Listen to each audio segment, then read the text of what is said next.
ಪಾದಯಾತ್ರೆ ಅಂತ ಹೇಳ್ತಿದ್ದಾರೆ, ಬಾ ನೋಡೋಣ ಅಂತೇಳಿ ಸುಮ್ನೆ ಒಂದು ಬ್ಯಾಕ್ ಪ್ಯಾಕ್ ಹಾಕೊಂಡು ಸುಮ್ನೆ ಮೆಡಿಕಲ್ ಒಂದಷ್ಟು ದುಡ್ಡು ಇಟ್ಕೊಂಡು ನಡೆದಿದ್ದೆ. ನಮ್ಗೆ ಏನು ನಾಲೆಜ್ ಇಲ್ಲ. ನಾವು 3 ಜನ ಮಲಗಿದಿರಿ. ರಾತ್ರಿ 1-1:30-2 ಗಂಟೆಯಲ್ಲಿ ಗೆಜ್ಜೆ sound chill chill chill chill ಅಂತ ಫುಲ್ ಗೆಜ್ಜೆ ಸೌಂಡ್ ಬರ್ತಾ ಇದೆ. ನನ್ಗೆ ಭಯ. ಚೆನ್ನಾಗಿ ಮನೇಲಿ ತಿಂದು ಬೆಳೆದಿದ್ದು ಮಕ್ಕಳು ತಮಿಳ್ನಾಡಲ್ಲಿ ಬರೀ ಇಡ್ಲಿ ದೋಸೆನೇ ತಿನ್ಬೇಕು. ನಮ್ಗೆ ಅಳು ಬರ್ತಾ ಇದೆ. ನಮ್ಗೆ ಇಷ್ಟ ಆಗ್ತಲ್ಲ.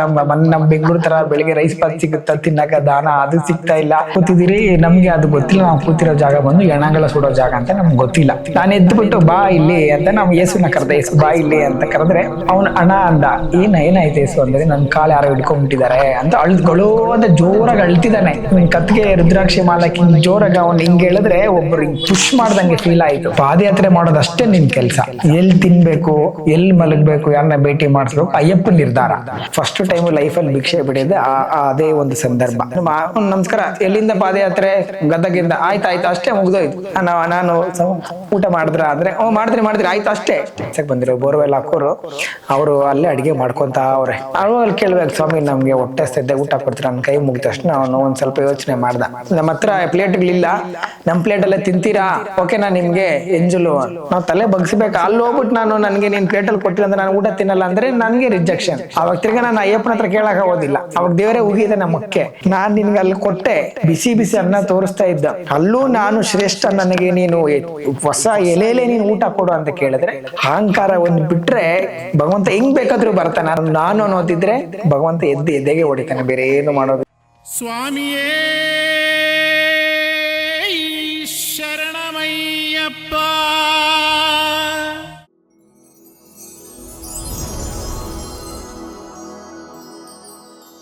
ಜೀವ ಸಮಾಧಿ ಪೊರುಳೇ ಶರಣಮಯ್ಯಪ್ಪ. ಯಾರಿಗೂ ನಮಸ್ಕಾರ. ನೀವೆಲ್ಲರೂ ನನಗೆ ಪರಿಚಯ ಆಗಿದ್ದು, ನಾನು ನಿಮಗೆ ಪರಿಚಯ ಆಗಿದ್ದೆ ಪಾದಯಾತ್ರೆಯಿಂದ. ಎಷ್ಟೋ ಸ್ವಾಮಿಗಳು ನಮ್ಮನ್ನು ಇವಾಗ ನೋಡಿ ಗುರುಸ್ತಾ ಇರೋದು ಕೂಡ ಅದೇ ಪಾದಯಾತ್ರೆಯಿಂದ. ಈ ನಮ್ಮ ಶಬರಿಮಲೆಗೆ ನಾವು ಯಾವಾಗ ಪಾದಯಾತ್ರೆ ಮಾಡಿದ್ರಿ, ಆ ಪಾದಯಾತ್ರೆಯಲ್ಲಿ ಏನೋ ಒಂದು ಚೂರು ಗೊತ್ತಿರೋ ವಿಷಯಗಳನ್ನ ಯಾವಾಗ ಹಂಚ್ಕೊಳಕ್ಕೆ ನಾವು ಶುರುವಾದ್ರಿ, ಆವಾಗಲೇ ನಮ್ಮ ನಂಟು ಶುರುವಾಗಿದ್ದು. ಆ ಅಯ್ಯಪ್ಪನ ಮೇಲೆ ನಮ್ಗೆಲ್ಲರಿರುವ ಆ ಬಾಂಧವ್ಯದಿಂದ ಇವಾಗ ನಾವೆಲ್ಲ ಒಂದು ಭಗವಂತನ ಕುಟುಂಬವಾಗಿ ನಾವು ಸೇರಿದಿರಿ. ಈ ಇಷ್ಟು ಕುಟುಂಬದಲ್ಲಿ ಒಂದು ದೊಡ್ಡ ಕುಟುಂಬ ಅಂತಂದರೆ ನಮ್ಮ ಕರ್ನಾಟಕದ ಕುಟುಂಬನೇ. ಕರ್ನಾಟಕ ಕುಟುಂಬ ಬಗ್ಗೆ ಹೇಳಕ್ಕೆ ಕೂತ್ಕೊಂಡ್ರೆ ನನಗೆ ಎಷ್ಟು ದಿನ ಆದರೂ ಅದು ಸಾಲೋದೇ ಇಲ್ಲ. ಆ ಥರ ನಮ್ಮನ್ನು ನಡೆಸಿ ಕಳಿಸಿದವರು ಕರ್ನಾಟಕದವರು. ಆಂಧ್ರದವರು ಸಪೋರ್ಟ್ ಮಾಡಿದ್ರು, ತಮಿಳ್ನಾಡವರು ಸಪೋರ್ಟ್ ಮಾಡಿದ್ರು. ಆದರೆ ಸ್ವಂತ ಮಕ್ಕಳಂತೆ ನಮ್ಮನ್ನು ನಡೆಸಿಕೊಂಡು ಕಳಿಸಿದವರೇ ಕರ್ನಾಟಕದವರು. ನಮ್ಮ ಪಾದಯಾತ್ರೆಗಳು ಶುರುವಾಗಿದ್ದು 2016-17 ನಾವು ಶುರುವಾಗ್ತಾ ಇದ್ದಿದ್ದು. ನಮ್ಮ ಪಾದಯಾತ್ರೆಯ ಮುಖ್ಯ ಗುರುಗಳಂತಂದರೆ ನವೀನ್ ಗುರುಸ್ವಾಮಿ ಅಂತ. ಅವರು ಬೆಂಗಳೂರು ಸಿಟಿ ಮಾರ್ಕೆಟ್ ನವೀನ್ ಗುರುಸ್ವಾಮಿಗಳು. ಅವರು ನಾವು ಇವಾಗ ಸೋಷಿಯಲ್ ಮೀಡಿಯಾದಿಂದ ನಿಮಗೆ ಮುಖಪರಿಚಯ. ಅವರು ಮುಖಪರಿಚಯ ಇಲ್ಲ, ಅವರು ಸೋಷಿಯಲ್ ಮೀಡಿಯಾಗೆಲ್ಲ ಬರೋದಿಲ್ಲ. ಒಂಥರ ಉನ್ನತ ಗುರುಸ್ವಾಮಿಗಳು. ನಾನು ನನ್ನ ಬದುಕಲ್ಲಿ ನನ್ನ ತಂದೆನ ಬಿಟ್ಟು ಇನ್ನೊಬ್ಬರ ಪಾದ ನಾನು ಹೊತ್ತಿದೆ ಅಂತಂದರೆ ಅದು ನಮ್ಮ ನವೀನ್ ಗುರುಸ್ವಾಮಿಗಳ ಪಾದನೇ. ಅವರು 30 ವರ್ಷ ಶಬರಿಮಲೆ ಯಾತ್ರೆ ಪಾದಯಾತ್ರ, 30 ವರ್ಷ ಧರ್ಮಸ್ಥಳ ಪಾದಯಾತ್ರ, 30 ವರ್ಷ ತಿರುಪತಿ ಪಾದಯಾತ್ರ, 11 ಬಾರಿ ಮಾನಸ ಸರೋವರ ಯಾತ್ರ. ಈ ರೀತಿ ಮಾಡುವಂಥ ಗುರುಗಳ ಒಂದು ಪರಿಚಯ ನಮಗಾಗಿದ್ದು ಫಸ್ಟ್ ಟೈಮ್ ಬೆಂಗಳೂರಿಂದ ಮಾಡಬೇಕಾದ್ರೆ ನಮ್ಗೆ ಯಾವುದೇ ನಾಲೆಡ್ಜ್ ಇಲ್ಲ, ಏನೂ ಇಲ್ಲ. ಪಾದಯಾತ್ರೆ ಅಂತ ಹೇಳ್ತಿದ್ದಾರೆ, ಬಾ ನೋಡೋಣ ಅಂತೇಳಿ ಸುಮ್ಮನೆ ಒಂದು ಬ್ಯಾಕ್ ಪ್ಯಾಕ್ ಹಾಕ್ಕೊಂಡು ಒಂದು ಬೆಡ್ಶೀಟ್ ಹಾಕ್ಕೊಂಡು ಸುಮ್ಮನೆ ಮೆಡಿಕಲ್ದು ಒಂದಷ್ಟು ದುಡ್ಡು ಇಟ್ಕೊಂಡು ನಡೆದಿದ್ದೆ. ನಮಗೇನು ನಾಲೆಡ್ಜ್ ಇಲ್ಲ, ಎಲ್ಲಿ ತಿನ್ನಬೇಕು, ಎಲ್ಲಿ ಮಲಗಬೇಕು ಅಂತ ನಮಗೆ ಗೊತ್ತಿಲ್ಲ, ಏನೂ ಇಲ್ಲ. ಬರೀ ಗೂಗಲ್ ಮ್ಯಾಪ್ ನೋಡ್ಕೊ, ವಾಕಿಂಗ್ ಮ್ಯಾಪ್ ಹಾಕು ಹೋಗುವಂತ ಹೊರಟಿದ್ದು ಬೆಂಗಳೂರಿಂದ ಫಸ್ಟ್ ಟೈಮ್ ಮಾಡಿದಾಗ. 2ನೇ ದಿನಕ್ಕೆ ನಾವು ನನಗೆ ನನ್ನ ಫ್ರೆಂಡ್ ಒಬ್ರು ಕೇಳಿದಾಗ ಅವರು ಎಷ್ಟು ನಡಿಬೋದು ಅಂದರೆ, ನಿನ್ನ ಶಕ್ತಿ ಇದೆ, ನಿನಗೆ ಒಂದು ದಿನಕ್ಕೆ 160 ನಡೆದ್ಬಿಡು ಅಂತಂದರು. ನಾನು 160 ಕಿಲೋಮೀಟ್ರು ನಂಗೆ ಶಕ್ತಿ ಇದೆ ಅಂತ ನನ್ನ ಆಲೋಚನೆ. ಆವತ್ತು ಅರ್ಥ ಆಯ್ತು, 30 ಕಿಲೋಮೀಟ್ರ್ ನಡೆಯೋಷ್ಟರಲ್ಲಿ ಕಾಲುಗಳು ಆಲ್ರೆಡಿ ನಮಗೆ ನಡುಗ್ತಾ ಇದೆ, ಆಗ್ತಾ ಇಲ್ಲ. ನಮಗೆ ಬಂದ್ಬಿಟ್ಟಿದ್ದೀರಿ, ಹೆಜ್ಜೆ ಇಟ್ಬಿಟ್ಟಿದ್ದೀರಿ, ವಾಪಸ್ ಹಿಂದೆ ಇಟ್ಟರೆ ಆಗಲ್ಲ ಕೆಲಸ ಅಂತೇಳಿ ಆವಾಗಿಂದ ಸ್ವಲ್ಪ ಐಡಿಯಾ ಬಂತು. ಓಕೆ, ಫಸ್ಟ್ ದಿನಕ್ಕೆ ಅರ್ಥ ಆಗಿದ್ದು ಪಾದಯಾತ್ರೆ ಅಂದರೆ ಅಯ್ಯಪ್ಪಂದು ಯಾತ್ರೆ. ಅದು ನಮ್ದಲ್ಲ, ನನ್ನ ಶಕ್ತಿ ಅಲ್ಲ, ನನ್ನ ಫಿಟ್ನೆಸ್ ಅಲ್ಲ, ನನ್ನ ಸ್ಟ್ಯಾಂಡರ್ಡ್ ಅಲ್ಲ, ನನ್ನ ಪ್ರೈಸ್ ಅಲ್ಲ. ಶಬರಿಮಲೆ ಯಾತ್ರೆ ನಾನು ಮಾಡ್ತಾ ಇದ್ದೀನಿ ಅಂದರೆ ಅಯ್ಯಪ್ಪ ಇದ್ದರೆ ಮಾತ್ರ ಯಾತ್ರೆ. ಅಯ್ಯಪ್ಪ ಹೇಗೆ ಹೇಳ್ತಾನೋ ಅದು ಹಂಗೆ ಮಾಡೋಕ್ಕಾಗತ್ತೆ ಯಾತ್ರೆ. ನಾನು ಎಷ್ಟೇ ದೊಡ್ಡ ಫಿಟ್ನೆಸ್ ಫ್ರೀಕ್ ಆಗಿದ್ರು, ನಾನು ಪ್ರತಿದಿನ 100 ಕಿಲೋಮೀಟರ್ ರನ್ನಿಂಗ್ ಮಾಡಿದ್ರು, ಪ್ರತಿದಿನ ಸೈಕ್ಲಿಂಗ್ ನಾನು ಮಾಡಿದ್ರು, ಜಿಮ್ಮಲ್ಲಿ ನಾನು ದೊಡ್ಡ ಸ್ಟ್ರಾಂಗೆಸ್ಟ್ ಪರ್ಸನ್ ಆಗಿದ್ರು ಕೂಡ ಅಯ್ಯಪ್ಪ ಯಾತ್ರೆ ಅಂತ ಬಂದರೆ ಏನು ನಡೆಯೋದಿಲ್ಲ. ಎಂಥವರು ಕೂಡ ನಡ್ಬಿಡ್ತಾರೆ ಅಯ್ಯಪ್ಪನ ಹತ್ರ. ಆ ಯಾತ್ರೆ ಮಾಡಿದಾಗ ಫಸ್ಟ್ ಟೈಮ್ ನಮ್ಗೆ ನಾಲೆಜ್ ಇಲ್ಲ. 2ನೇ ದಿನಕ್ಕೆ ಒಂದು ದೇವಸ್ಥಾನಕ್ಕೆ ಹೋದ್ರಿ, ಸ್ವಾಮಿ ಗುರುಗಳೇ ನಮಗೆ ಮಲ್ಗೋ ಜಾಗ ಕೊಡು ಅಂದರೆ ಒಂದು ಆಂಜನೇಯ ದೇವಸ್ಥಾನ ಕೊಡಲಿಲ್ಲ ಅಯ್ಯಪ್ಪ, ಜಾಗ ಆಗಲ್ಲ ನಿಮ್ಗೆ ಜಾಗ ಇಲ್ಲ ಅಂತ ಅಂದ್ಬಿಟ್ರು. ಆಯಿತು, ನಾವು ಬೈಕೊಂಡ್ರಿ, ಇವ್ನ್ಯಾರು ಪೂಜಾರಿ ನೋಡ್ದ ಸ್ವಾಮಿಗಳಿಗೆ ಸಪೋರ್ಟ್ ಮಾಡಲ್ಲ ಎಂಥವ್ರು ಅಂತ ಬೈಕೊಂಡು ಮುಂದಕ್ಕೆ ಹೋದ್ರಿ. ಆ ಫಸ್ಟ್ನೇ ಪಾದಯಾತ್ರೆ ಅನುಭವ, ಒಂದು ಕುಡಿದ್ಬಿಟ್ಟಿದ್ದಾನೆ ಸಾರಾಯಿ. ಅವ್ನು ಬಂದ, ಎಲ್ಲಿ ಹೋಗ್ತಿದ್ದೀರಾ ನಾ ಹಿಂಗೆ ಪಾದಯಾತ್ರೆ ಅಂದಾಗ ಅವ್ನು ಬಂದು ಒಂದು ಹೋಟ್ಲು ಕರ್ಕೊಂಡೋಗಿ ಹೋಟ್ಲವ್ರಿಗೆ ಬೈದು ಕರೆಕ್ಟಾಗಿ ಊಟ ಕೊಡಿ ಅಂತೇಳಿ ಅವ್ರನ್ನ ಕೇಳಿಸ ಮಲ್ಗಕ್ಕೆ ಜಾಗ ಇಲ್ಲ ಅಂದಾಗ ಒಂದು ದೇವಸ್ಥಾನ ಕೊಟ್ಟರು. ನಮ್ಗೆ ಐಡಿಯಾ ಏನು, ಬರೀ ನಡೆಯೋದಷ್ಟೇ ನಮ್ಗೆ ಐಡಿಯಾ. ಭಗವಂತ ಬರ್ತಾನ ರಕ್ಷಣೆ ಮಾಡ್ತಾನ ಗೊತ್ತಿಲ್ಲ. ಎದ್ರು ಬಿದ್ರು ನಿನ್ನ ನಂಬಿ ಬಂದ್ಬಿಟ್ಟಿದ್ದೀನಿ. ದಾರಿಯಲ್ಲಿ ನನಗೇನಾದ್ರೂ ಸಮಸ್ಯೆ ಆದರೆ ನನ್ನ ಕುಟುಂಬದವರು ನಿನ್ನ ಕೇಳ್ತಾರೆ, ನನ್ನ ಕೇಳಲ್ಲ. ನಿನ್ನ ಹತ್ರ ಬಂದು ನಿಂತ್ಕೊಂತಾರೆ, ಏನಯ್ಯಪ್ಪ ಇಷ್ಟೆಲ್ಲ ಇದು ಮಾಡಿದ್ಯಾ, ನಿನ್ನ ನಂಬ್ಕೊಂಡು ಬಂದರು ಹಿಂಗೆ ಮಾಡ್ಬಿಟ್ಟ ಅಂತ ನಿನ್ನ ಕೇಳ್ತಾರೆ ಅಂತೇಳಿ ಒಂದು ಧೈರ್ಯ ಇತ್ತು. ಅವತ್ತು ಒಂದು ರಾತ್ರಿ ಮಲಗಿದ್ದೀರಿ ರೋಡ್ ಪಕ್ಕದಲ್ಲಿ ಒಂದು ಗಣಪತಿ ದೇವಸ್ಥಾನದಲ್ಲಿ. ರಾತ್ರಿ ಒಂದು ಕೆಲವ್ರಿಗೆ ಆಗಿರುತ್ತೆ ಇದು, ಕೆಲವ್ರು ನಂಬ್ತಾರೆ ಕೆಲವ್ರು ನಂಬಲ್ಲ. ನಮಗೆ ಆಗಿದ್ದ ಆ ಸಂದರ್ಭ 1:30-2 ಗಂಟೆಯಲ್ಲಿ ಮಲಗಿದ್ದೀರಿ. ನಾವು 3 ಜನ, ಒಬ್ಬ ನಮ್ಮ ಜೊತೆಲಿ ಇದ್ದಿದ್ದು ನಾವು 3 ಜನ, ಮಲ್ಲೇಶ್ ಅಂತ ಮತ್ತೆ ಏಸು ಅಂತ. ಒಬ್ಬ ಮಾಲಾಯಕಿರಲಿಲ್ಲ, ಆತ ಕ್ರಿಶ್ಚಿಯನ್. ಅವನಿಗೆ ನಮ್ಮ ಸೇವೆ ಮಾಡೋದಕ್ಕೆ ಆಸೆ, ಬಟ್ ಮಾಲಾಯಕಕ್ಕೆ ರೆಡಿ ಇಲ್ಲ. ನಾವು 3 ಜನ ಮಲಗಿದ್ದೀರಿ. ರಾತ್ರಿ 1:30-2 ಗಂಟೆಯಲ್ಲಿ ಬರ್ತಾ ಇದೆ ಗೆಜ್ಜೆ sound, chill chill chill chill ಅಂತ ಫುಲ್ಲು ಗೆಜ್ಜೆ ಸೌಂಡ್ ಬರ್ತಾ ಇದೆ. ನನಗೆ ಭಯ, ನಮ್ಗೆ ಗೊತ್ತಿಲ್ಲ ಇದೆಲ್ಲ ವಸ್ತು, ನಮಗೆಲ್ಲ ಇದೇನಿದು ಗೆಜ್ಜೆ ಸೌಂಡ್ ಬರ್ತದೆ, ಎದ್ದು ನೋಡ್ಬಿಡೋಣ ಅಂತ ಒಂದು ಕಡೆ ಆಸೆ. ಇನ್ನೊಂದ್ಸತಿ ಹೇಳಿದ್ರು ಆ ಥರ ಎಲ್ಲ ನೋಡಂಗಿಲ್ಲ, ಭಯ ಹೊಡೆದ್ಬಿಡುತ್ತೆ ದೇವ್ರು ಒಂದು ಭಯ ಒಂದು ಕಡೆ. ನಾನು ನನ್ನ ಪಕ್ಕದಲ್ಲಿ ಮಲಗಿದ್ದ ಎಸು ಅಂದೆ. ಅಣ್ಣ ಅಂದ, ಸೌಂಡ್ ಕೇಳಿಸ್ತಾ ಇದ್ದೆ ಅಣ್ಣ ಅಂದ್ಬಿಟ್ಟು ಅವ್ನು ಸುಮ್ಮನೆ ಮಲ್ಕೊಂಬಿಟ್ಟ. ಆಮೇಲೆ ಭಯ, 3 ಜನಕ್ಕೂ ಭಯ, ಸೌಂಡ್ ಕೇಳಿಸ್ತಾ ಇದೆ ಬಟ್ ಹೇಳಿದ್ರೆ ಭಯ. ತಿರ್ಗಾ ಬೆಳಿಗ್ಗೆ ಎದ್ದು ನಡೀತಾ ಇದ್ದೀರಿ, ರಾತ್ರಿ ಒಂದು ಸೌಂಡ್ ಕೇಳಿಸ್ತಾ ನಿನಗೆ? ನಾನು ಆ 3 ಜನ ಕೇಳಿಸ್ತು ಅಂತಾರೆ. ಆವಾಗ ಅರ್ಥ ಆಯ್ತು, ಓಕೆ. ನನ್ನ ಕಸಿನ್ ಅಕ್ಕ ಒಬ್ರಿಗೆ ಫೋನ್ ಮಾಡಿದಾಗ ಹಿಂಗಾಯ್ತು ಅಂದಾಗ ಅವ್ರೇ ಹೇಳಿದ್ರು, ನೋಡು ದೇವ್ರಿದ್ದಾನೆ ಅಂತ, ಅದೇ ಅಷ್ಟೇನೆ. ನೀವು ಅನಾಥರಾಗಿ ರೋಡಲ್ಲಿ ಮಲ್ಕೊಂಡಿದ್ದೀರಾ, ಯಾವುದೋ ಒಂದು ದೇವಸ್ಥಾನ ರೋಡ್ ಪಕ್ಕದಲ್ಲಿ, ಸೇಫ್ಟಿ ಇಲ್ಲ, ಏನಿಲ್ಲ, ಜಿಗ್ಲಿ ಇಲ್ಲ, ಆದರೆ ದೇವ್ರು ನಿಮ್ಮನ್ನ ರಾತ್ರಿ ಕಾವಲು ಕಾದಿದ್ದಾರೆ ಅಂತೇಳಿ ಆಗಿದ್ದ ಆ ಸಂದರ್ಭ ಹಂಗಿತ್ತು. ಅದಾಗಿ ಆ ಫಸ್ಟ್ನೇ ಯಾತ್ರೆಯಲ್ಲಿ ಇನ್ನೊಂದು ಅನುಭವ ಏನಾಯ್ತು ಅಂದರೆ, ನಮ್ಗೆ ಅದೇ 7 ಕಿಲೋಮೀಟರ್ಗಳು ಗೊತ್ತಿಲ್ಲ. ನಮ್ಮ ಫಸ್ಟ್ ಟೈಮು ಚೆನ್ನಾಗಿ ಮನೇಲಿ ತಿಂದು ಬೆಳೆದಿದ್ದು ಮಕ್ಕಳು ಸಡನ್ನಾಗಿ ಹೋಗಿ ತಮಿಳ್ನಾಡಲ್ಲಿ ಬರೀ ಇಡ್ಲಿ ದೋಸೆನೇ ತಿನ್ನಬೇಕು. ನಮ್ಗೆ ಅಳು ಬರ್ತಾ ಇದೆ, ನಮ್ಗೆ ಇಷ್ಟ ಆಗ್ತಾಯಿಲ್ಲ. ನಮ್ಮ ಬೆಂಗಳೂರು ಥರ ಬೆಳಿಗ್ಗೆ ರೈಸ್ ಬಾತ್ ಸಿಗುತ್ತಾ ತಿನ್ನೋಕೆ, ದಾನ ಅದು ಸಿಗ್ತಾ ಇಲ್ಲ. ನಮ್ಗೆ ಐಡಿಯಾ ಇಲ್ಲ, ಹೋಗ್ಲಿ ಅನ್ನ ಸಾಂಬಾರು ಸಿಗುತ್ತಾ ಅದು ಇಲ್ಲ. ಇಡ್ಲಿ ದೋಸೆ ತಿಂದು ಬೇಜಾರಾಗ್ಬಿಟ್ಟಿದೆ, ನಮ್ಗೆ ಇಷ್ಟ ಆಗ್ತಾ ಇಲ್ಲ, ಕಣ್ಗಳಲ್ಲಿ ನೀರು ಬರ್ತಾ ಇದೆ. ಮನೆಯವ್ರಿಗೆ ಎಷ್ಟು ಹೇಳ್ಕೊಳೋದು, ನನಗೆ ಅನ್ನ ಸಾಂಬಾರು ಸಿಗ್ತಾ ಇಲ್ಲ, ಅವರು ಅಳ್ತಾರೆ, ನಾವು ಅಳ್ತೀರಿ, ಏನೋ ಮಾಡೋಕ್ಕಾಗ್ತಾಯಿಲ್ಲ. ಅವಾಗ ನಮ್ಗೆ ಗೊತ್ತಿಲ್ಲಲ್ಲ ಅಡ್ಜಸ್ಟ್ ಆಗೋದು ಹೆಂಗೆ ಲೈಫು ಅಂತ. ಸ್ವಲ್ಪ ಒಂದು 8 ದಿನ ಆದಮೇಲೆ ನಾನು ಪಾದಯಾತ್ರೆ ಶುರುವಾಗೋ ಟೈಮಲ್ಲಿ ಒಂದು ದೇವಸ್ಥಾನಕ್ಕೆ ಹೋಗಿದ್ದೆ. ಅವ್ರೇನು ಹೇಳಿದ್ರು, ನೀನು ಫಸ್ಟ್ ಒಬ್ಬನೇ ಡಿಸೈಡ್ ಆಗಿದ್ದ, ಆಮೇಲೆ ಒಬ್ಬನೇ ಹೋಗ್ಬೇಡ, ಇನ್ನಿಬ್ಬರು ಸಿಗ್ತಾರೆ ನಿನಗೆ ಅಂತೇಳಿ ಹೇಳಿದರು. ಆ ಅಮ್ಮ ಏನು ಹೇಳಿದ್ರು, ನಿನಗೆ ಮಧ್ಯದಾರಲ್ಲಿ ನಿಮಗೆ ಖಂಡಿತ ಸಮಸ್ಯೆ ಆಗುತ್ತೆ, ಆ ದಿನ ನಿಮಗೆ ಭಾಳ ಕಷ್ಟ ಆಗುತ್ತೆ, ನಿಮಗೆ ಭಗವಂತ ಆವಾಗ ನಿನಗೆ ಎಡಕೊಬ್ಬ ಬಲಗೊಬ್ಬ ಇರ್ತಾನೆ ಅಂತ ಹೇಳಿದ್ರು ಅವರು ಸತ್ಯವಾಗಿ. ಇನ್ನೇನು ನಾವು ಅವತ್ತು ಮಾತಾಡಿದ್ದೀರಿ, ನಾಳೆ ನಮ್ಮದು ಅರ್ಧ ದಿನ ಅರ್ಧ ಆಗುತ್ತೆ ಯಾತ್ರೆಯಲ್ಲಿ, ಅರ್ಧ ನಾಳೆಗೆ 50% ಆಗುತ್ತೆ, ನೋಡೋಣ ಅಮ್ಮ ಏನು ಹೇಳ್ಬಿಟ್ಟ ದೇವಸ್ಥಾನದಲ್ಲಿ, ಎಲ್ಲಮ್ಮ ದೇವಸ್ಥಾನ ನೋಡ್ಬಿಡೋಣ ಬಾ. ಅವ್ರು ಹೇಳಿದ್ದ ನಾವು ಹೇಳಿದ್ದ ಅಂತ ನಮ್ಮ ಕೊಬ್ಬು ಒಂಥರ ಅಯ್ಯಪ್ಪ ಇದನ್ನ ಧೈರ್ಯದಲ್ಲಿ ಅದನ್ನು ಕೊಬ್ಬಾಗಿ ನಾವು ಬಿಹೇವ್ ಮಾಡಿದ್ರಿ. ಹೋಗಿದ್ದೀರಿ, ಆವತ್ತು ಒಂದು ಕಡೆ ಕೂತಿದ್ದೀರಿ, ನಮಗೆ ಅದು ಗೊತ್ತಿಲ್ಲ. ನಾವು ಕೂತಿರೋ ಜಾಗ ಬಂದು ಎಣಗಳ ಸುಡೋ ಜಾಗ ಅಂತ ನಮ್ಗೆ ಗೊತ್ತಿಲ್ಲ. ನಾವು ವಾಶ್ರೂಮ್ಗೆ ಕೂತಿದ್ದೀರಿ, ನಮ್ಮ ನಾರ್ಮಲ್ ಜಪಮಾಲೆ ಇರ್ತಾ ಇತ್ತು. ನಾನು ಮಲ್ಲ ಸೈಡಲ್ಲಿ ಕೂತಿದ್ದ, ನಾನು ಈ ಕಡೆ ನಮ್ಮ ಯೇಸನ್ ಕೂತ್ಕೊಂಡು ಮಾತಾಡ್ತಿದ್ರೆ, ನನಗೆ ಅವನ ಹಿಂದೆಗಡೆ ಒಂದು ಬಿಳಿ ಬೆಕ್ಕು ಓಡೋಗಿ ಅವನ ಹಿಂದೆಗಡೆ ಎಗರುತ್ತು. ಒಂದು ಬೋರ್ವೆಲ್ದು ಪೈಪ್ ಇತ್ತು, ಬೋರ್ದಾದ್ರ ಮೇಲೆ ಕುತ್ಕೊಂಡು ನಮ್ಮನೆ ನೋಡಿ, ನನಗೆ ಯಾಕೋ ನನಗೆ ಇಂಟ್ಯೂಷನ್ ನೆಗೆಟಿವ್ ಬರ್ತಾ ಇದೆ. ನನಗೆ ಯಾಕೋ ನಾವಿಲ್ಲಿ ಜಾಗ ಖಾಲಿ ಮಾಡಬೇಕು, ಹುಷಾರು ಅಂತ ಮನ್ಸಲ್ಲಿ ಯಾವಾಗ ಇಂಟ್ಯೂಷನ್ ಬರ್ತಾ ಇದೆ. ನಾನು ನಮ್ಮ ಮಲ್ಲನಿಗೆ ಏನು ಹೇಳಿದೆ, ಮಲ್ಲ ನೀನು ಅದು ಜಪಮಾಲೆ ಎತ್ಕೊ, ಜಪ ಮಾಡೋ ಹಂಗೆ ಯಾಕೋ ಡೌಟ್ ಬರ್ತಿದೆ ಅಂತ. ಅವ್ನು ಆಯ್ತು ಗುರು ಅಂತೇಳಿ ಅವನು ಜಪ ಎತ್ಕೊಂಡು ಜಪ ಮಾಡ್ತಾ ಇದ್ದ. ನಾನು ಎದ್ದುಬಿಟ್ಟು ಬಾ ಇಲ್ಲಿ ಅಂತ ನಾವು ಯೇಸುನ ಕರೆದೆ, ಯೇಸು ಬಾ ಇಲ್ಲಿ ಅಂತ ಕರೆದ್ರೆ ಅವನು ಅಣ್ಣ ಅಂದ. ಏನಾಯ್ತು ಯೇಸು ಅಂದರೆ, ನನ್ನ ಕಾಲು ಯಾರೋ ಹಿಡ್ಕೊಂಡ್ಬಿಟ್ಟಿದ್ದಾರೆ ಅಂತ ಅಳ್ಗಳು ಅಂತ ಜೋರಾಗಿ ಅಳ್ತಿದ್ದಾನೆ. ಯಾರೋ ಹಿಡ್ಕೊಂಡ್ಬಿಟ್ಟಿದ್ದಾರೆ ನನ್ನ ಅಂತ. ನನಗೆ ರಿಯಾಕ್ಟ್, ನನಗೆ ಆಲ್ರೆಡಿ ಒಂದು ಡೌಟ್, ನನಗೆ ಏನೋ ಆಗಿದೆ ಇಲ್ಲಿ ಅಂತ, ಬಟ್ ನಮ್ಗೆ ಗೊತ್ತಿಲ್ಲ ಯಾವ ಜಾಗ ಅದು ಅಂತ. ಆಮೇಲೆ ಅವನು ಜಪಮಾಲೆ ಕೊಟ್ಟ, ಇವನು ಕತ್ತಿಗೆ ರುದ್ರಾಕ್ಷಿ ಮಾಲಕ್ಕೆ ಹಿಂಗೆ ಜೋರಾಗಿ ಅವ್ನು ಹಿಂಗೆ ಹೇಳಿದ್ರೆ ಒಬ್ಬರು ಹಿಂಗೆ ಪುಷ್ ಮಾಡ್ದಂಗೆ ಫೀಲ್ ಆಯಿತು. ಅವ್ನು ನಡುಗ್ತಾವನೆ ಗಡಗಡ, ನನ್ನ ಕೈ ನಡುಗ್ತಾ ಇದ್ದ ಹೇಳ್ತಾ ಇದ್ರೆ ಹಂಗೆ ನಡುಗ್ತಾ ಇತ್ತು. ಆಮೇಲೆ 3 ಜನ 8:30 ಆಗ್ಬಿಟ್ಟಿದೆ, ನಮಗೆ ಮಲ್ಗಕ್ಕೆ ಜಾಗ ಇಲ್ಲ ಅವತ್ತು. ನಾವು ಸುಮ್ಮನೆ ಒಂದು ಹಿಂದೆಗಡೆ ಒಂದು ಊರಿತ್ತು, ಊರಲ್ಲಿ ಭಜನೆ ಕೂಡ ನಡೀತಾ ಇತ್ತು. ನಾವು ಅಲ್ಲಿ ಆಲ್ಟ್ ಆಗ್ದಿರಾ ನಡೆದ್ಬಿಡೋಣ ಅಂತ ಮುಂದಕ್ಕೆ ಪಾಸ್ ಆಗಿದ್ದಕ್ಕೆ ಈ ಸಮಸ್ಯೆ ಅದು 50% ಆಗಿದೆ. ಇವನ್ಗೆ ಏಸುಗೆ ಭಯ, ಅವ್ನು ಮಾಲೆನೇ ಹಾಕಿಲ್ಲ ಪಾಪ. ಅವನು ನಮ್ಮ ಮಲ್ಲ ನನಗೆ ಅವನಿಗೆ ಮಲ್ಲ ಮುಂದೆ ಅವನಿಗೂ ಭಯ, ಅವ್ನಿಗೆ ಹೇಳಕ್ ಆಗ್ತಾ ಇಲ್ಲ. ನಾನು ಬ್ಯಾಲೆನ್ಸ್ ಮಾಡ್ಬೇಕು. ಇಲ್ಲಿ ನಾನು ಭಯ ಬಿದ್ದರೆ 3 ಜನ ದಿಕ್ಕಾಪಾಲ್ ಆಗ್ಬಿಡ್ತೀರಿ. ಆಮೇಲೆ ನಮ್ಮ ಮಲ್ಲ ಅವನ್ನ ಮುಂದೆ ಬಿಟ್ಟು ಅವ್ನ ಏಸನ್ನ ಸೆಂಟ್ರಲ್ ಹಾಕಿ 3 ಜನ ನಡೆದ್ರಿ. ಆವತ್ತು ರಾತ್ರಿ ಹೋಗಿ ಮಲಗಿದಿರಿ, ಬೆಳಗ್ಗೆ ಇದ್ದರೆ ಫುಲ್ಲು ಕಾಲೆಲ್ಲ ಊದ್ಕೊಂಡ್ಬಿಟ್ಟಿದೆ. ಲೈಫಲ್ಲೇ ನಾನು ಫಸ್ಟ್ ಟೈಮ್ ಗ್ಲೂಕೋಸ್ ಹಾಕೊಂಡು ನಡೆದಿದ್ದೆ ಅದೇ ಲೈಫಲ್ಲಿ. ಬರೀ ಒಂದು 4 ಕಿಲೋಮೀಟರ್ ನಡೆದ್ರಿ ಅಷ್ಟೇ. ಆಮೇಲೆ ಗೊತ್ತಾಯ್ತು, ಓಕೆ ಆಯಿತು, ತಪ್ಪಾಯ್ತಮ್ಮ, ಕೆಲವು ಸತ್ಯಗಳನ್ನ ಯಾವ ರೀತಿಯಿಂದ ನೀನು ತಿಳಿಸಿರ್ತೀಯ ನಮ್ಗೆ ಅರ್ಥ ಆಗಿಲ್ಲ ಅಂತೇಳಿ. ಅದಾದ್ಮೇಲೆ ನಡೆದ್ರಿ. ಆವಾಗ ಒಬ್ಬರು ಪರಿಚಯ ಆಗಿ ಒಂದು ಗುರುಸ್ವಾಮಿ ನಂಬರ್ ಕೊಟ್ಟರು. ನವೀನ್ ಗುರುಗಳ ನಂಬರ್ ಆವಾಗಲೇ ಕೊಟ್ಟಿದ್ದು. ಆವಾಗ ಅಲ್ಲಿಂದ ನಾವು ಶಬರಿಮಲೆ ಯಾತ್ರೆ ಮಾಡೋರ್ಗು ನಮ್ಗೆ ಅವ್ರು ಯಾರು ಗೊತ್ತಿಲ್ಲ, ಅವ್ರು ಯಾರು ನನಗೆ ಗೊತ್ತಿಲ್ಲ, ಬರೀ ಫೋನ್ ಕಾಂಟ್ಯಾಕ್ಟ್ ಅಷ್ಟೇ. ಇಲ್ಲಿ ತಿನ್ನು, ಇಲ್ಲಿ ಮಲ್ಗು, ಇಲ್ಲಿ ನಡಿ ಅಂತೇಳಿ ಅವ್ರು ರೂಟ್ ಮ್ಯಾಪ್ ಹೇಳ್ಕೊಟ್ಟು ನಮ್ಮನ್ನ ಕಳಿಸ್ತಾ ಇದ್ದೀವಿ ಶಬರಿಮಲೆ ಯಾತ್ರೆಯಲ್ಲಿ. ಅವರು ಪ್ರತಿದಿನ ಫೋನ್ ಮಾಡಿದ್ರೆ ಕುರುಬನಿಲ್ಲದ ಕುರಿಗಳ ಮಂದಿ ಅಂತ ಅವ್ರು ಆಡಾಡ್ಕೊಂಡೆ ಹೇಳೋದು. ಹೆಂಗೋ ಹೋಗ್ಬಿಟ್ಟೆ, ಏನಿಲ್ಲ ಪ್ಲಾನ್ ಇಲ್ಲ, ಸುಮ್ಮನೆ ಬ್ಯಾಗ್ ಹಾಕೊಂಡು ಹೋಯ್ತಾ ಇದ್ದಾರೆ ಏನು ಅಂತ, ಏನೋ ಗುರುಗಳು ಅವ್ರು ಇದ್ದಾರೆ ಅಂತೇಳಿ. ಆ ವರ್ಷ ನಡೆದ್ರಿ.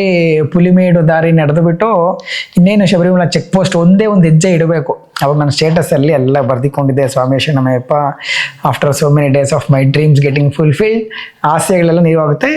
ಒಂದು ಫಸ್ಟು ಸಾಧನೆ ಹೆಜ್ಜೆ ಅಂತ ಬರುತ್ತೆ. ಆಮೇಲೆ ತಿರುಗಿ ಇದು ಬೇಡ, ಸಾಧನೆ ಜೊತೆಗೆ ಸಾಧನೆ ಎಲ್ಲ ಇದು ಮೊದಲನೇ ಹೆಜ್ಜೆ ಅಂತ ಇಡುವ ಅಂತ ಅಂದ್ಬಿಟ್ಟು ಮೊದಲನೇ ಹೆಜ್ಜೆ ಅಂತ ಟೈಪ್ ಮಾಡಿಬಿಟ್ಟು ಆಮೇಲೆ ಕಾಲಿಟ್ಬಿಟ್ಟು ಸ್ಟೇಟಸ್ ಹಾಕ್ತೇನೆ ನಾನು ಫಸ್ಟ್ ಟೈಮು. ಎಷ್ಟು ಎಕ್ಸೈಟ್ಮೆಂಟು. ನಾವು ಇದರಿಂದ 16 ದಿನಕ್ಕೆ ನಡೆದಿದ್ದು ನಾವು ಶಬರಿಮಲೆಗೆ. ಆಸೆ ಪಟ್ಟು ಹೋಗಿದ್ದೀರಿ, ನಿಂತಿದ್ದೀರಿ, ಅಯ್ಯಪ್ಪನ ಮುಂದೆ ನಿಂತಿದ್ದೀರಿ. ನನಗೆ ಅಷ್ಟು ಯಾಕೆ ಎಕ್ಸೈಟ್ಮೆಂಟ್ ಆಗ್ತಾ ಇಲ್ಲ. ಗುರೇ, ನಾನು ಇಷ್ಟು ದೂರದಿಂದ ಬರ್ತೀನಿ, ನನ್ಗೆ ಅಳು ಬರ್ಬೇಕು ತಾನೆ, ನೀನು ನೋಡಿ ಖುಷಿ ಆಗ್ಬೇಕು, ನನಗೆ ಓವರ್ ಎಕ್ಸೈಟ್ ಆಗಬೇಕು, ನಾನು ಹೈಪಲ್ಲಿ ಇರಬೇಕು ಫುಲ್ಲು, ನಾನು ನಡೆದೆ ಸಕ್ಸಸ್ ಅಂತ ಹೇಳ್ಬೇಕು ಅಂತ ಏನು ಅನಿಸ್ತಾನೆ ಇಲ್ಲ. ಯಾಕೆ ಸಾಮಾನ್ಯವಾಗಿ ಅನ್ನಿಸ್ತಾ ಇದೆ. ಆಮೇಲೆ ಗುರುಗಳೇ ನನಗೆ ಹಿಂಗೆ ಅನಿಸ್ತು ಅಂದರೆ ಅವ್ರು ಇದ್ಕೊಂಡು, ಮಗ ಇದು ಫಸ್ಟ್ ಹೆಜ್ಜೆ ಕಣೋ, ಇನ್ನ ಹೆಜ್ಜೆ ಇಟ್ಟಿದ್ದೆ, ತಡಿ, ಯಾಕೆ ಇನ್ನೂ ಇದೆ, ಮುಂದೆ ಇದೆ. ಆವಾಗ ಅರ್ಥ ಆಯ್ತು, ಓಕೆ ಇದು ಇಲ್ಲಿ ನಿಲ್ಲೋದಿಲ್ಲ, ಇನ್ನ ಎಲ್ಲೋ ಬೇರೆ ಕಡೆ ಇದೆ ಅಂತ ಅಂದ್ಕೊಂಡು ಸುಮ್ಮನೆ ಆಗಿದ್ದು. ಅದಾದ ನಂತರ ಸ್ವಲ್ಪ ಬ್ರೇಕ್ ಕೊಟ್ಟು ನಂತರ ನೆಕ್ಸ್ಟ್ಗೆ 101 ತುಪ್ಪದಕಾಯಿ ಯಾತ್ರೆ ಮಾಡಿದ್ರಿ. ಅದಾದಮೇಲೆ 201 ತುಪ್ಪದಕಾಯಿ ಯಾತ್ರೆ ಮಾಡಿ ತಲೆಮೈ ಇಡುಮುಡಿ ಹೊತ್ತು ಮಾಡಿದ್ರಿ. ಅದಾದಮೇಲೆ 401 ತುಪ್ಪದಕಾಯಿ ಯಾತ್ರೆ ಮಾಡಿದ್ರಿ. ಅಷ್ಟು ಕೂಡ ಅಯ್ಯಪ್ಪನೇ ಶಕ್ತಿ. ಯಾಕಂದರೆ 400 ತುಪ್ಪದಕಾಯಿ ಅಂತಂದರೆ ಒಂದಿಷ್ಟು ದೊಡ್ಡ ಮೂಟೆ, ಇಷ್ಟು ಒಂದು ಹಿಂದೆಗಡೆ 200 ಕಾಯಿ, ಮುಂದೆಗಡೆ 200 ಕಾಯಿ, 400 ಕಾಯಿ ತಲೆ ಮೇಲೆ ಹೊತ್ತು ನಡೀತಾ ಇದ್ದರೆ ಕೆಲವರು ಏನು ಬಾಡಿನ ಎತ್ಕೊಂಡು ಹೋಗ್ತಾ ಇದ್ದಾರೆ, ಬಾಡಿ ಎಲ್ಲಪ್ಪ ಅದು ತುಪ್ಪದಕಾಯಿ 200 ತುಪ್ಪದಕಾಯಿ ಅಂತ ಹೇಳಿ ಯಾತ್ರೆ 11 ಸ್ಟಾಪ್ ಕೊಟ್ರಿ. 201 ಕಾಯಿ ಎತ್ತಿದಾಗ 11 ಸ್ಟಾಪ್ ಎಲ್ಲಿ ಕೊಟ್ರಿ, ಅದೇ ಜಾಗದಲ್ಲಿ ಇಡುಮುಡಿನ ಇಳಿಸಿ ಕರ್ಪೂರ ಹಚ್ಚಿ ಶಬರಿಮಲೆ ಯಾತ್ರೆ ಮಾಡಿ ಅಷ್ಟು ಶಕ್ತಿ ಕೊಟ್ಟ ಅಯ್ಯಪ್ಪ. ಇದು ಕೆಲವ್ರಿಗೆ ಸರ್ಕಸ್ ಅನ್ಸ್ಬಿಡುತ್ತೆ, ನಮ್ಗೊಂಥರ ಆಸೆ.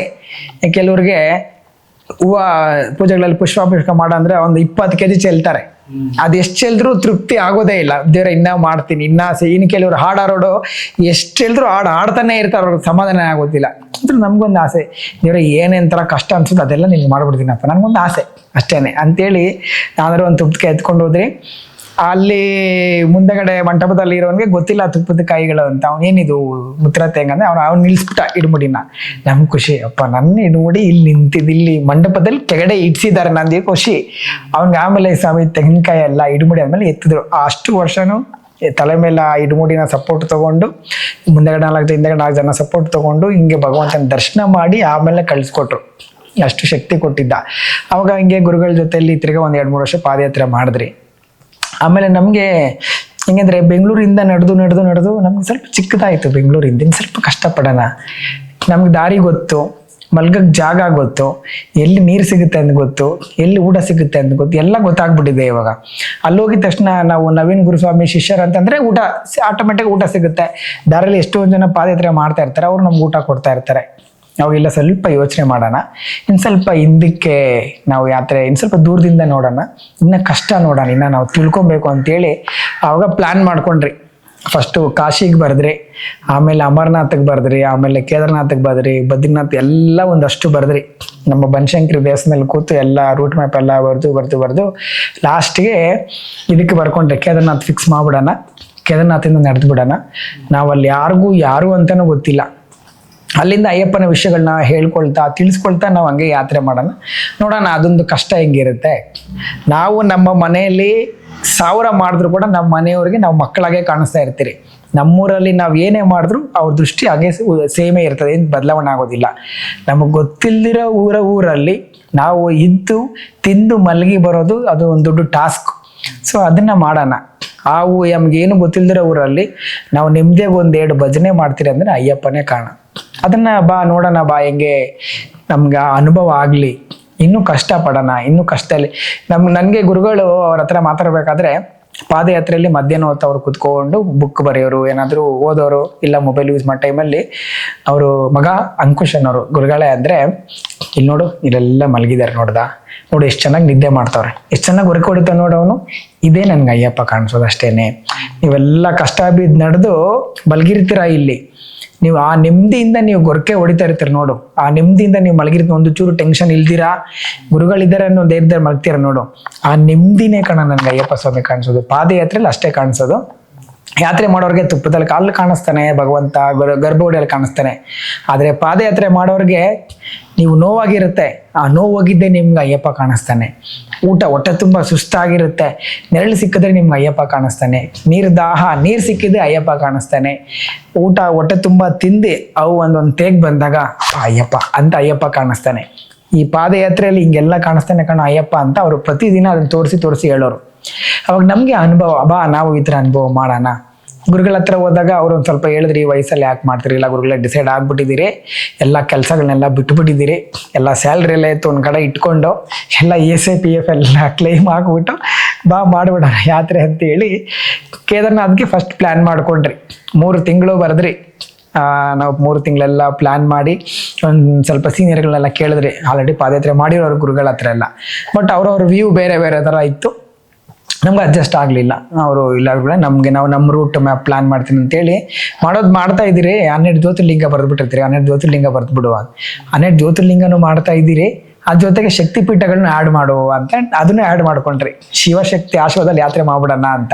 ಆಮೇಲೆ ತಿರ್ಗಾ ಇದಕ್ಕೆ ರಾಮೇಶ್ವರಂ ಹೋಗೋಣ ಇದರಲ್ಲಿ ಕೇದಾರನಾಥಿಂದ ಶಬರಿಮಲೆಗೆ ಪಾದಯಾತ್ರೆ ಒಂದಾಗಲಿ, 12 ಜ್ಯೋತಿರ್ಲಿಂಗ ದರ್ಶನ ಒಂದಾಗಲಿ, ಶಕ್ತಿಪೀಠಗಳ ದರ್ಶನ ಒಂದಾಗಲಿ, ಕಾಶಿ ರಾಮೇಶ್ವರಂ ಯಾತ್ರೆ ಕೂಡ ಇದರಲ್ಲೇ ಆಗ್ಬಿಡ್ಲಿ. ಇದೇ ಯಾತ್ರೆಯಲ್ಲಿ ನಾವು ಹೆಂಗಿದ್ರು ಕೂಡ ಕಾಶಿಯಿಂದ ನಡ್ಕೊಂಡು ಬಂದೇ ಬರ್ತೀರಿ. ಇಲ್ಲಿಂದ ಮರಳೆತ್ಕೊಂಡು ಹೋಗ್ಬಿಡೋಣ, ಅಲ್ಲಿಂದ ಕಾಶಿ ರಾಮೇಶ್ವರಂ ಯಾತ್ರೆ ನಮ್ದು ಮುಗಿಡ್ಲಿ, ವಯಸ್ಸಾದ್ಮೇಲೆಲ್ಲ ಮಾಡೋದು ಬೇಡ, ಇವಾಗಲೇ ಮಾಡ್ಬಿಡೋಣ ಅಂತ ಅಂದ್ಕೊಂಡು ಜೂನ್ 18ಕ್ಕೆ ನಮ್ಮ ಬೆಂಗಳೂರಿನ ಗಣಪತಿ ದೇವಸ್ಥಾನ ಹೊರಟ್ರಿ. ನಾವು 5 ಜನ ಹೊರಟು ಮಧ್ಯದಲ್ಲಿ ತಿರ್ಗಾ ಸಮಸ್ಯೆ ಆಯಿತು, ಒಬ್ಬರೇನೋ ವಾಪಸ್ ಬಂದ್ಬಿಟ್ರು. ಆಮೇಲೆ ತಿರ್ಗಾ ಟ್ರೈನಲ್ಲಿ ಒಂದು 5 ದಿನ ತಿರ್ಗಾಡಿದ್ರಿ. ಆಮೇಲೆ ತಿರ್ಗಾ ಬೇರೆ ಗಾಡಿನ ತರಿಸ್ಕೊಂಡು 12 ಜ್ಯೋತಿರ್ಲಿಂಗ ದರ್ಶನ ಮಾಡೋಕ್ಕೆ ಫುಲ್ ಯಾತ್ರೆ ಮಾಡಿದ್ರಿ. ಭಾಳ ಅದೊಂಥರ ಅದ್ಭುತ. ಒಂದೇ ವರ್ಷದಲ್ಲಿ 12 ಜ್ಯೋತಿರ್ಲಿಂಗ ಮಾಡಬೇಕು, ಎಲ್ಲ ಮಾಡಿದ್ರಿ. ಲಾಸ್ಟ್ಗೆ ಕೇದಾರನಾಥ ಹತ್ರ ಹೋದ್ರಿ, ಅಮರನಾಥ್ ದರ್ಶನ ಮಾಡಿದ್ದೀರಿ. ಅಮರನಾಥ್ ದರ್ಶನ ಮಾಡಿ ಕೆಳಗಡೆ ಬಂದಿದ್ದೀರಿ, ಬಾಳ್ತಾಳಲ್ಲಿ ವಿಡಿಯೋ ನೋಡ್ತಾ ಇದ್ದೀರಿ. ಕೇದಾರನಾಥಲ್ಲಿ ಲ್ಯಾಂಡ್ಸ್ಲೈಡ್ ಆಗಿ ಸತ್ತೋಗ್ಬಿಟ್ಟಿದ್ದಾವೆ 200 ಜನ. ನಮಗೆ ಎಂಥ ಕೆಲಸ ಆಗ್ಬಿಡ್ತಿದ್ದು, ಇನ್ನು ಕೇದಾರನಾಥಲ್ಲಿ ಹಿಂಗಾಗ್ಬಿಟ್ಟಿದೆ. ನಮಗೆ ನಾವೇನಪ್ಪ ಮಾಡಿದ್ದೀರಿ, ನಿನಗೆ ಇಷ್ಟು ನೀನು ನಂಬಿ ಬಂದಿದ್ದೀರಲ್ವಾ, ನಾವೇನು ಹತ್ರ ಏನು ಕೇಳ್ತಾ ಇದ್ದೀವಿ, ದರ್ಶನ ಅಷ್ಟೇ ತಾನೆ ಅಂತೇಳಿ ಕೇದಾರನಾಥಕ್ಕೆ ಹೋದ್ರಿ. ಫುಲ್ ಲಾಠಿ ಚಾರ್ಜು, ಒದ್ದೆಗಳೆಲ್ಲ ಬಿತ್ತು, ಎಲ್ಲರಿಗೂ ತಪ್ಪಿಸ್ಕೊಂಡು ಬೆಟ್ಟಗಳಿಲ್ದು ಓಡಿ ಬಂದು ಆಮೇಲೆ ತಿರ್ಗಾ ಚಾರ್ಧಾಮ್, ತಿರ್ಗಾ ಲಾಸ್ಟ್ಗೆ ಯಮುನೋತ್ರಿ, ಗಂಗೋತ್ರಿ, ಲಾಸ್ಟ್ಗೆ ತುಂಗನಾಥ್ ಇಟ್ಕೊಂಡ್ರಿ. ತುಂಗನಾಥ್ ಬಂದು ಹೈಯೆಸ್ಟು ಶಿವ ಟೆಂಪಲ್ಲು. ಮತ್ತು ಅಲ್ಲಿ ಇವ್ರು ರಾಮನು ಅಲ್ಲಿ ತಪಸ್ ಮಾಡಿದ್ರು ಅಂತ ಹೇಳ್ತಾರೆ. ಯಾರನ್ನ ರಾವಣನ ಹತ್ಯೆ ಆದಮೇಲೆ ರಾಮ ಅಲ್ಲಿ ಚಂದ್ರಶೀಲ ಅಲ್ಲಿ ಕುತ್ಕೊಂಡು ತಪಸ್ ಮಾಡಿದ್ರು. ಮತ್ತು ನಮ್ಮ ಪಾಂಡವರು ಕೂಡ ಅಲ್ಲಿ ಮಾಡಿದ್ರು ಅಂತೇಳಿ ಚೋಪ್ತ ಚಂದ್ರಶೀಲ ಹೇಳ್ತಾರೆ. ಅಲ್ಲಿ ತುಂಗನಾಥ ದೇವಸ್ಥಾನ ಪ್ರಪಂಚದಲ್ಲಿ ಅತಿ ಎತ್ತರವಾದ ದೇವಸ್ಥಾನ ತುಂಗನಾಥ್. ಅಲ್ಲೋಗಿ ದರ್ಶನ ಮಾಡಿ ಅಲ್ಲಿಂದ ಶುರು ಮಾಡಿದ್ದು ನಾವು ಪಾದಯಾತ್ರೆ. ಅಲ್ಲಿಂದ ಕೇದಾರನಾಥಿಂದ ಶುರುವಾಗಿದ್ದ ಯಾತ್ರೆ ತುಂಗನಾಥಿಂದ ಒಂದು ಫುಲ್ ಲ್ಯಾಂಡ್ಸ್ಲೈಡ್ ಆಗ್ತಾ ಇರೋದು ನೋಡಿ, ಕಲ್ಲುಗಳು ಬೀಳೋದು ನೋಡಿ ಒಂದು ಕಡೆ ನಮಗೆ ಗಾಬರಿ, ಒಂದು ಕಡೆ ಭಯ. ಹೆಂಗೆ ನಾವು ಇಲ್ಲಿಂದ ಯಾತ್ರೆ ಮಾಡ್ತೀರಿ, ಏನು ಮಾಡ್ತೀರಿ ಐಡಿಯಾ ಇಲ್ಲ. ಎಷ್ಟೊಂದು ಜನ ಫೋನ್ ಮಾಡೋದು, ಸ್ವಾಮಿ ಇದೆಲ್ಲ ಮಾಡೋಕ್ಕಾಗಲ್ಲ, ಸುಮ್ಮನೆ ಏನಕ್ಕೆ ಇಷ್ಟು ರಿಸ್ಕ್ ತೊಗೊತಾ ಇದ್ದೀರಾ, ಬಂದುಬಿಡ್ರಿ ಕಾಶಿಗೆ ಬಂದುಬಿಟ್ರಿ, ಕಾಶಿಯಿಂದ ಮಾಡಿರಿ ಅಂತ. ನಮಗೊಂದು ಇದು ಹುಟ್ಟದಾಗಿಂದ ಅಯ್ಯಪ್ಪನ ಒಂದು ನಂಟಲ್ಲಿ ಬಂದಿದ್ದೀರಿ, ಅವ್ನು ನಡೆಸ್ತಾನೆ. ನಾವು ತಲೆ ಮೇಲೆ ಇಟ್ಕೊಂಡು, ನೋಡಪ್ಪ ನಿನ್ನ ತಲೆ ಮೇಲೆ ಕೂತಿದ್ಯಾ, ನೀನು ಬೀಳಿಸು ಹೇಳಿಸು, ನಿನಗೆ ಬಿಟ್ಟಿದ್ದು, ನೀನು ನನ್ನ ಇಲ್ಲೇ ಕುಳಿಸು, ಕಾಲು ಮುರಿ, 1 ವರ್ಷ ಆದರೂ ನಾನು ವಾಪಸ್ ಬರಲ್ಲ. ನೀನು ಹಿಂಗೆ ನಾನು ಜಾರ್ಕೊಂಡು ಬೇಕಾದ್ರೂ ಬರ್ತೀನಿ, ನಿನ್ನ ನಾನು ಕರ್ಕೊಂಡೋಗಲ್ಲ, ನೀನು ನನ್ನ ತಲೆ ಮೇಲೆ ಕೂತ್ಕೊಂಡೇ ಇರಿ, ನಿನ್ನ ಬಿಡಲ್ಲ ಅಂತೇಳಿ ನಮ್ಮದು ಆ ವೈರಾಗ್ಯ. ಆ ವೈರಾಗ್ಯ ಆಗಿ ಶುರುವಾಗಿದ್ದು ಕರೆಕ್ಟಾಗಿ ತುಂಗನಾಥದಿಂದ ತುಂಗನಾಥ ಕೇದಾರನಾಥ ಪಕ್ಕದಲ್ಲಿ ಶುರುವಾಗಿದೆ ಆ ಯಾತ್ರೆ. ಕರೆಕ್ಟಾಗಿ ನಾವು ಅಲ್ಲಿಂದ ಒಂದು ತಿಂಗಳಿಗೆ ಕಾಶಿಗೆ ಬಂದ್ರಿ. ತುಂಗನಾಥ, ಋಷಿಕೇಶ್, ಹರಿದ್ವಾರ, ಅಲ್ಲಿಂದ ಕಾಶಿಗೆ ಬಂದ್ರಿ. ಕಾಶಿಯಲ್ಲಿ ಫಸ್ಟ್ ತ್ರಿವೇಣಿಯಲ್ಲಿ ನೀರು ಬಿಟ್ಟಿದ್ರಿ ಕಾರ್ ಜರ್ನಿಯಲ್ಲಿ. ಕಾಶಿಯಲ್ಲಿ ತಿರ್ಗಿ ಗಂಗಾ ನೀರು ಎತ್ಕೊಂಡು ಅಲ್ಲಿಂದ ಹೊರಟು ನಮ್ಮ ಬೆಂಗಳೂರಿಗೆ ಬಂದು ಇಡುಮುಡಿ ಕಟ್ಟಿ 108ನೇ ದಿವಸಕ್ಕೆ ನಾವು ಕಾಶಿ ರಾಮೇಶ್ವರಂ ಇದೆ ಕರೆಕ್ಟಾಗಿ. ನಮಗೆ ಅಲ್ಲಿ ರಾಮೇಶ್ವರಂಗೆ ಬಂದ್ರಿ. ಅವನು 107ನೇ ದಿವಸ ಕಣೋ ನಾಳೆ ಬೆಳಿಗ್ಗೆ ದರ್ಶನ ನಮಗೆ ಒಂಥರ ನಮ್ಗೆ ಅದು ಗೆಸ್ಸೇ ಮಾಡೋಕ್ಕಾಗ್ತಲ್ಲ. ಅದು ಹೆಂಗೆ ನಮ್ದು ಪಾದಯಾತ್ರೆ ಪ್ಲಾನು ಮಾಡೋಕ್ಕಾಗಲ್ಲ. ಎಕ್ಸಾಕ್ಟ್ ಡೇಟ್ ನಾವು ರೀಚ್ ಮಾಡ್ತೀವಿ ಅನ್ನೋದೆಲ್ಲ ಸುಳ್ಳು. ಕೆಲವು ಹಿಂದೆ ಮುಂದೆ ಆಗ್ಬಿಡುತ್ತೆ, ಕೆಲವು ಸುಸ್ತಾಗ್ಬಿಡ್ತಾರೆ, ಕೆಲವರು ಓಲ್ಡ್ ಆಗ್ಬಿಡುತ್ತೆ, ಕೆಲವು ಮಳೆ ಗಿಳೆ ಬಂದೆಲ್ಲ ಸ್ಟಕ್ ಆಗ್ಬಿಡ್ತಿದ್ರು ಆಗೋದು. 108ನೇ ದಿವಸಕ್ಕೆ ರಾಮೇಶ್ವರಮಲ್ಲಿ ಗಂಗಾಜಲ ಅಭಿಷೇಕ ಮಾಡಿ ತಿರ್ಗಾ ಅಲ್ಲಿಂದ ಬಂದ್ರಿ ಪಂದಳಕ್ಕೆ ಬಂದ್ರಿ. ಪಂದಳದಲ್ಲಿ ಅಲ್ಲಿರೋ ರಾಜರು, ಅವ್ರ ಕುಟುಂಬದವರು, ಅವ್ರ ಹತ್ರ ಆಶೀರ್ವಾದ ಪಡೆದು ನಮ್ಮ ಇಷ್ಟು ವರ್ಷಗಳಲ್ಲಿ ನಮ್ಮ ದೊಡ್ಡಮ್ಮ ಯಾವಾಗಲೂ ನನಗೆ ಹೇಳೋಳು, 30 ವರ್ಷ ಯಾತ್ರೆ ಮಾಡಿದ್ಯಾ, ಏನು ಮಾಡ್ದ ನಿನ್ಗೆ ಅಯ್ಯಪ್ಪ, ಏನು ಮಾಡ್ದ ಅಂತಂದು. ಅದು ಯಾವಾಗಲೂ ಅವ್ರದ್ದು ಎಲ್ಲರದ್ದು ಇರ್ತಲ್ಲ ಕುಟುಂಬದಲ್ಲಿ, ಇಷ್ಟು ದೇವ್ರಿಗೆ ಹತ್ರ ಆಗಿದ್ದೀರಾ, ಏನು ಕೊಟ್ಟಿದ್ದಾನೆ ದೇವ್ರಿಗೆ ಅಂತ ಪ್ರಶ್ನೆ. ಅವಾಗ ನಾವು ಆ ವರ್ಷ ಪಾದಯಾತ್ರೆಯಲ್ಲಿ ಒಂದು ಲಾವಂಚಾರಗಳು ತಂದಿದ್ರಿ ನಾವು. 4 ಲಾವಂಚಾರ ದೊಡ್ಡದು ಮತ್ತು 2 ಚಿಕ್ಕದು ಲಾವಂಚಾರ. ಇದರನ್ನ ಪಂದಳಕ್ಕೆ ಹೋಗಿ ಪಂದಳ ಕುಟುಂಬದವರಿಗೆ ಗಂಗಾಜಲ ಕೊಟ್ಟು, ಅಲ್ಲಿರೋ ರಾಣಿಯವ್ರಿಗೆ ಗಂಗಾಜಲ ಕೊಟ್ಟು ತಿರ್ಗಾ ದೇವಸ್ಥಾನಕ್ಕೆ ಅಭಿಷೇಕ ಕೊಟ್ರಿ. ಪಂದಳದಲ್ಲಿ ಕೊಟ್ಬಿಟ್ಟು 2 ಲಾವಂಚಾರ ಕೊಟ್ರಿ ನಾವು. ಸ್ವಾಮಿ ನಮ್ಗೆ ಲಾವಂಚಾರ ತಂದಿದ್ದೀರಿ, ಅಲ್ಲಿಂದ ಯಾತ್ರೆ ಮಾಡ್ಕೊಂಡು ಬಂದಿದ್ದೀರಿ, ಇಲ್ಲಿಗೊಂದು ರಾಮೇಶ್ವರಮಗೊಂದು ಶಬರಿಮಲೆಗೊಂದು ಅಂತೇಳಿ ನಾವು ತಂದಿದ್ದು ಒಂದು ಇಲ್ಲಿಗೆ ಕೊಡಿ ಅಂದಕ್ಕೆ ರಾಣಿ ಕೊಟ್ಟಿದ ತಕ್ಷಣ ತಗೊಳ್ರಿ ಇದನ್ನ ತಿರುವಾಭರಣ ಬಾಕ್ಸ್ಗಾಗಿ ಅಂತ ನಮ್ಮ ಕಣ್ಣು ಮುಂದೆ ಹೇಳಿ ಕೊಟ್ರು. ಅದು ನಮಗೆ ಪುಣ್ಯ ನೋಡಪ್ಪ, ಯಾವ ಜನ್ಮದ್ದು ಫಲ ನಮಗೆ ದೇವರಿಂದ ಚಾನ್ಸ್ ಕೊಟ್ಟಿದ್ದಾನೆ ಅಂತ. ಆದ್ಮೇಲೆ ಇನ್ನೊಬ್ರು ಹೇಳಿದ್ರು, ನೀವು ಯಾರೋ ಗೊತ್ತಿಲ್ಲ, ಅದು ನಿಮ್ಮ ಕೈಯಿಂದ ಈ ಕುಟುಂಬಕ್ಕೆ ಗಂಗಾಜಲ ಬಂತು, ಸೊ ಅದು ಗಾಡ್ಸ್ ಗಿಫ್ಟೆಡ್ ನಿಮಗೆ. ಎಷ್ಟೊಂದು ಜನ ನಿಮ್ಗಿಂತ ಮುಂಚೆ ದೊಡ್ಡ ದೊಡ್ಡ ಸಾಧಕರು ಪಾದಯಾತ್ರೆ ಮಾಡಿದ್ದಾರೆ, ಆದರೆ ದೇವ್ರು ನಿಮ್ಗೆ ಚಾನ್ಸ್ ಕೊಟ್ಟ. So feel that you are a lucky, ದೊಡ್ಡ ಗಾಡ್ಸ್ ವಿಶ್ ಅಂತ ಅನ್ಕೊಂಡೆ ಅಂತೇಳಿ ಇನ್ನೊಂದು ಲಾವಂಚಾರ ಕೊಟ್ಟಿದ್ರಿ. ಕೊಟ್ಬಿಟ್ಟು ನಾವು ಶಬರಿಮಲೆಗೆ ಬಂದ್ರಿ. ಶಬರಿಮಲೆ ಗಂಗಾಜಲ ಆಯಿತು, ಗಂಗಾಜಲ ಕೊಟ್ಟು ಶಬರಿಮಲಲ್ಲೂ ಗಂಗಾಜಲ ಅಭಿಷೇಕ. ನಮ್ಗದೊಂದು ತೃಪ್ತಿ. ಎಷ್ಟಿಂದ ನಡೆದ್ರೂ ಕೂಡ ಅಯ್ಯಪ್ಪನಿಗೆ ನಾವು ತಂದಿದ್ದು ಗಂಗಾಜಲ ಮೈ ಮೇಲೆ ಹೋಯ್ತಲ್ಲ ಅನ್ನೋದು ನಮಗೆ ಸಂತೋಷ. ನಮಗೆ ಕೇಳಿದ್ರೆ ಒಪ್ಪಲಿಲ್ಲ. ಆಮೇಲೆ ಏನು ಮಾಡಿದ್ರೆ ಅಷ್ಟಾಭಿಷೇಕಲ್ಲಿ ಸ್ವಲ್ಪ ನೀರಿಗೆ ಮಿಕ್ಸ್ ಮಾಡಿಸ್ಕೊಟ್ಟಿದ್ದಕ್ಕೆ ಅವ್ರು ಏನು ಮಾಡಿದ್ರು, ಗಂಗಾಜಲ ನಮ್ಮ ಕಣ್ಮುಂದೆ ಪಾದಯಾತ್ರೆ ಮಾಡಿ ತಗೊಂಡೋಗಿರೋ ನೀರು ಅಯ್ಯಪ್ಪನಿಗೆ ಆಗ್ತಾ ಇದ್ರೆ ನಮ್ಗೆ ಅಷ್ಟು ತೃಪ್ತಿ. ತಂದೆ ಸಾರ್ಥಕ ಆಯ್ತಪ್ಪ, ನಮ್ಮ ಪಾದಯಾತ್ರೆ ಇದೇ ಫಲ ಸಾಕು ನಮಗೆ. ನೀನು ಇನ್ನೊಂದು ಕೊಡ್ತೀವಿ ಬಿಡ್ತೀವಿ ನಮ್ಗೆ ಬೇಕಾಗಿಲ್ಲ, ನಾವು ತಂದಿದ್ದು ನಿನ್ನ ಮೈ ಮೇಲೆ ಗಂಗಾಜಲ ಅಭಿಷೇಕ ಆಯ್ತಲ್ಲ ಅಂತೇಳಿ ಮುಗಿಸ್ಬಿಟ್ಟು ಬಂದ್ರಿ. ಅದಾದ್ಮೇಲೆ ಮಂಡಲ ಕಾಲಕ್ಕೆ ಮಂಡಲ ಮಹೋತ್ಸವ ಪೂಜೆ ಬರಬೇಕು. ಪಾರ್ಥಸಾರಥಿ ದೇವಸ್ಥಾನದಿಂದ ತಂಗಾಂಗಿ ಬರುತ್ತೆ, ಬಂಗಾರದ ಕವಚ ಬರಬೇಕು. ನಾವು ಅವ್ರಿಗೆ ಕೊಟ್ಟಿದ್ರಿ ಒಂದು ಲಾವಂಚಾರ. ನಮ್ಗೆ ಅಪ್ಡೇಟ್ ನಾವು ಕೇಳಿಲ್ಲ, ಬಿಟ್ರಿ. ನಾಳೆ ತಂಗಾಂಗಿ ತಂಗಾಂಗಿ ಹೊರಗಡೆ ಬರಬೇಕು. ಅದು ರಾತ್ರಿ ಒಂದು ಮೆಸೇಜ್ ಬರುತ್ತೆ, ನನಗೆ ಬಂತು ಮೆಸೇಜು, ಇದನ್ನ ಇಮೇಜ್ನ ನೀನು ನೋಡಿ ಡಿಲೀಟ್ ಮಾಡ್ಬೇಕಷ್ಟೇ ಅಂತಂದ್ರು. ಆ ತಂಗಾಂಗಿ ಬಂದು ನೆಕ್ಸ್ಟ್ ಅಯ್ಯಪ್ಪನಿಗೆ ಅದೇ ಹಾಕೋದು ಮಂಡಲ ಮಹೋತ್ಸವಕ್ಕೆ ಪೂಜೆಗೆ. ನನ್ಗೆ ಫಸ್ಟ್ ಅರ್ಥ ಆಗಲಿಲ್ಲ. ತಿರ್ಗಾ ನಾನು ನೋಡ್ತಾನೆ ಆಮೇಲೆ ನನಗೆ ಅರ್ಥ ಆಗ್ತದೆ, ನಾವು ಕೊಟ್ಟಿರೋ ಲಾವಂಚಾರ ಅಲ್ಲಿ ಕವಚ ಮೇಲೆ ಹಾಕಿದ್ದಾರೆ ಅಂತ. ಅವರು ನನಗೆ ಬಾಯಿ ಇಲ್ಲ, ನಾನು ಸ್ವಾಮಿ ಅಂತ ಕಳಿಸ್ಬಿಟ್ಟು ನಾನು ಸುಮ್ಮನೆ ಆಗ್ಬಿಟ್ಟೆ. ನನಗೆ ಮಾತು ಬರ್ತಾ ಇಲ್ಲ, ನಾವು ಥ್ಯಾಂಕ್ಸ್ ಹೇಳಕ್ಕೂ ಆಗ್ತಾ ಇಲ್ಲ, ಋಣ ಅಂತ ಹೇಳಕ್ ಆಗ್ತಾ ಇಲ್ಲ, ಖುಷಿನ ಏನು ಹೇಳ್ಕೊಳಕ್ ಆಗ್ತಾ ಇಲ್ಲ. ನೆಕ್ಸ್ಟ್ ಡೇ ಬೆಳಿಗ್ಗೆ ವಿಡಿಯೋಸ್ ನೋಡ್ತಾ ಇದ್ದೀನಿ, ಆ ತಂಗಾಂಗಿನ ಹೊರಗಡೆ ತರ್ತಾ ಇದೆ ಅರುಣ್ಮಲ ಪಾರ್ಥಸಾರಥಿ ದೇವಸ್ಥಾನದಿಂದ. ನಾವು ಕೊಟ್ಟಿರೋ ಲಾವಂಚಾರ ಹಂಗೆ ಕಾಣಿಸ್ತಾ ಇದೆ. ಯಾವ ಸೋಷಿಯಲ್ ಮೀಡಿಯಾದಲ್ಲಿ ಹೋದ್ರು ಅದೇ ಹಾರ, ಇನ್ಸ್ಟಾಗ್ರಾಮಲ್ಲೂ ಅದೇ ಹಾರ, ಫೋಟೋಸಲ್ಲೂ ಅದೇ ಹಾರ, ಯೂಟ್ಯೂಬಲ್ಲೂ ಅದೇ ಹಾರ. ಅಷ್ಟು ಹಾರಗಳ ಜೊತೆಲಿ ನಮ್ದು ಒಂದು. ಅವ್ರಿಗೆ ನೋಡ್ದ, ನಿನ್ಗೆ ಆಸೆ ಇತ್ತು ತಾನೆ, ಹಾರ ಹಾಕ್ಬೇಕು ಅಂತ ಆಸೆ ಇತ್ತು ತಾನೆ, ಹಾಕ್ಸ್ಕೊಂಡಿದ್ದಾನೆ ಅಯ್ಯಪ್ಪ, ಸಾಕ ನಿನಗೆ ತೃಪ್ತಿನ, ಇದಕ್ಕಿಂತ ಭಾಗ್ಯ ಇನ್ನೇನು ಬೇಕು ಸ್ವಾಮಿ, ನಮ್ಗೆ ಸಾಕು, ಇದು ನಮಗೆ ಗಿಫ್ಟು ಸಾಕಂತೇಳಿ ನಮ್ಮ ಪಾದಯಾತ್ರೆ ಮಾಡೋರ್ಗೆ ಎಲ್ಲರಿಗೂ ಕಳಿಸ್ದೆ. ನೋಡ್ರಿ ಲಾವಂಚಾರ ಎಲ್ಲರಿಗೂ ಕಳ್ಸೋದು, ಎಲ್ಲರೂ ಸ್ವಾಮಿ ನಮ್ದೇ ಹಾರ, ನಮ್ದು ನೋಡಪ್ಪ ಅಯ್ಯಪ್ಪ ನಮ್ಮ ಕೈಲಿ ತರಿಸ್ಕೊಂಡ ಅಲ್ಲಿಂದ ಅಂತೇಳಿ ಅದೊಂದು ಭಾಗ್ಯ ನಮಗೆ. ಆ ದಿನ ಭಗವಂತನ ತಂಗಾಂಗಿ ಅಲ್ಲಿಂದ ಶಬರಿಮಲೆ ಬರೋರ್ಗೂ ಆ ಲಾವಂಚಾರ ನೋಡ್ತಾ ಇದ್ರೆ ಖುಷಿ. ಇವಾಗಲೂ ಅದೊಂದು ಪ್ರೌಡ್ ನಮಗೆ, ನಾವು ಕೊಟ್ಟಿದ್ದು ತಂಗಾಂಗಿಗೆ ಆಯ್ತಲ್ವಾ ಅನ್ನೋದು ಒಂದು ಸಂತೋಷ. ಆ ವರ್ಷ ಯಾತ್ರೆ ಮಾಡಿದ್ರಿ, ತಿರ್ಗಾ ಬಂದ್ರಿ. ಹಿಂದಿನ ವರ್ಷ ಬಂದು ಹೊಸ ಸಂಕಲ್ಪ ಮಾಡ್ಕೊಂಡ್ರಿ. ನಾವು ಅವ್ರ ಹತ್ರ ಒಬ್ಬರ ಹತ್ರ ಹೋಗಿ ಪಾದಯಾತ್ರೆ ಮಾಡ್ಬೇಕು ಅಂತಿದ್ದೀರಿ ಈ ಸತಿ ಅಂದಾಗ ಆಯ್ತು ಒಪ್ಕೊಂಡ್ರು ಅವರು. ಆದರೆ ಅವ್ರು ಏನಕ್ಕೆ ನಮಗೆ ಈ ಹೊಸ ಡಿಸಿಷನ್ ಕೊಟ್ಟರು ಅಂತ ಗೊತ್ತಿಲ್ಲ. ಸಣ್ಣ ಬೆಂಗಳೂರಿಗೆ ಬಂದಿದ್ರು, ಮಾತಾಡ್ತಾ ಇದ್ದಾಗ ಅಂಕುಶ್ ಅಂದ್ರೆ ಹೇಳಿ ಸ್ವಾಮಿ ಅಂದರೆ ಅವರು ಮಲಯಾಳಮಲ್ಲಿ ಈ ವರ್ಷ ನೀನು ಬಂದು ಭಿಕ್ಷೆ ಬಿಡಬೇಕು ಅಂತ ಅಂದರು.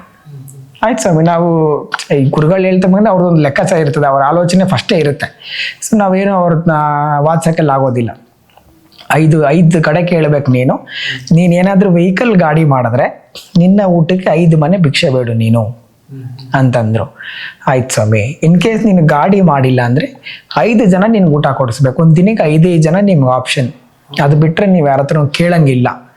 ನೀವು ಬೇಯಿಸಿರೋ ಅಂಥದ್ದು ಪದಾರ್ಥ ಯಾವುದು ನೀವು ದುಡ್ಡು ಕೊಟ್ಟು ತಿನ್ನಂಗೆ ಇಲ್ಲ. ಈ ಯಾತ್ರೆ ಪೂರ್ತಿ ನೀವು ಭಿಕ್ಷೆನೇ ಬೇಡಬೇಕು, ಕೇಳಲೇಬೇಕು. ನೀನು ಕೇಳಿ ತಿಂದರೆ ಮಾತ್ರ ನಿನ್ಗೆ ಆಹಾರ.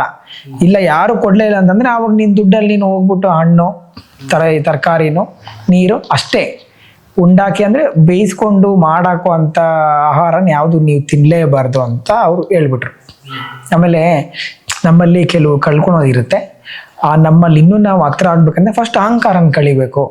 ಅಹಂಕಾರ ಅನ್ನೋದಿರ್ತದೆ, ಆಸೆ ಅನ್ನೋದಿರ್ತದೆ, ಇದನ್ನ ದಾಟಿಬಿಡು ನೀನು ಅಂತಂದ್ರು. ನನಗೆ ಆಯ್ತು ಗುರುಗಳೇ, ನೀವು ಹೇಳ್ಬಿಟ್ಟಿದ್ದೀರಾ, ನಮ್ಗೆ ಎಕ್ಸೈಟ್ಮೆಂಟ್, ಅದು ಕೇಳಕ್ ಒಂಥರ ಚಂದ, ಬಟ್ ಗ್ರೌಂಡ್ ರಿಯಾಲಿಟಿಯಲ್ಲಿ ಅದು ಫೇಸ್ ಮಾಡೋದು ಭಾಳ ಕಷ್ಟ. ನಾವು ಆಯ್ತು ಡಿಸೈಡ್ ಎಲ್ಲ ಆಗ್ಬಿಟ್ರೆ ದುಡ್ಡಿಲ್ಲ ನಮ್ಮ ಹತ್ರ, ಬ್ಯಾಕ್ ಪ್ಯಾಕ್ ಮಾಡೋಕ್ಕೆ, ಗಾಡಿಗಳು ಮಾಡೋಕ್ಕೆ ದುಡ್ಡಿಲ್ಲ. ಆಯ್ತು ಬಿಡು, ಎಲ್ಲೆಲ್ಲೋ ಕೇಳಿದೆ, ಬಿಡು ದುಡ್ಡು ಅಷ್ಟಿಲ್ಲ, ಕೆಲಸ ಬೇರೆ ಇಲ್ಲ ಈ ಸತಿ, ಸ್ವಲ್ಪ ಇದರಲ್ಲಿದ್ದೀರಿ, ಬಿಡು ಹೋಗ್ಲಿ ಸಾಕು, ನೋಡೋಣ ಬಾ ಹೋಗ್ಬಿಡೋಣ, ಹೆಂಗೋ ಭಗವಂತ ಇದ್ದಾನೆ, ಏನೋ ಮಾಡೋಣ ನೋಡೋಣ ಅಂತ ಅಂದ್ಬಿಟ್ಟು ಬಂದ್ಬಿಟ್ರಿ. ಅವಾಗ ತುಂಬ ಜನ ಹೇಳಿದ್ರು, ಬನ್ರಿ ನೀವು ಇಲ್ಲಿ ಸಿಗ್ತೀರಿ. ಎಷ್ಟೊಂದು ಜನ ಸಿಗ್ತೀರಿ ಅಂದವ್ರು ಯಾರೂ ಸಿಗ್ಲಿಲ್ಲ, ಎಲ್ಲ ಬ್ಯುಸಿ ಆಗ್ಬಿಟ್ರು, ಯಾರು ಕಾಂಟ್ಯಾಕ್ಟ್ ನಂಬರ್ ಸಿಗ್ಲಿಲ್ಲ. ಬೀದರ್ಗೆ ಹೋಗಿದ್ದೀರಿ. ಬೀದರ್ಗೆ ಬಂದಾಗ ನನಗೆ ಯಾರು ಪರಿಚಯನೇ ಇಲ್ಲ ಅಲ್ಲಿ. ಎಲ್ಲ ಬಂದು ಆ ವರ್ಷ ಕೇದಾರ್ನಾಥ್ ನಡೆದಾಗ ಆಗಿರೋ ಕಾಂಟ್ಯಾಕ್ಟ್ಗಳು ಅಷ್ಟೇನೆ. ಅಲ್ಲಿ ಒಬ್ಬ ರಾಜ ಹುಲಿ ಅಂತ, ನಾನು ಭಾಳ ಪ್ರೀತಿ ಅವನ ಮೇಲೆ ನನಗೆ. ನಮ್ಮ ಬೀದರಿಂದ ಹುಡುಗ ರಾಜ ಹುಲಿ ಅಂತ ಭಾಳ ಹೆಸರುಗಳಿದೆ. ಹೇಳಕ್ ಬಂದರೆ 1000 ಹೆಸರು ಹೇಳ್ಬೇಕು ನಾನು ಪಾದಯಾತ್ರೆಯಲ್ಲಿ. ಅವ್ರ ಹತ್ರ ನಾನು ಪಾದಯಾತ್ರೆಯಲ್ಲಿ ಮಾತಾಡಿರೋದು ಬರೀ 2 ನಿಮಿಷ. ಅವರು ಪಾದಯಾತ್ರೆ ಮಾಡ್ತಾ ಇದ್ರು, ನಾವು ಮಾಡ್ತಾ ಇದ್ರಿ. 2 ನಿಮಿಷ ವಿಡಿಯೋ ಕಾಲಲ್ಲಿ ಮಾತಾಡೋದು ಆತನ ಹತ್ರ ನಾನು. ರಾಜ ಹುಲಿ ಮತ್ತೆ ರಾಜು ಅನ್ನೋರು ಅವರೆಲ್ಲ ತುಂಬ ಸ್ನೇಹಿತರು ಅವರೆಲ್ಲ. ಆ 2 ನಿಮಿಷದ ವಿಡಿಯೋ ಕಾಲು ನಾನು ಬೀದರ್ಗೆ ಬರ್ತಾ ಇದ್ದೀನಿ, ಬೀದರಿಂದ ಜರ್ನಿ ನರಸಿಂಹಸ್ವಾಮಿ ದೇವಸ್ಥಾನದಲ್ಲಿ ಪಾದಯಾತ್ರೆ ಶುರು ಮಾಡಬೇಕು ಅಂತ ಇದ್ದೀರಿ ಅಂತೇಳಿ ಸಂಕಲ್ಪ ಅಂತಂದಾಗ ಆತನು, ನಾವು ಅಲ್ಲಿರೋರು, ಅಲ್ಲಿ ಆ ಒಂದು ಕ್ಷೇತ್ರದವರು, ಧರ್ಮಶಾಸ್ತ್ರ ದೇವಸ್ಥಾನ ಒಂದು ನಿರ್ಮಾಣ ಆಗ್ತದೆ, ಅಲ್ಲಿರೋರು ಗುರುಗಳು ಎಲ್ಲರೂ ಸೇರಿ 2 ದಿನ ನಾನು ಅಲ್ಲಿಂದ ಬೀದರ್ ದಾಟೋವರೆಗೂ ನಮ್ಮನ್ನ ಬಿಟ್ಟು ಹೋಗಲೇ ಇಲ್ಲ ಅವರು. ಅವಾಗ ನಮಗೆ ಹೋದ ವರ್ಷ ನಾನು ಹತ್ರ ಮಾತಾಡಿದ ಬರೀ 2 ನಿಮಿಷ. ಆ 2 ನಿಮಿಷದ ಇಂಪ್ಯಾಕ್ಟು ನಮ್ಮ ಈ ಪಾದಯಾತ್ರೆ ಜರ್ನಿನೇ ಒಂದು ವಿಜೃಂಭಣೆ ಮಾಡಿಬಿಡ್ತು. ನಾವು ಎಕ್ಸ್ಪೆಕ್ಟ್ ಕೂಡ ಮಾಡಲಿಲ್ಲ. ಬೀದರ್ ದಾಟೋವರೆಗೂ 5 ಜನ ಜೊತೆಲೇ ಇದ್ದಾರೆ. ಅವನೆಲ್ಲರಿಗೂ ಕೂಡ ಫೋನ್ ಮಾಡಿ ನಮ್ಮ ಗುರುಗಳು ಬರ್ತಿದ್ದಾರೆ ಮೀಟ್ ಮಾಡ್ಸೋಕೆ ಅಂತ ಕರ್ಕೊಂಡೋಗಿ ಜರ್ನಿ ನರಸಿಂಹಸ್ವಾಮಿ ದೇವಸ್ಥಾನದಲ್ಲಿ ನಮ್ಮ ಕೈಲಲ್ಲೇ ದೇವ್ರಿಗೆ ಆರತಿ ಮಾಡಿಸಿ ವಿಗ್ರಹನ ಹಂಗೆ ಕ್ಯಾರಿ ಮಾಡಿ ಕರ್ಕೊಂಡ್ಬಂದು ಕಳಿಸ್ದವ್ರು ಅವರು. ಆವಾಗ ಏನು ಅರ್ಥ ಆಯ್ತಂದ್ರೆ, ಕೆಲವೊಬ್ಬರು ಲೈಫಲ್ಲಿ ಸೋಷಿಯಲ್ ಮೀಡಿಯಾದಲ್ಲಿ ಯಾವುದೇ ಆಗಿರಲಿ, ಯಾವುದೋ ಒಂದು ಸಿಚುವೇಶನ್ ಇರುತ್ತೆ, ಅವನು ಒಂದು ಮೆಸೇಜ್ಗೆ ರೆಸ್ಪಾಂಡ್ ಮಾಡಿದ್ರೆ ಒಂದು ಬದಲಾವಣೆ ಆಗ್ಬೋದು. ಏನೋ ಒಂದು ವಿಷಯ ಆವಾಗ ಸ್ಟಾರ್ಟ್ ಆಯ್ತು, ಓಕೆ ಯಾರೇ ಆಗಲಿ ರೆಸ್ಪಾಂಡ್ ಮಾಡಿ ಏನೋ ವಿಷಯ ಇರ್ಬೋದು ತಿಳಿಸೋಣ ಅಂತೇಳಿ ಹಂಗೆ ಶುರುವಾಗಿದ್ದು ಕಾಂಟ್ಯಾಕ್ಟ್ಗಳು. ಅದರಿಂದ ಪ್ರತಿಯೊಂದು ಕರ್ನಾಟಕ ಹೆಜ್ಜೆ ಇಟ್ಟಾಗ 2 ದಿವಸ ನಮಗೆ ಭಯ, ಹೆಂಗೆ ಊಟ ಇಲ್ಲಿ ಹುಡ್ಕೋದು, ಪರಿಚಯ ಇಲ್ಲ, ನನ್ಗೆ ಯಾರು ಪರಿಚಯ ಇದ್ದಾರೆ, ನಮ್ಗೆ ಯಾರ್ದು ನಂಬರ್ ಇದ್ರೆ ಫಸ್ಟೇ ಅದು ಹಂಗೂ ಪ್ಲಾನ್ ಮಾಡಂಗಿಲ್ಲ, ಪ್ರೀ ಪ್ಲಾನ್ಡ್ ಇಲ್ಲ. 3ನೇ ಆಪ್ಷನ್ನು ಏನು ಹೇಳಿದ್ರು ಅಂದರೆ, ನೀನು ಹೋಗೋ ಹೋಟ್ಲಲ್ಲಿ ನೀನು ತಿನ್ನು, ನಾನು ಫೋನ್ ಪೇ ಮಾಡ್ತೆ ಅನ್ನೋದು ಇಲ್ಲ, ಅದು ಇಲ್ಲ, ಇದು ಇಲ್ಲ. ಯಾರಾದ್ರೂ ನಿನಗೆ ಸೇವೆ ಮಾಡಂಗಿದ್ರೆ ಫಿಸಿಕಲಿ ಬರಬೇಕಷ್ಟೇ. ನಾನ್ ಫಿಸಿಕಲಿ ಯಾವುದು ಅಪ್ರೂವ್ ಅವ್ರಿಗೆ ಯಾವುದು ನಾನ್ ಫಿಸಿಕಲ್ ಇಲ್ಲವೇ ಇಲ್ಲ. ನೀನೇನಾದರೂ ನಾನು ತಿಂತೀನಿ ಫೋನ್ ಪೇ ಕಾಸಾಕು ಅಂದರೆ ನಿನ್ನ ಫ್ರೆಂಡ್ಸೇ ಯಾತ್ರೆ ಮಾಡಿಸ್ಬಿಡ್ತಾರೆ, ನಿನಗೆ ಪೂರ ಫ್ಯಾಮಿಲಿಯವರೇ ಮಾಡಿಸ್ಬಿಡ್ತಾರೆ. ಅವಾಗ ನಿನ್ಗೆ ಧೈರ್ಯ ಬಂದ್ಬಿಡುತ್ತೆ, ನನಗೇನು ಬಿಡು ಎಲ್ಲ ಆಗ್ತಾರಲ್ಲ, ಊಟ ಮನೇಲಿ ದುಡ್ಡು ಹಾಕ್ತಾರೆ ಬಿಡು ಅನ್ನೋದು ಮೈಂಡ್ಸೆಟ್ ಬಂದ್ಬಿಡುತ್ತೆ. ಆಯ್ತು, ಅದು ಬೇಡ. ಆಮೇಲೆ ಅವ್ರದ ಗುರುಗಳೇ ನಮಗೆ ದುಡ್ಡು ಫೋರ್ಸ್ಫುಲಿ ಕೊಡ್ತಿದ್ದಾರೆ, ಕೊಟ್ಟಿಲ್ಲ ಅಂದ್ರೆ ಕೋಪ ಮಾಡ್ಕೊತಾರೆ, ತಗೊಂಡಿಲ್ಲ ಅಂದ್ರೆ ಬೇಡ ನಿಲ್ಸು, ಏನು ತಗೊಂತೀಯ, 90 ದಿನ ಯಾತ್ರೆ ಮಾಡ್ತೀಯಾ, 90 ದಿನಕ್ಕೆ ನಿನಗೆ 1 ರೂಪಾಯಿ ಕೊಡ್ತಾರಾ, ಎಷ್ಟು ದುಡ್ಡು ಆಗುತ್ತೆ ನಿನ್ ಕಲೆಕ್ಷನ್? ಆ ದುಡ್ಡೆಲ್ಲಾನು ನೀನು ಅಲ್ಲಿ ಖರ್ಚು ಮಾಡ್ತೀಯಾ? ಮಾಡಲ್ಲ. ಸೇವಿಂಗ್ಸ್ ಆಗತ್ತೆ. ಆ ಸೇವಿಂಗ್ಸ್ ದುಡ್ಡಿದ್ರೆ ನನ್ನ ಹತ್ರ ದುಡ್ಡಿದೆ ಆಲೋಚನೆ ಬರುತ್ತೆ, ದುಡ್ಡನ್ನ ಸೇಫ್ಟಿ ಮಾಡ್ಬೇಕು ಆಲೋಚನೆ ಬರುತ್ತೆ, ದುಡ್ಡಲ್ಲಿ ಏನ್ ಮಾಡ್ಬೇಕು ಅಂತ ಆಲೋಚನೆ ಬರುತ್ತೆ, ಜೊತೆಲಿ ಇರೋನ್ಗೆ ಅದು ತಿನ್ಬೇಕು ಅಂತ ಆಸೆ ಬರುತ್ತೆ, ನೀನ್ ಬೇಡ ಅಂತ ತಿರ್ಗಾ ನಿಮ್ಮಲ್ಲೇ ಗೊಂದಲ ಶುರು ಆಗುತ್ತೆ, ಗಲಾಟೆಗಳು ಶುರು ಆಗುತ್ತೆ. ನಮ್ಗೆ ಬೇಡ, ನಿಲ್ಸ್ಬಿಡಿ, ಏನು ತೊಗೊಳಕ್ ಹೋಗ್ಬೇಡ, ಬಿಟ್ಬಿಡು. ನಿನ್ಗೆ 100 ಜನ 100 ಕಾಯಿನ್ ಕೊಟ್ಬಿಟ್ರೆ ಅರ್ಧ ಕೆ ಜಿ ದುಡ್ಡು ಇರುತ್ತೆ, ಅರ್ಧ ಕೆ ಜಿ ತೂಕ ನಡಿಬೇಕು, ಯಾಕೆ ಬೇಕು, ಬೇಡ ಬಿಡು. ಅಷ್ಟು ನಿನಗೆ ಅಯ್ಯಪ್ಪನ ಮೇಲೆ ಡೌಟ್ ಇದೆಯಾ ನಿನಗೆ, ಆಹಾರ ಕೊಡೋದು ಯಾಕೆ ಕೊಡೋದಕ್ಕೆ ಡೌಟ್ ಬಂದ್ಬಿಡ್ತಾನೆ ನಿನ್ಗೆ ಅಯ್ಯಪ್ಪನ ಮೇಲೆ. ಇಲ್ಲ ಹತ್ರ ಏನಿಲ್ಲ ಅಂತೇಳಿ ಎರಡು ದಿನ ಏನು ಮಾಡಿದ್ರೆ, ಯಾರನ್ನ ಫೋನ್ ಮಾಡಿದ್ರೆ ಅವ್ರ ಜಾಗಕ್ಕೆ ಹೋಗೋದು. ನಾವು ರೋಡಲ್ಲಿ 2 ಕಿಲೋಮೀಟರ್ ಒಳಗಡೆ ಹೋಗೋತೀಗ, ಮಗಳೊಂದು ಜಾಗ ಊಟ ಇದೆ ಅಂತ. 2 ದಿನಕ್ಕೆ ಫಸ್ಟ್ನೇ ದಿನ ಒಂದು 35 ಕಿಲೋಮೀಟರ್ ನಡೆದ್ರಿ, 2ನೇ ದಿನಕ್ಕೆ 50 ಕಿಲೋಮೀಟ್ರ್. ನಮಗೆ ಅವ್ರಿಗೆ ಲೊಕೇಶನ್ ಕೇಳ್ತಾ ಇದ್ದೀರಿ, ಅವ್ರ ಲೊಕೇಶನ್ ಕೊಡ್ತಾ ಇಲ್ಲ.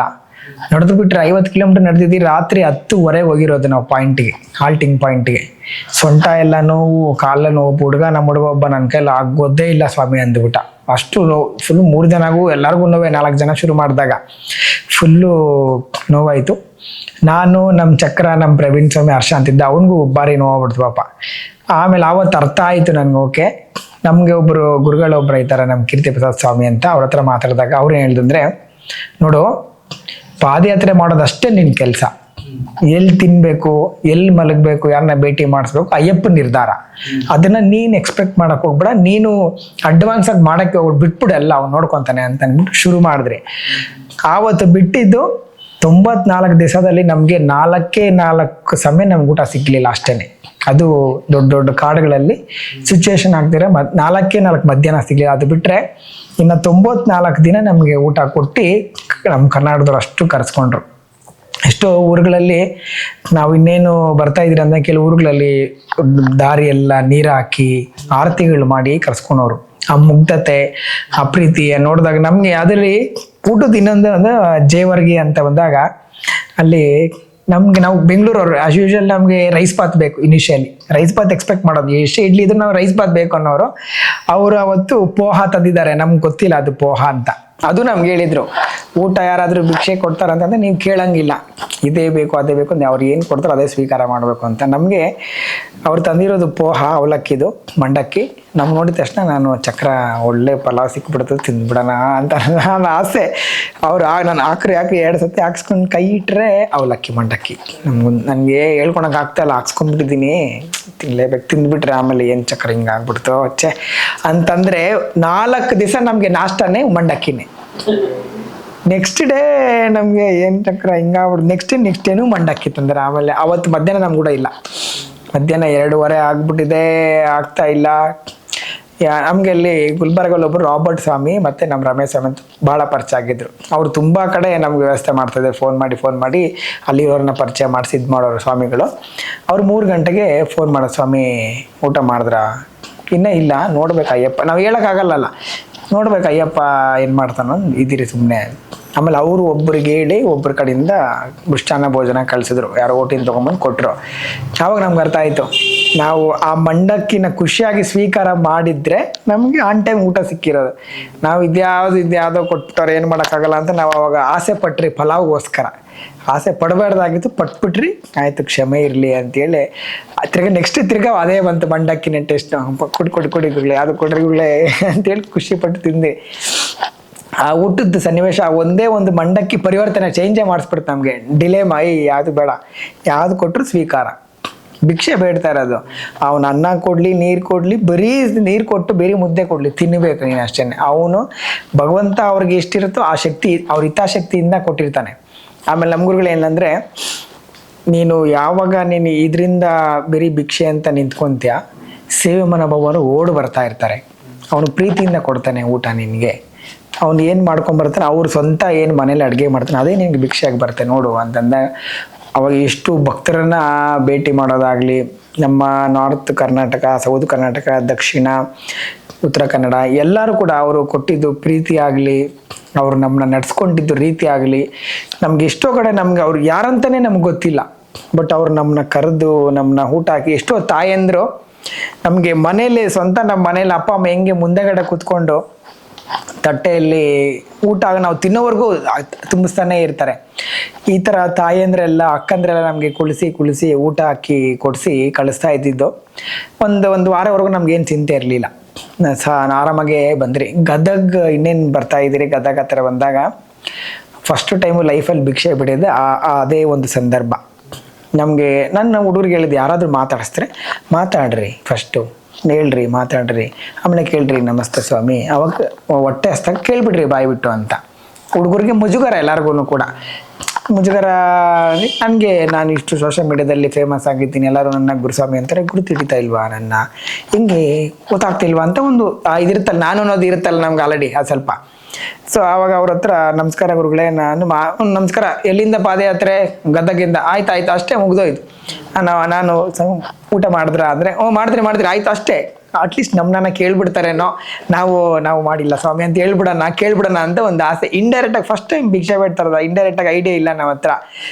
ಆದಮೇಲೆ ಚೂರು ಮುಂದೆ ಹೋದ್ರೆ ಹೊಟ್ಟೆ ಹಸ್ಬಿಟ್ಟಿದೆ. ಮ್ಯಾಪಲ್ಲಿ ನೋಡಿದ್ರೆ ಇನ್ನೊಂದು 2-3 ಕಿಲೋಮೀಟರ್ ಯಾವುದು ಊರಿಲ್ಲ. ಆಲ್ರೆಡಿ 8 ಮುಕ್ಕಾಲು 9 ಗಂಟೆ ಆಗ್ಬಿಟ್ಟಿದೆ. ಆವಾಗ ನಮ್ಮ ಹುಡುಗ ಒಬ್ಬ ಗಣೇಶ ಬಂದು ಇನ್ನೊಬ್ಬ ಜಾಯ್ನ್ ಆಗಿದ್ದ. ಒಂದು ಸ್ವಲ್ಪ ದಾರಿ ಹೋದ್ರೆ ಒಬ್ಬ ಹುಡುಗ ಅವ್ನು ನಮ್ಮನ್ನ ನೋಡಿದ್ದಾನೆ, ಸೋಷಿಯಲ್ ಮೀಡಿಯಾದೆಲ್ಲ ನೋಡಿದ್ದಾನೆ. ಬಂದು 20 ರೂಪಾಯಿ ಹಿಂಗೆ ಬಂದ ಕೊಡೋಕ್ಕೆ. ನಾನು ಸ್ವಾಮಿ ನನಗೆ ದುಡ್ಡು ಬೇಡ, ಹೊಟ್ಟೆ ಹಸಿತಾ ಇದೆ, ಊಟ ಒಂದು ಕೊಡಿಸ್ಬಿಡಿ ಅಂತಂದು. ಪಾಪ ಅವನು ಅಯ್ಯೋ ಕರ್ದ್ಬಿಟ್ಟಿದಾರೆ ಅಂತೇಳಿ ಅವನು ಕರ್ಕೊಂಡೋದ, ವಾಪಸ್ ಕರ್ಕೊಂಡೋಗಿ 3 ಹೋಟ್ಲು ಕರ್ಕೊಂಡೋದ, 3 ಹೋಟ್ಲು ತೆಗ್ದೇ ಇಲ್ಲ. ಆಮೇಲೆ ಯಾವುದೋ ಒಂದು ಹೋಟ್ಲು ಕರ್ಕೊಂಡೋದ್ರು. ಅಲ್ಲಿ ಹೋಗಿ ಕೂತ್ಕೊಂಡ ಮೇಲೆ ನಮ್ಮ 4 ಜನ ನೋಡ್ತಾ ಇದ್ದೀನಿ. ನನ್ನ ಮುಂದೆ ನಮ್ಮ ಹುಡುಗರು 3 ಜನ ಇದ್ದಾರೆ. ಅವ್ರು ಯಾರಿಗೂ ಫೇಸ್ ಎಕ್ಸ್ಪ್ರೆಷನ್ ಮಾಡೋಕ್ಕಾಗ್ತಾ ಇಲ್ಲ. ಯಾಕಂದರೆ ಆಲ್ರೆಡಿ ನಾನು ಈಗೋ ಬಿಟ್ಟು ನನ್ನ ಕೈ ಮುಗ್ದಿದ್ದು, ಹೊಟ್ಟೆ ಹಸ್ತಿದೆ ಸ್ವಾಮಿ ಊಟ ಕೊಡಿ ಅಂತ ಕೇಳಿದಾಗ, ಆವಾಗ ನಾನು ಯಾವ ಗುರುಸ್ವಾಮಿನಲ್ಲ, ನಾನು ಯಾವ ಸೋಷಿಯಲ್ ಮೀಡಿಯಾ ಇನ್ಫ್ಲುಯೆನ್ಸರ್ ಅಲ್ಲ, ನಾನು ಯಾವ ಯೋಗ ಟೀಚರ್ ಅಲ್ಲ, ನಾನು ಯಾವ ಟ್ರಕ್ ಲೀಡರ್, ಯಾರೂ ಅಲ್ಲ ಅವ್ನ ಮುಂದೆ. ನಾನೊಬ್ಬ ಸೇವಕ. ನನಗೆ ಭಿಕ್ಷೆ ಬೇಕಷ್ಟೇ, ಆಹಾರ ಒಂದು ಬೇಕು ಅವಶ್ಯಕತೆ ನನಗೆ. ಅವಾಗ ನೆಲ್ಲು ಕೂತ್ಕೊಂಡು ಮಂಡಿ ಕಾಲಾಗಿ ಕೇಳಿದ್ರು ಕೇಳಲೇಬೇಕು. ಆ ಈಗೋನ ತುಳಿದು ಅವನ ಹತ್ರ ಕೈ ಮುಗಿದು ಊಟ ಕೇಳಿದಾಗ ಅವನು ತಂದು ಕೊಟ್ಟ ಊಟ ಎಲ್ಲರೂ ಮಕ್ಕ ನೋಡ್ತಾ ಇದ್ದೀನಿ. ಯಾವೊಬ್ಬರು ಕೂಡ ತಿನ್ನೋರ್ಗು ಒಬ್ಬರು ಮಾತಾಡ್ತಾ ಇಲ್ಲ. ಯಾಕೆ ಚಕ್ರ ಅಂದರೆ ಏನಿಲ್ಲ ಸ್ವಾಮಿ. ಗಣೇಶ ಅವ್ನು ಮಾತಾಡ್ತಾ ಇಲ್ಲ. ಪ್ರವೀಣ ಏನಿಲ್ಲ, ಆಯ್ತು ಬಿಡು. ಆವಾಗ 4 ಜನ ಬಂದರು, ನಾನು ಕೊಡಿಸ್ತೀನಿ ಅಂತ. ಆವಾಗ ಹೆಂಗೆ ಲಾಜಿಕ್ ಅಂದರೆ, ಭಗವಂತ ಅಹಂಕಾರ ಒಂದು ಬಿಟ್ಟರೆ ಭಗವಂತ ಹೆಂಗೆ ಬೇಕಾದರೂ ಬರ್ತಾನೆ. ಅನ್ನಪೂರ್ಣೆ ನಿಂತಿದ್ದ ಜಾಗದಲ್ಲೇ ಬಂದು ಕೊಡೋ ಅಂಥವಳು, ಅಂಥ ತಾಯಿ, ಮಹಾತಾಯಿ, ಅವಳ ಆಶೀರ್ವಾದ ಇದೆ ನಮಗೆ ಅಂತೇಳಿ. ಆಮೇಲೆ ನಮ್ಮ ಚಕ್ರ ಇಟ್ಕೊಂಡು ನನಗೆ ಇವಾಗ ಧೈರ್ಯ ಬಂತು ಗುರುಸ್ವಾಮಿ, ನನಗೆ ಇವಾಗ ಧೈರ್ಯ ಬಂತು. ನಮಗೆ ಹೇಳಿದ್ರು ತಾನೆ ಗುರುಗಳು, ಹೆಂಗಿದ್ರು ನಾನು ಕೇಳೋಣ, ಭಿಕ್ಷೆ ಕೇಳೋಣ, ಹೊಟ್ಟೆ ಹಸ್ತ ಕೇಳಬೇಕು ಅಷ್ಟೇ. ಆವತ್ತು ಶುರುವಾಗಿದ್ದು. ಆವಾಗ ಭಗವಂತನ ಮುಂದೆ ನಿಂತಾಗ ನಾನು ಅನ್ನೋದಿದ್ರೆ ಭಗವಂತ ಎದೆಗೆ ಹೊಡಿತಾನೆ, ಬೇರೆ ಏನು ಮಾಡೋದಿಲ್ಲ. ಸೇವಾಗ ಅವನು ಯಾರೇ ಆಗಿಲ್ಲ, ಅವನು ಭಿಕ್ಷುಕನೇ ಆಗಿರಲಿ, ನಾನು ಅವನ ಹತ್ರ ಮುಂದೆ ಭಿಕ್ಷೆಗಾಗಿ ನಿಂತ್ಕೊಬೇಕು. ಆವಾಗಲೇ ಕೂಡ ಅವನು ಖುಷಿ ಪಡ್ತಾರೆ. ನಾನು ಹತ್ರ ಹೋಗಿ ನೀನು ಭಿಕ್ಷಕ ಕಣೋ, ನಾನು ದೊಡ್ಡ ಎಂಪ್ಲಾಯಿ, ರೆಸ್ಪೆಕ್ಟ್ ಕೊಡು ಅಂತಂದರೆ ಅವಾಗ ಅವನಲ್ಲಿ ಆಟೋಮೆಟಿಕ್ಕಾಗಿ ನಾನು ಇನ್ನೊಂದು ಅವ್ನು ತೋರಿಸ್ತಾರೆ ಅಂತೇಳಿ ಅವ್ನಿಗೆ ಇದಾಗ್ಬಿಡ್ತದೆ. ಸೊ ಅವನ ಮುಂದೆ ಅವನಾಗಿ ನಿಂತ್ಕೊಂಡ್ರೆ ಅವ್ನು ನಮ್ಮವನಾಗ್ತಾನೆ. ಅವ್ನ ಮುಂದೆ ನಾನು ಬೇರೆಯವನಾಗಿ ನಿಂತ್ಕೊಂಡ್ರೆ ಅವ್ನು ನಮ್ಮವನಾಗ, ಅವ್ನು ಬೇರೆಯವನಾಗಿರ್ತಾನೆ. ಅದನ್ನ ಅರ್ಥ ಆಯಿತು ನಮ್ಗೆ. ಓಕೆ ಆಯಿತು. ಅವನು ನಮ್ಮನ್ನು ಅಯ್ಯಪ್ಪ ಸ್ವಾಮಿ ಅಂತೇಳಿ ಆಹಾರ ಕೊಡ್ತಿದ್ದಾನೆ, ಅಯ್ಯಪ್ಪ ಸ್ವಾಮಿಗೆ ಹೇಳಿ ನಮ್ಮನ್ನ ನೀರು ಕೊಡ್ತಿದ್ದಾನೆ, ಮಲಗಕ್ಕೆ ಜಾಗ ಕೊಡ್ತೀನಿ ಅಂದಾಗ ನಾವು ಅಯ್ಯಪ್ಪ ಸ್ವಾಮಿನ ಅವನಲ್ಲಿ ನೋಡ್ಬೇಕಂದ್ರೆ ನಾನು ನನ್ನ ಮರಿಬೇಕು. ನಾನು ಗುರುಸ್ವಾಮಿ ಕಣ, ನಿನ್ನ ಶಿಷ್ಯ, ನನಗೆ ಆಹಾರ ಕೊಡು ಅಂದರೆ ಅವ್ನು ಓಕೆ ಗುರು ಶಿಷ್ಯ ಅಂತ ಕೊಡ್ತಾನೆ. ಆದರೆ ಅವ್ನು ನನ್ನಲ್ಲಿ ಅಯ್ಯಪ್ಪ ಸ್ವಾಮಿ ನೋಡ್ರಿ, ನನ್ನ ಬರೀ ಗುರುಸ್ವಾಮಿನೇ ನೋಡಿರ್ತಾನೆ ಅಷ್ಟೇ. ಸೊ ಅವಾಗ ಅವನಿಗೂ ಪ್ರತಿಫಲ, ನನಗೂ ಪ್ರತಿಫಲ, ಯಾವುದು ಕರೆಕ್ಟಾಗಿ ಇರೋದಿಲ್ಲ. ಆವಾಗ ಅರ್ಥ ಓಕೆ, ನಾವು ಇಷ್ಟು ಯಾತ್ರೆ ಏನು ಮಾಡ್ತಾ ಇದ್ದೀರಿ, ನಮ್ಮನ್ನ ಯಾರು ಕಾಲು ಬಂದು ಮುಗಿತಾರಾಗಲಿ, ನಮಸ್ಕಾರ ಹಾಕೋದಾಗಲಿ, ಇವ್ರು ಯಾರು ನನ್ನ ಮುಗಿತಾ ಇಲ್ಲ, ನನ್ನ ಕ್ಯಾರೆಕ್ಟರ್ನ ಮುಗಿತಾ ಇಲ್ಲ, ಇವರೆಲ್ಲ ಬಂದು ನನ್ನಲ್ಲಿರೋ ಅಯ್ಯಪ್ಪನ ಮುಗಿತಾ ಇದ್ದಾರೆ ಅಷ್ಟೇ. ಇದೇ ಜಾಗದಲ್ಲಿ ಇವಾಗ ನಾನು ಅವನ ಹತ್ರ ಶೂ ಬೂಟ್ ಹಾಕೊಂಡು ಜೀನ್ಸ್ ಪ್ಯಾಂಟ್ ಹಾಕೊಂಡು ನಿಂತ್ಕೊಂಡ್ರೆ ಅವ್ನ ಕಾಲು ಮುಗಿಯೋದಲ್ಲ, ಶೇಕ್ ಹ್ಯಾಂಡ್ ಕೊಡ್ತಾನೆ, ನಮಸ್ಕಾರ ಚೆನ್ನಾಗಿದೆ ಗುರುಗಳೇ ಅಂತಾನೆ. ಆದರೆ ಕಾಲು ಮುಗಿತಂದ್ರೆ ನಮ್ಮಲ್ಲಿ ಅಯ್ಯಪ್ಪ ಇದ್ದಾನೆ. ಆ ಅಯ್ಯಪ್ಪ ನನ್ನೆಲ್ಲ ಅವ್ನು ನೋಡ್ತಾನೆ, ಅವನ್ನೆಲ್ಲ ನೋಡಲೇಬೇಕು. ಅವನೆಲ್ಲ ನೋಡ್ತಾನೆ, ಅವಾಗ ನಾನು ಸಂತೋಷವಾಗಿ ಮಾತಾಡೋಕ್ಕಾಗ್ತದೆ. ಇಲ್ಲಾಂದ್ರೆ ನನ್ನ ಅಹಂಕಾರ ಇರ್ತದೆ, ನಾನಿದು ನೀನು ಅದು ಅಂತ ಬಂದ್ಬಿಡ್ತದೆ ಅಂತೇಳಿ. ಅವಾಗ ಅರ್ಥ ಆಯ್ತು ಓಕೆ, ಪ್ರತಿಯೊಬ್ಬರನ್ನ ಅಯ್ಯಪ್ಪನಲ್ಲಿ ನೋಡಿದ್ರೇನೆ ಅಯ್ಯಪ್ಪ ನಮಗೆ ಕಾಣಿಸೋ, ಅಯ್ಯಪ್ಪ ನಮ್ಗೆ ಒಲಿಯೋದು. ಪ್ರತಿಯೊಬ್ಬರಲ್ಲಿ ಅಯ್ಯಪ್ಪನ ನೋಡಿಲ್ಲ ಅಂತಂದರೆ ಅಯ್ಯಪ್ಪ ನಮಗೆ ಕಾಣಿಸೋದೇ ಇಲ್ಲ ಎಲ್ಲೂ ಕೂಡ. ಎಷ್ಟೇ 100 ದಿನ ವ್ರತ ಮಾಡಿದ್ರು ಕೂಡ, ಕೋಟ್ಯಾಂತರ ಜನಕ್ಕೆ ಅನ್ನದಾನ ಮಾಡಿದ್ರು ಕೂಡ, ಸಾವಿರಾರು ಜನ ಶಬರಿಮಲೆ ಕರ್ಕೊಂಡು ಹೋದ್ರು ಕೂಡ, ಅವರೆಲ್ಲರಲ್ಲೂ ಅಯ್ಯಪ್ಪನ ನೋಡಿಲ್ಲ ಅಂತಂದ್ರೆ ಅಯ್ಯಪ್ಪ ನಮ್ಮ ಗರ್ಭಗುಡಿಯಲ್ಲೂ ಕಾಣಿಸಲ್ಲ. ಗರ್ಭಗುಡಿಯಲ್ಲಿ ಬೇರೆ ಒಂದು ವಿಗ್ರಹ ಕಾಣಿಸುತ್ತೆ, ಅಭಿಷೇಕ ಕಾಣಿಸುತ್ತೆ ಅಷ್ಟೇನೆ ಅಂತೇಳಿ ಅದು ಒಂದು ಅರಿವು ಸಿಕ್ತು. ಓಕೆ, ಹಿಂಗೆ ನಾವು ಚೇಂಜ್ ಮಾಡ್ಕೊಬೇಕೆಲ್ಲ ಪ್ರತಿಯೊಂದನ್ನು ಕೂಡ. ನಾವು ಎಷ್ಟೇ ಪ್ರೀತಿಯಿಂದ ಪೂಜೆ ಮಾಡಿದ್ರು ಕೂಡ ಆ ಅಹಂ ಅನ್ನೋದು ಆಧ್ಯಾತ್ಮದಲ್ಲಿ ಅದು ಒಂದು ದೊಡ್ಡ ಪರೀಕ್ಷೆ. ಅದನ್ನ ದಾಟಬೇಕಂದ್ರೆ ನಾವು ತಲೆ ಬಗ್ಗಿಸ್ಬೇಕು. ಪ್ರಪಂಚದಲ್ಲಿ ಅನ್ನಪೂರ್ಣೇಶ್ವರಿಗೆ ಒಬ್ಬಳಿಗೇನೆ ಒಂದು ಏನಂತಾರೆ, ಯಾರಿಗೆ ತಲೆ ಬಗ್ಸಿದ್ರು ಕೂಡ ಬಗ್ಸಿಲ್ಲ ಅಂದ್ರೂ ಕೂಡ ಅನ್ನಪೂರ್ಣೇಶ್ವರಿ ಒಬ್ಬಳಿಗೇನೆ ನಾವು ತಲೆ ಬಗ್ಸೋಂತ ಪ್ರತಿಯೊಬ್ರು ಗೊತ್ತು. ಅದನ್ನ ಬಿಟ್ರೆ ಭಗವಂತನಿಗೆ ಪ್ರೇ ಮಾಡ್ಬೇಕಾದ್ರೆ ಮಾತ್ರ ನಾವು ತಲೆ ಬಗ್ಸೋದು. ಅದು ಬಿಟ್ರೆ ಬೇರೆ ಯಾವ ಟೈಮ್ಲೂ ಭಗವಂತನ ಅದು ಈ ಸಮಯದಲ್ಲಿ ಭಗವಂತ ತಲೆ ಎತ್ತು ನೋಡೋ ಹಂಗೆ ಕೂಡ ಆಗ್ಬಿಟ್ಟಿದೆ ಕೆಲವು ಕಡೆ ದೇವಸ್ಥಾನಗಳೆಲ್ಲ. ಆವಾಗ ಓಕೆ, ಇವನಲ್ಲೂ ಭಗವಂತ ನೋಡ್ಬೇಕಂತ ತಲೆ ಬಗ್ಸು, ಕಾಣಿಸ್ತಾನೆ. ಅವನ ಹತ್ರ ತಲೆ ಎತ್ಬಿಟ್ಟು ಏನ್ರಿ ಸ್ವಾಮಿ ಅಂತಂದ್ರೆ ಅವನಿಗೆ ಗೊತ್ತಾಗಿರ್ತೆ ಆಲ್ರೆಡಿ, ಅಯ್ಯಪ್ಪ ಇದಾಗಿ ಮಾತಾಡ್ತಿದ್ದಾನೆ ಅಂತ. ಅವನ ಮುಂದೆ ತಲೆ ಬಗ್ಗಿದ್ರೆ ಅವನು ನಮ್ಮಲ್ಲಿ ಅಯ್ಯಪ್ಪ ನೋಡ್ತಾನೆ, ಅವಾಗ ನಾನು ಅವನಲ್ಲಿ ನೋಡ್ದೆ ಅನ್ನೋದು ತತ್ವ. ಆ ತತ್ವಮಸಿ ಎಲ್ಲ ಕಡೆ ತತ್ವಮಸಿ ಅಂದ್ರೆ ಬೇರೆ ಶಬರಿಮಲೆಯಲ್ಲಿ ನಿಂತು ನಾ ಅಯ್ಯಪ್ಪ ನೋಡೋ ಟೈಮಲ್ಲೇ ಅಂತೇನಿಲ್ವಲ್ಲ, ಯಾತ್ರೆಯಲ್ಲೂ ನೋಡ್ಬೋದು. ಯಾರೋ ಒಬ್ಬರು ಬಂದ್ರು, ಅವನನ್ನ ಸಂತೋಷದಿಂದ ಮಾತಾಡ್ಸಕ್ ಬಂದಾಗ ನಾನು ನನ್ನಲ್ಲಿ ಅಹಂಕಾರ ಇಟ್ಕೊಂಡ್ರೆ ತತ್ವಮಸಿ ಅಲ್ಲಿ ಇಲ್ವೇ ಇಲ್ಲ. ಅಲ್ಲಿ 2 ಪರ್ಸನ್ ಇರ್ತಾರೆ. ಬಟ್ ನಾನು ಅದನ್ನ ಬಿಟ್ಟು ನೀನು ಒಂದು ಸ್ವಾಮಿ ನಾನು ಒಂದು ಸ್ವಾಮಿ, ನಿನ್ನಲ್ಲೂ ಅಯ್ಯಪ್ಪ ನನ್ನಲ್ಲಿ ಅಯ್ಯಪ್ಪನೇ. ಏನಂದ್ರೆ ಸ್ವಲ್ಪ ಬದಲಾವಣೆ ಅಷ್ಟೇನೆ. ನೀನು ಹಾಡಾಡದೆ ನಾನು ನಡೀತಾ ಇದ್ದೀನಿ, ನಮ್ಮಿಬ್ಬರಲ್ಲಿರೋ ಒಂದೇ ಅಯ್ಯಪ್ಪ ಅಂತ ನೋಡಿದ್ರೆ ಅವನಲ್ಲಿರೋ ಅಯ್ಯಪ್ಪ ಇನ್ನೂ ಆ ಜ್ಯೋತಿ ಇನ್ನೂ ಜಾಸ್ತಿ ಆಗುತ್ತೆ. ನಮ್ಮ ಥರ ಹೋಗೋ ಇನ್ನೊಬ್ಬ ಭಕ್ತರಿಗೆ ಅವ್ನು ಸಹಾಯ ಮಾಡೋಕ್ಕೆ ಶುರು ಆಗ್ತಾನೆ. ಆ ಥರ ನಮ್ಮ ಜೊತೆ ಬರೋ 100 ಭಕ್ತರಿಗೆ ನಾವಿನ್ನ ಪ್ರೀತಿ ಕೊಡೋಕೆ ಜಾಸ್ತಿ ಆಗ್ತೀರಿ. ಆ ಅಯ್ಯಪ್ಪನ ಬಾಂಧವ್ಯ ಹ್ಯುಮ್ಯಾನಿಟಿ ಕ್ರಿಯೇಟ್ ಮಾಡ್ತಾ ಹೋಗ್ತದೆ. ಯಾಕಂದ್ರೆ ನಮ್ಮ ಧರ್ಮ ಏನು, ಪ್ರತಿಯೊಬ್ಬರನ್ನು ರಕ್ಷಣೆ ಮಾಡು, ಪ್ರತಿಯೊಬ್ಬರಿಗೂ ಒಳ್ಳೇದು ಮಾಡು. ಅವ್ನು ಯಾರೋ ಯಾವ ಜಾತಿ ಧರ್ಮ ಅದನ್ನ ಬೇಕಾಗಿಲ್ಲ, ಅವನು ಮಾನವನಿಗೆ ನಿನ್ನಿಂದ ಏನು ಕೊಡೋಕ್ಕಾಗಲ್ಲ ಅಂತ ಕೂಡ ಅವ್ನು ಪ್ರೀತಿ ಕೊಡು, ಒಳ್ಳೆ ದಾರಿ ತೋರ್ಸಾಕು. ಆ ದಾರಿನ ಅವ್ನು ತೋರ್ಸಕ್ಕೆ ಬಂದಾಗ ನಾವು ಅಕ್ಸೆಪ್ಟ್ ಮಾಡಬೇಕು, ಇಲ್ಲಾಂದ್ರೆ ಸುಮ್ಮನೆ ಆಗ್ಬೇಕು. ನಾವು ಅದನ್ನು ಅಹಂಕಾರದಿಂದ ವರ್ತಿಸಿದ್ರೆ ಯಾವ ದಾರಿನೂ ಸರಿಯಾಗೋದಿಲ್ಲ. ಯಾಕಂದರೆ ಎಷ್ಟೋ ನಮ್ಮ ಧರ್ಮದಲ್ಲಿ ನೋಡ್ತೀರಿ, ಎಷ್ಟೋ ರಾಕ್ಷಸರೆಲ್ಲ ರಕ್ಕಸರಾಗಿ ಪರಿವರ್ತನೆ ಆಗಿ ಲಾಸ್ಟ್ಗೆ ಇದಾಗಿದ್ದು ಕೂಡ ಎಲ್ಲ ನೋಡಿರ್ತೀರಿ. ಸೊ ಅದನ್ನ ನಮಗೆ ಈ ಪಾದಯಾತ್ರೆಯಲ್ಲಿ ತಿಳಿಸ್ಕೊಡ್ತು. ಕೆಲವು ಊರುಗಳಲ್ಲಿ ಕಾಲು ತೊಳೆದು ಹೂವು ಇಟ್ಟು ಮೈಮೇಲೆಲ್ಲ ನೀರು ಹಾಕೋರು, ಹಿಂಗೆ ಪ್ರೋಕ್ಷಣೆ ಮಾಡೋರು. ನಾನು ಇದನ್ನ ನಮ್ಮ ಗುರುಗಳ ಹತ್ರ ಮಾತಾಡಿದಾಗ, ಗುರುಗಳೇ ನನಗೆ ಬಸವಣ್ಣ ಅವರ ವಚನಗಳೆಲ್ಲ ನನಗೆ ಜ್ಞಾಪನ ಬರ್ತಾ ಇರುತ್ತೆ. ಬಸವಣ್ಣ ಅವರು ಎಷ್ಟು ಎಲ್ಲ ಬರೆದಿದ್ದಾರೆ, ಉತ್ತವ ಬಡಿದ್ದಾರೆ, ಹಾವು ಸಾಯಬಲ್ಲದೆ, ಯಾಗೋರು ತಪ್ಪು ಮಾಡಿದ್ದಾರೆ, ಈ ಥರ ಎಲ್ಲ ಬರ್ತಿದ್ದಾರೆ. ಕಾಯಕ ಕೈಲಾಸ ಅನ್ನೋರು. ಇಲ್ಲಿರೋ ಜನಗಳನ್ನ ನೋಡಿ ನಮ್ಗೆ ಅನಿಸ್ತಾ ಇದೆ, ಇದನ್ನ ನೋಡ್ತಾ ಇದ್ರೆ ಇಷ್ಟು ಮುಗ್ಧತೆಯನ್ನ ಎಷ್ಟೋ ಕಡೆ ಅಡ್ವಾಂಟೇಜ್ ತೊಗೊಂಡ್ಬಿಟ್ಟಿದ್ದಾರೆ. ಹಣಕ್ಕಾಗಿ ಹೆಸರಿಗಾಗಿ ಕನ್ವರ್ಷನ್ ಆಗಿಬಿಟ್ಟಿದೆ. ಇದಕ್ಕೆ ವಚನಕಾರರು ಇಷ್ಟು ರೀತಿಯಿಂದ ಮಾಡ್ತಾ ಇರೋದು. ನಾನು ಯಾರವ್ರಿಗೆ ಗೊತ್ತೇ ಇಲ್ಲ, ಆ ತಾಯಿಗೆ ಸೋಷಿಯಲ್ ಮೀಡಿಯಾ ಅರಿವೇ ಇಲ್ಲ. ಬಟ್ ಆಕೆ ನಮ್ಮನ್ನು ಸ್ವಂತ ಮಗನಾಗಿ ಕರೆದು ಪ್ರೀತಿ ಕೊಡ್ತಾಳೆ. ನಾವು ಅದನ್ನೇನು ಎಕ್ಸ್ಪೆಕ್ಟ್ ಮಾಡೋ, ಭಕ್ತಿ ಮಾತ್ರ ನೋಡ್ಬೇಕು. ನಾವು ಅದನ್ನ ಅಡ್ವಾಂಟೇಜ್ ಆಗಿ ನೋಡ್ಕೊಂಡಾಗ ಈ ಥರ ಇನ್ನೊಬ್ರು ಉಟ್ಕೋತಾರೆ, ಅವ್ರು ನಮ್ಮನ್ನ ತಪ್ಪನ್ನು ಗುರ್ಸಕ್ಕೆ ತೋರಿಸ್ತಾರೆ. ಸೊ ಇದನ್ನ ನಾವು ಬದಲಾವಣೆಯಲ್ಲಿ ಭಕ್ತಿ ಇರೋ ಜಾಗದಲ್ಲಿ ಭಕ್ತಿ ಮಾತ್ರ ಹುಡುಕಬೇಕು. ಭಕ್ತಿ ಇರೋ ಜಾಗದಲ್ಲಿ ಶಕ್ತಿ ಹುಡುಕಿದ್ರೆ ಸಮಸ್ಯೆ, ಭಕ್ತಿ ಇರೋ ಜಾಗದಲ್ಲಿ ದುಡ್ಡು ಹುಡುಕಿದ್ರೆ ಸಮಸ್ಯೆ. ಭಕ್ತಿ ಜಾಗದಲ್ಲಿ ಭಕ್ತಿ ಕೊಟ್ಟರೆ ಮಾತ್ರ ಪರಿವರ್ತನೆ ಆಗ್ತಾನೆ ಮನುಷ್ಯ. ಭಕ್ತಿ ಜಾಗದಲ್ಲಿ ದುಡ್ಡು ಕೊಟ್ಟರೆ ಅವನು ಹಣದ ಅಂಬಲ್ದಲ್ಲಿ ಹಾಳಾಗ್ಬಿಡ್ತಾನೆ. ಓಕೆ, ನಮ್ಗೆ ಈ ದಾರಿ ಬೇಡಪ್ಪ, ಆರಾಮಾಗಿ ಏನಿದೆ ಎಲ್ಲರಿಗೂ ಅದನ್ನೇ ತತ್ವಗಳನ್ನ ತಿಳಿಸ್ಕೊಂಡು ಯಾತ್ರೆ ಮಾಡೋಣ ಅಂತೇಳಿ ಶುರುವಾಯಿತು. ಭಾಳ ಅಂದರೆ ಅದು ಎಕ್ಸ್ಪೆಕ್ಟ್ ಮಾಡೋ ಹೇಳಿ ನಮಗೆ ಲಾಸ್ಟ್ ಇರುಮುಡಿಯಲ್ಲಿ ನಿಂತಾಗ ನನಗೆ ಕೈ ಮುಟ್ತಾ ಇದ್ರೆ ನನಗೆ ಕಣ್ಣಲ್ಲಿ ನೀರು ಬರ್ತಾ ಇದೆ ನನಗಳು ಅಂತ ಹೇಳು. ಯಾಕಂದರೆ ಹುಡುಗರನ್ನ ನೋಡಿದ್ದೀನಿ ಪ್ರತಿನಿತ್ಯ ಹೊಟ್ಟೆ ಹಸ್ದಾಗ ನಮ್ಮ ಹುಡುಗರು ಸುಮ್ಮನೆ ತಲೆ, ಅವ್ರಿಗೆ ಕೇಳಬೇಕು ಅಂತ ಆಸೆ, ಒಂದು ಕಡೆ ಕೇಳಬೇಕು, ಒಂದು ಕಡೆ ಈಗೋ ಒಂದು ಕಡೆ ಬಿಡಬೇಕು ಅಂತ. ಇನ್ನೊಂದ್ಸತಿ ನಮ್ದು ಹೆಂಗಂದ್ರೆ ಟಾಸ್ಕ್ ಇತ್ತು, ಇವತ್ತು ನೀನು ಕೇಳಬೇಕು ನಾನು ಕೇಳಬೇಕು ಅಂತ. ಯಾಕಂದ್ರೆ ನನಗೇನು ನಮ್ಮ ಬಂದಿದೆ ಅಂದರೆ ನೀನು ಪರಿವರ್ತನೆ ಆಗಬೇಕು. ಬೇರೆ ಗುರುಸ್ವಾಮಿ ಒಬ್ಬನೇ ಕೇಳ್ಕೊಂಡಿದ್ದೆ ಪ್ರಯೋಜನ ಏನೂ ಇಲ್ಲ. ಗುರುಸ್ವಾಮಿ ಗಾಡಿ ಒಂದು ದಾರಿ ಇದೆ, ಅವ್ರು ಹೋಯ್ತಾರೆ. ಬಟ್ ನಂಬ್ಕೊಂಬಂದಿರೋ ಶಿಷ್ಯ ನೀವು ಬದಲಾವಣೆ ಆಗ್ಬೇಕಲ್ಲ. ನಮ್ಮ ಹುಡುಗನ್ಗೆ ಒಂದ್ಸತಿ ಹೇಳ್ದೆ, ಕೇಳು ಊಟ ಇವತ್ತು ನೀನು ಕೇಳು, ಭಿಕ್ಷೆ ಕೇಳು ಅಂತ. ಅವನೊಂದ್ಸತಿ ಯಾರೋ ಒಂದು ತಾಯಿ ಕೇಳಿದ್ಲು, ಸ್ವಾಮಿ ಬರ್ರಿ ಇಲ್ಲಿ ಅಂದರು, ದುಡ್ಡು ಕೊಡಕ್ಕೆ ಬಂದರು.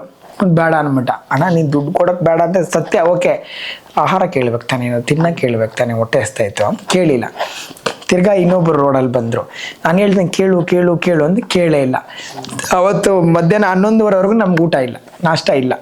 ನಾನು ಎಂಥ ಕೆಲಸ ಮಾಡಿದೆ ನೋಡ್ದ ಚಕ್ರ, ನಿನ್ನ ಕೇಳು ಅಂದೆ, ನೀನು ಕೇಳಿಲ್ಲ. ಇಷ್ಟೇ ಪರೀಕ್ಷೆ ಸಿಂಪಲ್ ಆಗಿ ಕೊಟ್ಟ ಭಗವಂತ, ಚಾನ್ಸ್ ಕೊಟ್ಟ. ಅಯ್ಯಪ್ಪ ಯಾರೋ ಬಂದು ನಿಂತಿದ್ದಾನೆ ನಿನ್ನ ಮುಂದೆ, ನೀನು ಅವನ್ನೇ ಅಯ್ಯಪ್ಪ ಆ ವ್ಯಕ್ತಿ ಅನ್ಕೊಳಕ್ಕಿಂತ ಬದಲು ಸ್ವಾಮಿ ಬಂದೇನಂತೇನು ಊಟ ಕೇಳಿದ್ರೆ ಅವ್ನು ಕೊಡ್ಸಿರೋನು. ಆಗಿಲ್ಲ ಒಂದು ನೀರು ಬಾಟ್ಲನ್ನ ಕೊಟ್ಟಿರೋನು ಅಯ್ಯಪ್ಪ ನಿನಗೆ, ಅದನ್ನು ಮಿಸ್ ಮಾಡ್ಕೊಂಡು. ಅದಾದಮೇಲೆ ಒಂದು 11:30ಗೆ ತಪ್ಪಾಯಿತು ಅಂದೆ. ತಿರ್ಗಾ ಯಾರು ಇನ್ನೊಬ್ರು ಬಂದರು, ಕೆಲವರು ಎಳ್ನೀರು ಕೊಟ್ಟರು, ಕೆಲವರು ತಿಂಡಿ ತೊಗೊಬಂದು ಕೊಟ್ಟರು. ಅದಾಯಿತು. ಈ ಪಾದಯಾತ್ರೆಯಲ್ಲಿ ನನ್ನ ಲೈಫಲ್ಲೇ ಅನ್ನದಾನ ರಿಜೆಕ್ಷನ್ ಅಂತ ಎಕ್ಸ್ಪೀರಿಯನ್ಸ್ ಆಗಿದ್ದು ಇದೇ ಪಾದಯಾತ್ರೆಯಲ್ಲಿ. ಒಬ್ರ ಹತ್ರ ಊಟ ಕೇಳಿದಾಗ ಅವರು ಇಲ್ಲ ಅಂದಾಗ ಎಷ್ಟು ನೋವಾಗುತ್ತೆ ಅವಾಗ ನಮಗೆ. ಅದು ಸನ್ನಿವೇಶ, ಅಂದರೆ ಅವರು ಬೇಕಂತ ಅಂದಿದ್ದಲ್ಲ. ಪಾಪ ಆತನೂ ಕೂಡ ಹುಡುಗ ಒಬ್ಬ ವಯಸ್ಸು ಹುಡುಗಾನೆ, ನಮ್ಮ ಅಯ್ಯಪ್ಪ ಸ್ವಾಮಿ ಭಕ್ತಾನೆ. ಆತನಿಗೂ ಇದಾಗ್ಬಿಟ್ಟಿದೆ. ಇಲ್ಲಿ ನಮ್ಮ ಶಿವಮೊಗ್ಗದಿಂದ ನಾವು ಹೊಸೂರಿಂದ ಸಾಗಬೇಕಾದ್ರೆ ಒಂದು ದಾರಿಯಲ್ಲಿ ಹೊಟ್ಟೆ ಹಸಿತಾ ಇದೆ ನಮಗೆ. ನಮ್ಮನ್ನ ಯಾರನ್ನು ಕಾಲ್ ದಾರಿ ಬೇರೆ ತೋಟಗಳೇ ಇದೆ, ಮನೆಗಳೆಲ್ಲ ಒಳಗಡೆ ಇದೆ, ಅದೆಲ್ಲ ಭಯ. ಯಾಕಂದರೆ ಸಡನ್ನಾಗಿ ಎಲ್ಲೋ ಒಂದು ಮನೆ ಹತ್ರ ಹೋಗಿ ನಿಲ್ಲೋದು ಸಾಮಾನ್ಯ ಅಲ್ಲ. ಯಾಕಂದರೆ ಸಿಚುವೇಶನ್ ಹಂಗಿದೆ ಇವಾಗ. ಡೈರೆಕ್ಟಾಗಿ ಎಲ್ಲ ಕಡೆ ಅಪ್ರೋಚ್ ಮಾಡೋಕ್ಕಾಗಲ್ಲ. ಇವಾಗ ಆ ಮನೆಯಲ್ಲಿ ಎಲ್ಲರ ಕುಟುಂಬದವ್ರು ಇದ್ದರೆ ಧೈರ್ಯವಾಗಿ ಹೋಗಿ ನಿಂತ್ಕೊಂಡು ಅಮ್ಮ ಊಟ ಕೊಡಿ ಅನ್ಬೋದು. ಮನೆಯಲ್ಲಿ ಒಂದೇ ಹೆಣ್ಣು ಮಗು ಇತ್ತು, ಇಲ್ಲಿ ಯಾರೋ ಒಬ್ಬರೇ ಇದ್ರು ವಯಸ್ಸಾಗಿರ್ತಂದ್ರೆ ಅದಕ್ಕೂ ನಮಗೆ ಹುಷಾರಾಗಿರ್ಬೇಕು. ಯಾಕಂದರೆ ಎಲ್ಲ ಟೈಮ್ ಹೇಳೋಕ್ಕಾಗಲ್ಲ ಎಲ್ಲೇನು ಸಮಸ್ಯೆ ಆಗ್ಬಿಡುತ್ತೆ ಅಂತ. ಅದರಿಂದ ನಾನು ಸುಮ್ಮನೆ ದಾರಿಯಲ್ಲಿ ಹೋದ್ರಿ ಎಲ್ಲೆಲ್ಲೋ ಒಂದೊಂದೇ ಮನೆ ಇದೆ, ಆ ಥರ ಇದ್ರೆ ಬೇಡ, ನಡೀರಿ ಹೋಗೋಣ ಮುಂದೆ ಅಂತೇಳಿ ಆಟೋನ್ ಬಂದ, ನಿಲ್ಲಿಸ್ದ, ಮಾತಾಡ್ದ, ಫೋಟೋ ಹಿಡ್ಕೊಂಡ. ನಾನು ಸ್ವಾಮಿ ಹೊಟ್ಟೆ ಹಸ್ತಿದೆ, ಊಟ ಕೊಡಿಸ್ತೀರಾ ಅಂದ ತಕ್ಷಣ ಪಾಪ ಹುಡುಗ ಹಿಂಗೆ ಗೋಪಾಲ ಕೈ ಹಾಕ್ದ. ಮಾತ್ರ ಕಾಸಿಲ್ಲ ಸ್ವಾಮಿ, ನಾನು ಇವಾಗ ತಾನೇ ಕೆಲ್ಸಕ್ಕೆ ಹೋಗ್ತಾ ಇದ್ದೀನಿ, ₹1 ಕಾಸಿಲ್ಲ ಸ್ವಾಮಿ. ಅವಾಗ ಎಷ್ಟು ಹೊಟ್ಟೆ ಚುರುಕಂತಂದರೆ ನಮಗೆ ಒಂಥರ ಅರ್ಧಂಗೆ ಆಯಿತು. ಹೊಟ್ಟೆನೇ ಒಳಗಡೆ ಹೆಂಗೆ ಹೊಟ್ಟೆ ಬಗ್ದ್ರೆ ಹೆಂಗಿರುತ್ತೆ. ನಮಗೆ ಊಟ ಕೇಳಿದ್ದೀನಿ, ನಮಗೆ ಊಟ ಗೊತ್ತಿಲ್ಲ, ಅಷ್ಟು ಕರ್ಮ ಮಾಡಿಬಿಟ್ರ ದೇವ್ರೆ ನಿನ್ನ ಹತ್ರ. ನಾವು ಅಷ್ಟು ಪಾಪಿಷ್ಟ್ರ ನಾವುಗಳು. ನಿನ್ನ ನಂಬಿ ದಿನನಿತ್ಯ ಬೆಳಿಗ್ಗೆ ಸಾಯಂಕಾಲ ಪೂಜೆ ಮಾಡ್ತಾ ಇದ್ದೀರಿ. ದಾರಿಯಲ್ಲಿ ಸಿಕ್ಕೋ ಪ್ರತಿಯೊಂದು ಹೂವನ್ನು ನಿನಗೆ ಕೊಡ್ತಾ ಇದ್ದೀರಿ. ನಾವು ಇದೇ ಹೂವು ಅಂತ ಇರ್ತಲ್ಲ, ಏನೇನು ಸಿಗುತ್ತೋ ಎಲ್ಲ ನಿನಗೆ ಕೊಡ್ತಾ ಇದ್ದೀರಿ ಹೂವುಗಳನ್ನ. ನಮ್ದು ಹೆಂಗೆ ಅಂದರೆ ನಡೀತಾ ಇರ್ತೀರಿ ದಾರಿಯಲ್ಲಿ, ಬೇಲಿ ಹೂವು ಸಿಕ್ಕಿದ್ರೆ ಬೇಲಿ ಹೂವು ಕಿತ್ತು ಹಿಂಗೆ ಮೇಲೆ ಹರ್ಚೋದು. ಯಾವುದೋ ಒಂದು ಹೂವು ಸಿಗ್ತಾ ಕಿತ್ತು ಈ ಹೂವು ಇಕ್ಕೋ ಚೆನ್ನಾಗಿದೆ ಅಂತೇಳಿ ದಿನಕ್ಕೆ ಒಂದು 10 ಥರ ಹೂವು ನಿನ್ಗೆ ಕೊಡ್ತಾ ಇದ್ದೀರಿ. ದಿನ ಭಜನೆ ಮಾಡ್ತಾ ಇದ್ದೀರಿ, ಮೈಕೈ ನೋವಿದು ನಿನ್ಗೆ ಆರತಿ ಮಾಡ್ತಾ ಇದ್ದೀರಿ ತಾನೆ. ಏನಿಂತ ಕಷ್ಟ ಕೊಟ್ಬಿಟ್ಟು ಅಷ್ಟು ಪಾಪಿಷ್ಟ್ರಗಳ ನಾವು ಅಂತ ಅಂದ್ಕೊಂಡು ಬೇಜಾರಾಯಿತು. ಬಿಡು, ಲೈಫಲ್ಲಿ ಇದೊಂದು ಅನುಭವಿಸ್ಬೇಕಿತ್ತು. ಎಲ್ಲ ರಿಜೆಕ್ಟ್ ಆಗಿತ್ತು ಲೈಫಲ್ಲಿ. ಓಕೆ, ಅನ್ನ ಒಂದಿತ್ತು ಬಾಕಿ ನನ್ನ ಲೈಫಲ್ಲಿ ಇಲ್ಲ ಅನ್ನೋ, ಅದು ಇಲ್ಲ ಅಂದಂಗೆ ಆಗ್ಬಿಡ್ತಲ್ಲ ನಮ್ಮ ಬದುಕು, ಎಂಥ ಕತೆ ಅಂತೇಳಿ ಒಂಚೂರು ಮುಂದೆ ಹೋದ್ರಿ. ಆವಾಗ ನಮ್ಮ ಹುಡುಗ ಸಮಯ ಸ್ವಲ್ಪ ಶಾರ್ಟ್ ಕಟ್ ಇದೆ ಬಾ ಅಂತೇಳಿ ಚಕ್ರ ಕರ್ಕೊಂಡು, ಅದು ಬೈಕೊಂಡೇ ಕರ್ಕೊಂಡು ಹೋದ್ರಿ. ಯಾವುದೋ ನೀನು ಬೇಲಿಗಳೆಲ್ಲ ನಡೆಸ್ತಾ ಇದ್ಯಾ ನೀನು, ಮಾಡೋಕ್ಕೆ ಕೆಲಸ ಇಲ್ಲ ಅಂತ.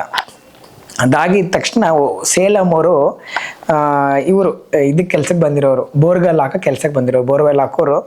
ಅವರು ಅಲ್ಲೇ ಅಡುಗೆ ಮಾಡ್ಕೊತಾ ಅವ್ರೆ, ಅನ್ನ ಸಾಂಬಾರು ನೋಡಿದೆ. ಹಿಂಗೆ ನೋಡಿದೆ ನಾನು. ಎಲ್ಲಿ ಹೋಗ್ತಾ ಇದ್ದೀರಾ ಸ್ವಾಮಿ, ಯಾವ ಊರು?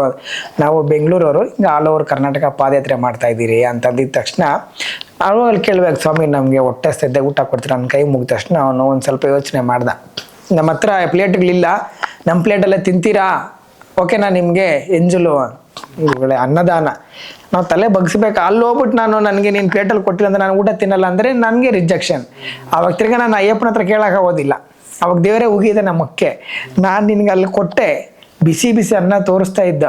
ಅಲ್ಲೂ ನಾನು ಶ್ರೇಷ್ಠ, ನನಗೆ ನೀನು ಹೊಸ ಎಲೆಯಲ್ಲೇ ನೀನು ಊಟ ಕೊಡು ಅಂತ ಕೇಳಿದ್ರೆ ನಿನ್ನಲ್ಲಿ ಅಹಂಕಾರ ಇನ್ನೂ ಇದೆ. ನಾನು ಶ್ರೇಷ್ಠ ಅನ್ನೋದು ನಿನ್ನ ಮೈಂಡಲ್ಲಿ ಇದೆ, ಅದನ್ನು ನೀನು ತೆಗಿಬೇಕು ಅಂತ ಭಗವಂತ ಕೇಳ್ತಾನೆ. ಇಲ್ಲ ಸ್ವಾಮಿ, ನೀವು ಹೆಂಗೆ ಕೊಟ್ಟರು ನಾವು ತಿಂತೀರಿ ಸ್ವಾಮಿ, ನಮಗೆ ಅನ್ನದಾನ ಬೇಕು.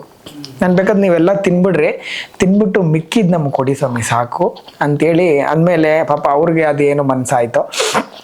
ಅವ್ರ ಅಂಗಡಿಗೆ ಹೋಗಿ ಎಲ್ಲ ತೊಗೊಂಬಂದು ಕೊಟ್ಟು ನಮಗೆ ಊಟ ಇಟ್ಟಿದ್ದು. ನಮಗೇನದೇ ಪ್ರತಿದಿನ ನಮ್ಗೇನು ಸಿಗುತ್ತೋ ಅದೇ ಅಯ್ಯಪ್ಪನ ನೈವೇದ್ಯ. ಇದೇ ಸ್ಪೆಷಲ್ ನೈವೇದ್ಯ ಅಂತೇನಿಲ್ಲ. ನಮ್ಗೇನು ಭಿಕ್ಷೆ ಕೊಡ್ತಾರೋ ಅಯ್ಯಪ್ಪನಿಗೆ ಅದೇ ನೈವೇದ್ಯ. ಅವನ ತಂಗ್ಳನ್ನ ಕೊಟ್ಟರು ಅದೇ ನೈವೇದ್ಯ, ಏನು ಕೊಟ್ಟರು ಅದೇ ಇಡ್ತಾ ಇದ್ದಿದ್ದು. ಅವಾಗ ಅಲ್ಲೇ ನೈವೇದ್ಯ ಮಾಡಿ ಅವ್ರ ಜೊತೆಲಿ ಆವಾಗ ಅರ್ಥ ಆಯ್ತು, ಓಕೆ ಭಗವಂತ ಊಟ ಕೊಡಬೇಕು ಅಂತಿದ್ರೆ ಹೆಂಗೋ ಯಾವ ರೀತಿಯಿಂದನೋ ಕೊಡ್ತಾನೆ ಅಂತ. ಅದೊಂದು ಸನ್ನಿವೇಶ. ಮತ್ತೊಂದು ಸನ್ನಿವೇಶ, ಇಲ್ಲಿ ನಮ್ಮ ಚಿಕ್ಕಮಂಗ್ಳೂರೆಲ್ಲ ಮುಗಿಸ್ಕೊಂಡು ಚಿಕ್ಕಮಂಗ್ಳೂರಿಂದ ಬರಬೇಕಾದ್ರೆ ಬಾಳೆಹೊನ್ನೂರು ದಾಟಿ ಒಂದು ಊರು ಬರುತ್ತೆ. ಅಲ್ಲಿ ಇನ್ನೇನು ಶೃಂಗೇರಿಯಿಂದ ಒಂದು 10-15 ಕಿಲೋಮೀಟ್ರ್ ಹಿಂದೆಗಡೆ ಒಂದು ಹಳ್ಳಿ. ಅಲ್ಲಿ ಹೋಗಿ ರಾತ್ರಿಗೆ ಜಾಗ ಕೇಳ್ತಾ ಇದ್ದೀರಿ, ರಾತ್ರಿ ಯಾರು ಜಾಗ ಕೊಡ್ತಾ ಇಲ್ಲ. ಅವ್ರ ಅಂಗಡಿ ಮುಂದೆ ಮಲ್ಗಕ್ಕೆ ಬಿಡ್ತಾಯಿಲ್ಲ ಅಯ್ಯಪ್ಪ. ಸ್ವಾಮಿ ಇಲ್ಲಿ ಮಲ್ಕೊಂತೀರಿ? ಇಲ್ಲ ಇಲ್ಲೆಲ್ಲ ಭಾರಿ ಕಳ್ಳರ ಕಟ್ಟೆಲ್ಲ ಆಗಿದೆ, ನೀವು ಇಲ್ಲಿ ಬೇಡ ಮುಂದೆ ಹೋಗಿ ಅಂದ ಅಯ್ಯಪ್ಪ. ಅಲ್ಲ ಸ್ವಾಮಿ, ನಾವು ಭಕ್ತರು ರೀ, ಅಯ್ಯಪ್ಪ ಸ್ವಾಮಿ ಭಕ್ತರು. ನಾವು ನಿಮ್ಮ ಅಂಗಡಿ ಒಳಗಡೆ ಮಲಗ್ತಾರೆ, ರೋಡಲ್ಲಿ ಮಲಗ್ತೀರಿ, ಇಲ್ಲ ಅಲ್ಲಿ ದೇವಸ್ಥಾನ ಹೇಳ್ರಿ, ಇಲ್ಲ ಬಿಡಲ್ಲ ಅಂತ ಅಂದ್ಬಿಟ್ರು. ಆಮೇಲೆ ಮುಂದೆ ಒಂಚೂರು ಆವತ್ತು ನಮಗೆ ಮಲ್ಗಕ್ಕೆ ಜಾಗ ಇಲ್ಲ, ಊಟಕ್ಕೆ ಜಾಗ ಇಲ್ಲ, ಸ್ನಾನಕ್ಕೆ ಜಾಗ ಇಲ್ಲ, ರಾತ್ರಿ ಆಗ್ಬಿಡುತ್ತೆ, ಕತ್ಲು. ಇವಾಗ ಸಿಟಿಗಳಂದ್ರೆ ಎಲ್ಲೋ ಒಂದು ಕಡೆ ಮಲಗ್ಬೋದು, ಲೈಟ್ ಇರುತ್ತೆ. ಬಟ್ ಹಳ್ಳಿಗಳಲ್ಲಿ ಅವ್ರಿಗೂ ಭಯ ಇರ್ತದೆ, ಯಾಕಂದ್ರೆ ಅವ್ರಿಗೂ ಎಲ್ಲ ಕಡೆ ಸಮಸ್ಯೆ ನೋಡಿರ್ತಾರೆ, ಅವ್ರಿಗೂ ಒಂಥರ ಭಯ.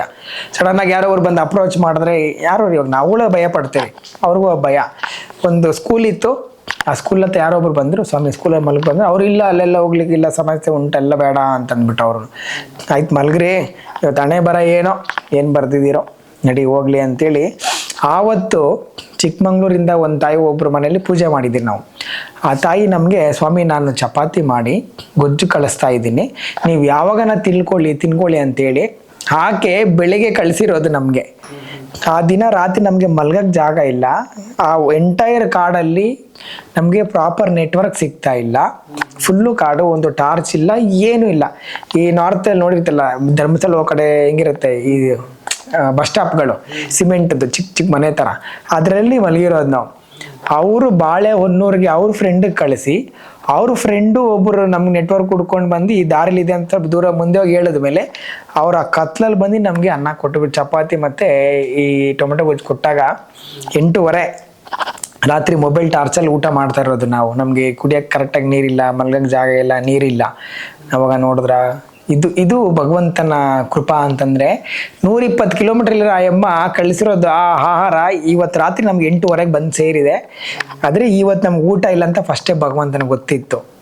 ಅದಕ್ಕೆ ಭಗವಂತ ಅವ್ರ ಮುಖಾಂತರ ಅವ್ರ ಮನಸ್ಸಲ್ಲಿ ಅದೇನಕ್ಕೆ ಬಂತೋ ಗೊತ್ತಿಲ್ಲ ನಮಗೂ. ಅವ್ರ ತಾಯಿ ಕಳಿಸಿರೋ ಆ ಚಪಾತಿ, ಆ ಟೊಮೆಟೊ ಗೊಜ್ಜು ಇವತ್ತು ರಾತ್ರಿ ಇಲ್ಲಿ ಬಂದು ನಮ್ಗೆ ಸೇರಿದೆ ಅಂತಂದರೆ ಭಗವಂತನ ಕೃಪಾ ಕಟಾಕ್ಷ ಇದೆ. ಎಂಥ ಜಾಗ ಆದರೂ ಕೂಡ ನಮಗೆ ಆಹಾರ ಕೊಟ್ಟೇ ಕೊಡ್ತಾನೆ ಭಗವಂತ ಅನ್ನೋದು ಧೈರ್ಯ ಮಾಡಿಕೊಂಡು ಹುಡುಗರು ಅವಾಗ ಅವ್ರಿಗೆ ಅರ್ಥ ಆಯ್ತು, ಓಕೆ ನಮ್ಮನ್ನ ಯಾವತ್ತೂ ಅಯ್ಯಪ್ಪ ಕೈ ಬಿಡಲ್ಲ. ನಾವು ಮಾಡೋ ಕೆಲಸದಲ್ಲಿ ಶ್ರದ್ಧೆ ಇದ್ದರೆ ಹೆಂಗೆ ಬೇಕೋ ಭಗವಂತ ನಮ್ಗೆ ಆಹಾರ ಕೊಡ್ತಾನೆ ಅಂತೇಳಿ ಆ ದಾರಿ ಕೊಡಿಸಿದ್ರು.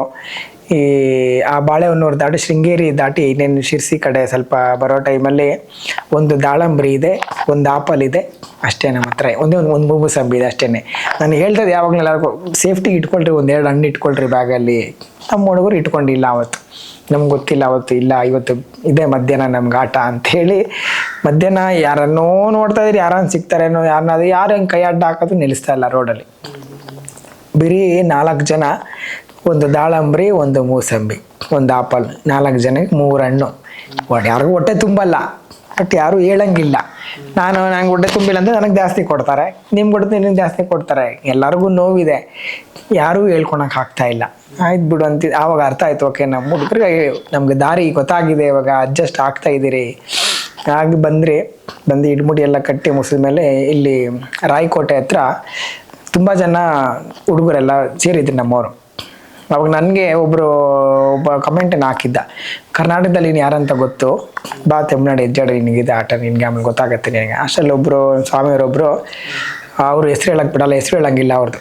ಅವರು ಸ್ವಾಮಿ ನೀವು ಬೆಂಗಳೂರಿಂದ ಶಬರಿಮಲೆ ಯಾತ್ರೆವರೆಗೂ ನಾನು ಅನ್ನದಾನ ಮಾಡ್ತೀನಿ ಅಂತ ಒಪ್ಕೊಂಡು ಇಲ್ಲಿಂದ ಶಬರಿಮಲೆ ರೀಚ್ ಆಗೋರು ಆ ವ್ಯಕ್ತಿ ನಮ್ಗೆ ಅನ್ನದಾನ ಮಾಡಿಸ್ತಾನೆ, ಅನ್ನದಾನ ಪ್ರಭು. ಅದು ನಮ್ಗೆ ಭಯ ಇತ್ತು, ಹೆಂಗೆ ತಮಿಳ್ನಾಡಲ್ಲಿ ಕತೆ ಬಿಡು, ಹೆಂಗೂ ಇಲ್ಲಿಂದ ಕೇಳ್ಕೊಂಡು ಬಂದಿರಿ, ನಮ್ಗೆ ಲ್ಯಾಂಗ್ವೇಜ್ ಬರುತ್ತೆ, ಬಾ ಭಿಕ್ಷೆ ಬೇಡಣ ಅಂತೇಳಿ ನಿರ್ಧಾರ ಆಗಿದ್ದು. ರಾಯಕೋಟೆ ಹತ್ರ ಅವರು ಆ ದಿನ ಮುಂದಕ್ಕೆ ಹೋಗ್ಬಿಟ್ರು, ನಾವು ಸ್ವಲ್ಪ ಹಿಂದೆ ಇದ್ರಿ. ಒಂದು ಹೊಸೂರಿಂದ ನಮ್ಮ ಸ್ವಾಮಿ ಒಬ್ಬ ಗಗನ್ ಅಂತ ಅನ್ನದಾನ ತಂದಿದ್ದಾನೆ ನಮಗೆ ಹೋಟ್ಲಿಂದ. ಅವನು ತಂದಿರೋದು ಪೊಂಗಲ್ ಅಳಿಸೋಗ್ಬಿಟ್ಟಿದೆ. ಎಲ್ಲರಿಗೂ ಗೊತ್ತಾಗಿದೆ ಅಳಿಸೋಗಿರೋದು, ಆದರೂ ಬಡಿಸ್ತಾನೆ ಇದ್ದಾರೆ ಎಲ್ಲರೂ ತಟ್ಟೆಗೆ. ನಮ್ಮ ಹುಡುಗರೇ ಬಡಿಸ್ತಾ ಇದ್ದಾರೆ, ಸ್ವಾಮಿಗಳೆಲ್ಲ ಪೂಜೆ ಆದಮೇಲೆ ಬಡಿಸಿ ನನ್ನ ಬಂದು ಪಕ್ಕದಲ್ಲಿ ಕೂಸ್ಬಿಟ್ಟು, ಸ್ವಾಮಿ ಯಾರಿಗೂ ಹೇಳ್ಬೇಡ ಬಡಿಸಿದ್ದೀರಿ ಅಂತ. ನಾನು ಏನಾಯಿತು ಅಂದರೆ ಪೊಂಗಲ್ ಅಳಿಸೋಗಿದೆ, ಅವ್ರಿಗೆ ಹೇಳ್ಬೇಡ ಬೇಜಾರು ಮಾಡ್ಕೊಂಡ್ಬಿಡ್ತಾರೆ ಅಂತ ಅಂದ್ಬಿಟ್ಟು ಎಲ್ಲ ಪಾಪ 2 ತುತ್ತು ತಿಂತವ್ರೆ ಪೊಂಗಲ್ನ. ಏನು ಮಾಡ್ತಾ ಇದ್ದೀರಾ ಅಂದರೆ ಅವ್ನಿಗೆ ಬೇಜಾರಾಗ್ಬಿಡುತ್ತೆ ಸ್ವಾಮಿ, ಪಾಪ ಅವರು ಅನ್ನದಾನ ಅಂತ ತಂದಿದ್ದಾನೆ, ಅವನಿಗೆ ನೋವಾಗಬಾರ್ದು ಅಂತ ಅಂದ್ಬಿಟ್ಟು ಪಾಪ ಮಕ್ಕಳೆಲ್ಲ ಅಳಿಸೋಗಿರೋದು ಆ ಪೊಂಗಲ್ನ ತಿಂತಾ ಇದ್ದಾರೆ. ನನಗೆ ಹೊಟ್ಟೆ ಉರಿತಾ ಇದ್ದಾರೆ, ಚುರ್ರ ಅಂತ ಇದೆ ನನಗೆ. ಒಂದು ಕಡೆ ಸಂತೋಷ, ಅರಿವಾಗಿದೆ ನಮಗೆ, ಆಹಾರದ ಶಕ್ತಿ ನಮಗೆ ಗೊತ್ತಾಗ್ಬಿಟ್ಟು ಮಕ್ಕಳು ಅವನು ಮಾಡಿರೋ ಆ ಪ್ರೀತಿಗೆ ನಾವು ಬೆಲೆ ಕೊಡ್ಬೇಕಂತೇಳಿ ಕಾಟಾಚಾರಕ್ಕಾದ್ರೂ ಒಂಚೂರು ಪೊಂಗಲ್ ತಿಂದ್ಬಿಟ್ಟು ಆಮೇಲೆ ಬೇರೆ ಎಲ್ಲ ತಿಂತಾ ಇದ್ದಾರೆ. ಆಮೇಲೆ ಅವ್ರಿಗೆ ಗೊತ್ತಾಗ್ಬಿಡ್ತು, ಅವರು ಸ್ವಾಮಿ ಏನೋ ಹಾಳಾಗಿದ್ದು ತಿನ್ನಬೇಡಿ, ಬೇರೆದು ಮಾಡ್ತಿಲ್ಲ, ಪರವಾಗಿಲ್ಲ ಸ್ವಾಮಿ, ನಮಗೆ ನಿಮ್ಮ ಮೇಲೆ ಏನು ಅಭ್ಯಂತರ ಇಲ್ಲ, ನೀವು ಪ್ರೀತಿನ ತಂದಿದ್ದೀರಾ, ಅಲ್ಲೇನೋ ಸಮಸ್ಯೆ ಆಗಿ ಬಿಡೆ ಅಂತೇಳಿ. ಆಮೇಲೆ ಹೋದ್ಮೇಲೆ ಇವ್ರನ್ನ ಯಾಕ್ರಿ ಹೇಳಿಲ್ಲ ಅಂತಂದರೆ, ಗುರುಗಳೇ ನಮಗೆ ಬೆಲೆ ಗೊತ್ತಿದೆ, ಅಲ್ಲಿಂದ ಇಲ್ಲಿವರೆಗೂ ನಮಗೆ ನಾವು ಭಿಕ್ಷೆಯಲ್ಲಿ ತಿಂದು ಬಂದಿರೋದು, ಇವಾಗ ಇವರು ಭಿಕ್ಷೆನೇ ಕೊಟ್ಟಿರೋದು ನಮಗೆ, ಇದನ್ನ ನಾವು ಅಧಿಕಾರವಾಗಿ ಯಾಕ್ರಿ ಅಳಿಸೋಗ್ರು ಅಂತ ಕೇಳಿದ್ರೆ ನಾವು ಇಷ್ಟು ದಿನ ಮಾಡಿದ್ದು ಒಂದು ತೃಣಕ್ಕೆ ಸಮಾನ ಆಗ್ಬಿಡುತ್ತೆ ಸ್ವಾಮಿ ಅಂತ ಹೇಳಿದ ತಕ್ಷಣ ನನಗೆ ಇಷ್ಟು ಯಾತ್ರೆ, ನಾನು ಭಿಕ್ಷೆ ಯಾತ್ರೆ ಮಾಡಿದ್ದಕ್ಕೆ ಸಾರ್ಥಕ ಆಗೋಯ್ತಪ್ಪ ನನಗೆ ಅಂತೇಳಿ ಆ ಸನ್ನಿವೇಶ ಇದಾಯಿತು. ಆದಮೇಲೆ ತುಂಬ ಇದು ಟೆಸ್ಟ್ಗಳಾಗಿ ಬಂದಿದ್ದು ಯಾತ್ರೆಯಲ್ಲಿ ಲಾಸ್ಟ್ಗೆ ಬರೋಷ್ಟಲ್ಲಿ ಒಂದು 25 ಜನ ಆದ್ರಿ. ಬಂದು ಅಯ್ಯಪ್ಪನ ಭಗವಂತನ ದರ್ಶನ ಮಾಡಿ ಮಕರ ಜ್ಯೋತಿ ಮಾಡಿ ಮಹಾಪಾದಯಾತ್ರೆ ಕಂಪ್ಲೀಟ್ ಮಾಡಿದ್ರಿ. ಈ ಸತಿ ಕೂಡ ಬೆಂಗಳೂರಲ್ಲಿ ನವೆಂಬರ್ 21ನೇ ತಾರೀಕು ಮಾಡಬೇಕು ಅಂತ ನಾವು ನಿರ್ಧಾರ ಆಗಿದ್ದೀರಿ. ಇನ್ನು ಮುಖ್ಯ ಟೀಮ್ ಅವರು ಇನ್ನು ಮೇಲಿಂದ ಮಾಡಬೇಕು ಅಂತಿದ್ದಾರೆ. ಬಟ್ ಇಲ್ಲಿಂದ ಶುರು ಮಾಡೋದಂತೂ ಖಂಡಿತ 21ನೇ ತಾರೀಕು ನವೆಂಬರು ಬಂಡಿ ಮಕ್ಕಳಮ್ಮ ದೇವಸ್ಥಾನ, ಇಲ್ಲ ಅಂದರೆ ಮಡಿವಾಳ ಅಯ್ಯಪ್ಪ ಸ್ವಾಮಿ ದೇವಸ್ಥಾನ ಶುರು ಆಗ್ತೀರಿ. ನಮ್ದು ಏನಂದರೆ ನಮ್ಮ ಪಾದಯಾತ್ರೆಯಲ್ಲಿ ನಾವು ಮೇನ್ ರೂಲ್ಸ್ ಏನಂದರೆ ಪ್ರತಿಯೊಬ್ಬರು ಕೂಡ ಪಾರಾಯಣ ಮಾಡಲೇಬೇಕು ನಮ್ಮ ಜೊತೆಗೆ ಬಂದರೆ. ಯಾಕಂದರೆ ಬರೀ ನಾವು ನಡೆದ್ರಿ ಅನುಭವಿಸಿದ್ರಿ ಅಯ್ಯಪ್ಪನ ನೋಡಿದ್ರಿ ಅಂತಂದರೆ ಅನುಭವ ಮಾತ್ರ ಇರ್ತದೆ, ನಾವು ಕೆಲವು ವಿದ್ಯೆಗಳನ್ನ ಕಲಿಯೋಕ್ಕಾಗೋದಿಲ್ಲ. ಅದರಿಂದ ನಾವೇನು ಮಾಡ್ತೀರಿ ಅಂದರೆ ಬೆಳಿಗ್ಗೆ 2:30-3 ಗಂಟೆಗೆ ಎದ್ದೋಳು, ಎದ್ದ ತಕ್ಷಣ ಪೂಜೆ ಕೂತ್ಕೋ, ವಿಷ್ಣು ಸಹಸ್ರನಾಮ ಪಾರಾಯಣ ಮಾಡು, ಲಲಿತಾ ಸಹಸ್ರನಾಮ ಮಾಡು, ಹನುಮಾನ್ ಚಾಲೀಸ ಮಾಡು, ಸರಸ್ವತಿ ಸ್ತೋತ್ರ ಮಾಡು, ಅನ್ನಪೂರ್ಣೆ ಸ್ತೋತ್ರ ಮಾಡು, ಭದ್ರಕಾಳಿ ಅಷ್ಟಕ ಮಾಡು, ಅಯ್ಯಪ್ಪ ಅಷ್ಟೋತ್ತರ, ಹರಿವಾರಸ್ನಾಮ, ಇಷ್ಟೆಲ್ಲ ಒಂದು ಆಗಲೇಬೇಕು. ಅವನಿಗೆ ವಿದ್ಯಾಭ್ಯಾಸನೇ ಇಲ್ಲ ಅಂದ್ರೂ ಕೂಡ ಅವ್ನು ಕೂರ್ಬೇಕಲ್ಲಿ, ಕೂರಿ ಪ್ರತಿಯೊಂದು ಅದನ್ನು ಕೇಳಿಸ್ಕೊತಾ ಇರಬೇಕು. ಯಾಕಂದರೆ ಅದೊಂದು ನಮ್ದು ಮೇನ್ ಉದ್ದೇಶ. ನೀನು ಪಾದಯಾತ್ರೆಯಲ್ಲಿ ಮಾಡಬೇಕು, ನೀನು ಮಾಲೆ ಹಾಕಕ್ಕೆ ನಮ್ಮ ಜೊತೆ ಇಡುಮುಡಿ ಕಟ್ಟಕ್ಕೆ ಮುಂಚೆ 1 ಮಂಡಲ ವ್ರತ ಮಾಡಿರಬೇಕಿಲ್ಲ ಅಂತ ಸೇರಿಸಲ್ಲ, ಹತ್ರಕ್ಕೆ ಸೇರಿಸ್ಕೊಳ, ದಯವಿಟ್ಟು ಬರಬೇಡಪ್ಪ, ನಮ್ಗೆ ಬೇಡ. ನಿಮಗೆ ನಾವು ಸ್ಟ್ರಿಕ್ಟ್ ಅನಿಸ್ತಾ ಇರ್ಬೋದು, ಕಷ್ಟ ಅನಿಸ್ಬೋದು, ಕ್ರೂರ ಅನಿಸ್ಬೋದು, ಬಟ್ ನಮ್ಮದು ಕಂಡೀಷನ್ ಹಿಂಗಿರುತ್ತೆ, ನೀವು ಇದನ್ನು ಪರಿಪಾಲನೆ ಮಾಡಲೇಬೇಕು ಅಂತ. ಅದೊಂದು ಪ್ರತಿನಿತ್ಯ ಈ ಥರ ಪಾರಾಯಣ ಮಾಡಲೇಬೇಕು ಅನ್ನೋದು. ಏನಕ್ಕೆ ನಾವು ಚಾರ್ಜ್ಗಳೆಲ್ಲ ಮಾಡಲ್ಲ ಅಂತಂದರೆ ಅದು ಸಿಂಪಲ್ ಅಷ್ಟೇ. ಇವಾಗ ನಾನು ಸಾಲ ಮಾಡ್ತೀನೋ 1000 ಮಾಡ್ತೀನೋ, ಬಟ್ ನಾನು ನನ್ನ ಕುಟುಂಬವನ್ನು ಫ್ರೀಯಾಗಿ ಕರ್ಕೊಂಡು ಹೋಗ್ತಾ ಇದ್ದೀನಿ ಅಂದರೆ ಅವನಿಗೆ ಪ್ರತಿಯೊಬ್ಬರಿಗೆ ಅರ್ಥ ಆಗ್ತಾ ಇರುತ್ತೆ, ನಾನು ತಿಂತಾ ಇರೋ ಊಟ ಭಿಕ್ಷೆ, ಭಗವಂತ ಯಾವುದೋ ಮೂಲೆಯಿಂದ ಕೊಡ್ತಾರೋ ಭಿಕ್ಷೆ. ನಾನು ಚಂದ ಎತ್ತಿ ನಾನು ಅದರಲ್ಲಿ ದುಡ್ಡು ಮಾಡಿ ನಾನು ಯಾತ್ರೆ ಮಾಡಿಸಿದ್ರೆ ನೆಕ್ಸ್ಟು ನನ್ನ ಜೊತೆ ಬೆಳೆಯೋನು ಅವನು ಇನ್ನೊಬ್ಬರ ಹತ್ರ ದುಡ್ಡು ಎತ್ತಕ್ಕೆ ಸ್ಟಾರ್ಟ್ ಮಾಡ್ತಾನೆ. ಸೊ ನಾವು ಅಷ್ಟು ಯಾತ್ರೆ ಮಾಡಿದ್ರು ಕೂಡ ಆ ದುಡ್ಡು ಅನ್ನೋದು ಆಸೆ ಮನುಷ್ಯನಿಗೆ ಹೋಗೋದಿಲ್ಲ. ಅದರಿಂದ ನಾವು ನೋಡ್ರಿ, ನೀವು ಯಾರು ನನ್ನ ಜೊತೆಲಿ ಪರ್ಮನೆಂಟಾಗಿ ಯಾರು ಪಾದಯಾತ್ರೆ ಮಾಡಲ್ಲ, ಒಂದು 2-3 ವರ್ಷ ಮಾಡ್ತೀರಾ ಅಷ್ಟೇ. ಆ 2-3 ವರ್ಷ ಕೂಡ ನಾನು ನಿಮ್ಮನ್ನು ಹಂಗೆ ಕರ್ಕೊಂಡು ಹೋಗ್ತೀನಿ, ಸನ್ನಿವೇಶ ಬಂದಾಗ ನೀವು ಸಹಾಯ ಮಾಡಿ ಅಷ್ಟೇ.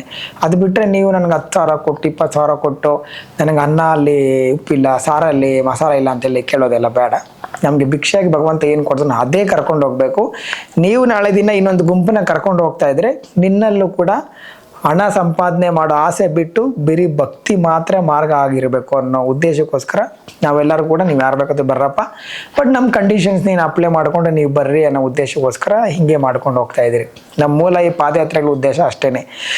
ನಮ್ಮ ಈ ಜನ್ರೇಷನ್ನ ನಾವು ಸಡನ್ನಾಗಿ ಕುತ್ಕೊಂಡು ಒಂದು ಕಡೆ ಕುತ್ಕೊಂಡು ಸತ್ಸಂಗ ಮಾಡ್ತಾರೆ, ಯಾರೂ ಕೇಳೋದಿಲ್ಲ.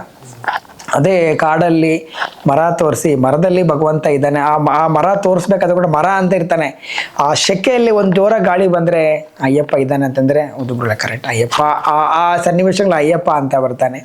ಹೊಟ್ಟೆ ಹಸ್ದಾಗ ಅದೇ ಹೇಳಿದ್ನಲ್ಲ, ಹೊಟ್ಟೆ ಹಸ್ದಾಗ ಆಹಾರ, ದಾಹ ಆದಾಗ ನೀರು, ಈ ರೀತಿಯಾಗಿ ಒಂದು ಪಾದಯಾತ್ರೆಯಲ್ಲಿ ಮಕ್ಕಳನ್ನ ಒಂದು ತಿದ್ಬೋದು ಒಂದು ಪರಿಸ್ಥಿತಿ, ಒಂದು ತಿದ್ಬೋದು ಅನ್ನೋ ಒಂದು ವಿಷಯ ತಿಳ್ಕೊಂಡು ಪಾದಯಾತ್ರೆ ಮಾಡಿಕೊಂಡು ಒಂದು ಅಯ್ಯಪ್ಪನ ವಿಷಯಗಳನ್ನೆಲ್ಲ ಪ್ರತಿಯೊಂದು ತಿಳಿಸ್ಕೊಂಡು ಬರ್ತಾ ಇದ್ದೀರಿ. ತುಂಬ ಜನ ಎಷ್ಟೊಂದು ನಮಗೆ ಎಷ್ಟೊಂದು ರಿಪ್ಲೈ ಎಲ್ಲ ಬಂದಿದೆ. ಎಷ್ಟೊಂದು ಜನ ಎಷ್ಟೋ ಕಡೆಯಿಂದ ಫೋನ್ಗಳು ಮಾಡಿದ್ದಾರೆ, ಮೆಸೇಜ್ ಮಾಡಿದ್ದಾರೆ, ಗುರುಗಳೇ ನಮಗೆ ಈ ನಿಮ್ಮ ಪಾದಯಾತ್ರೆಗಳು ಮಾಡಿರೋ ವಿಷಯಗಳಿಂದ, ವೀಡಿಯೋಸ್ಗಳಿಂದ ನಾವಿಷ್ಟು ವಿಷಯ ತಿಳ್ಕೊಂಡಿದ್ದೀನಿ, ಪರಿವರ್ತನೆ ಆಗಿದ್ದೀನಿ ಅನ್ನೋದು ತಿಳಿಸಿದ್ದಾರೆ.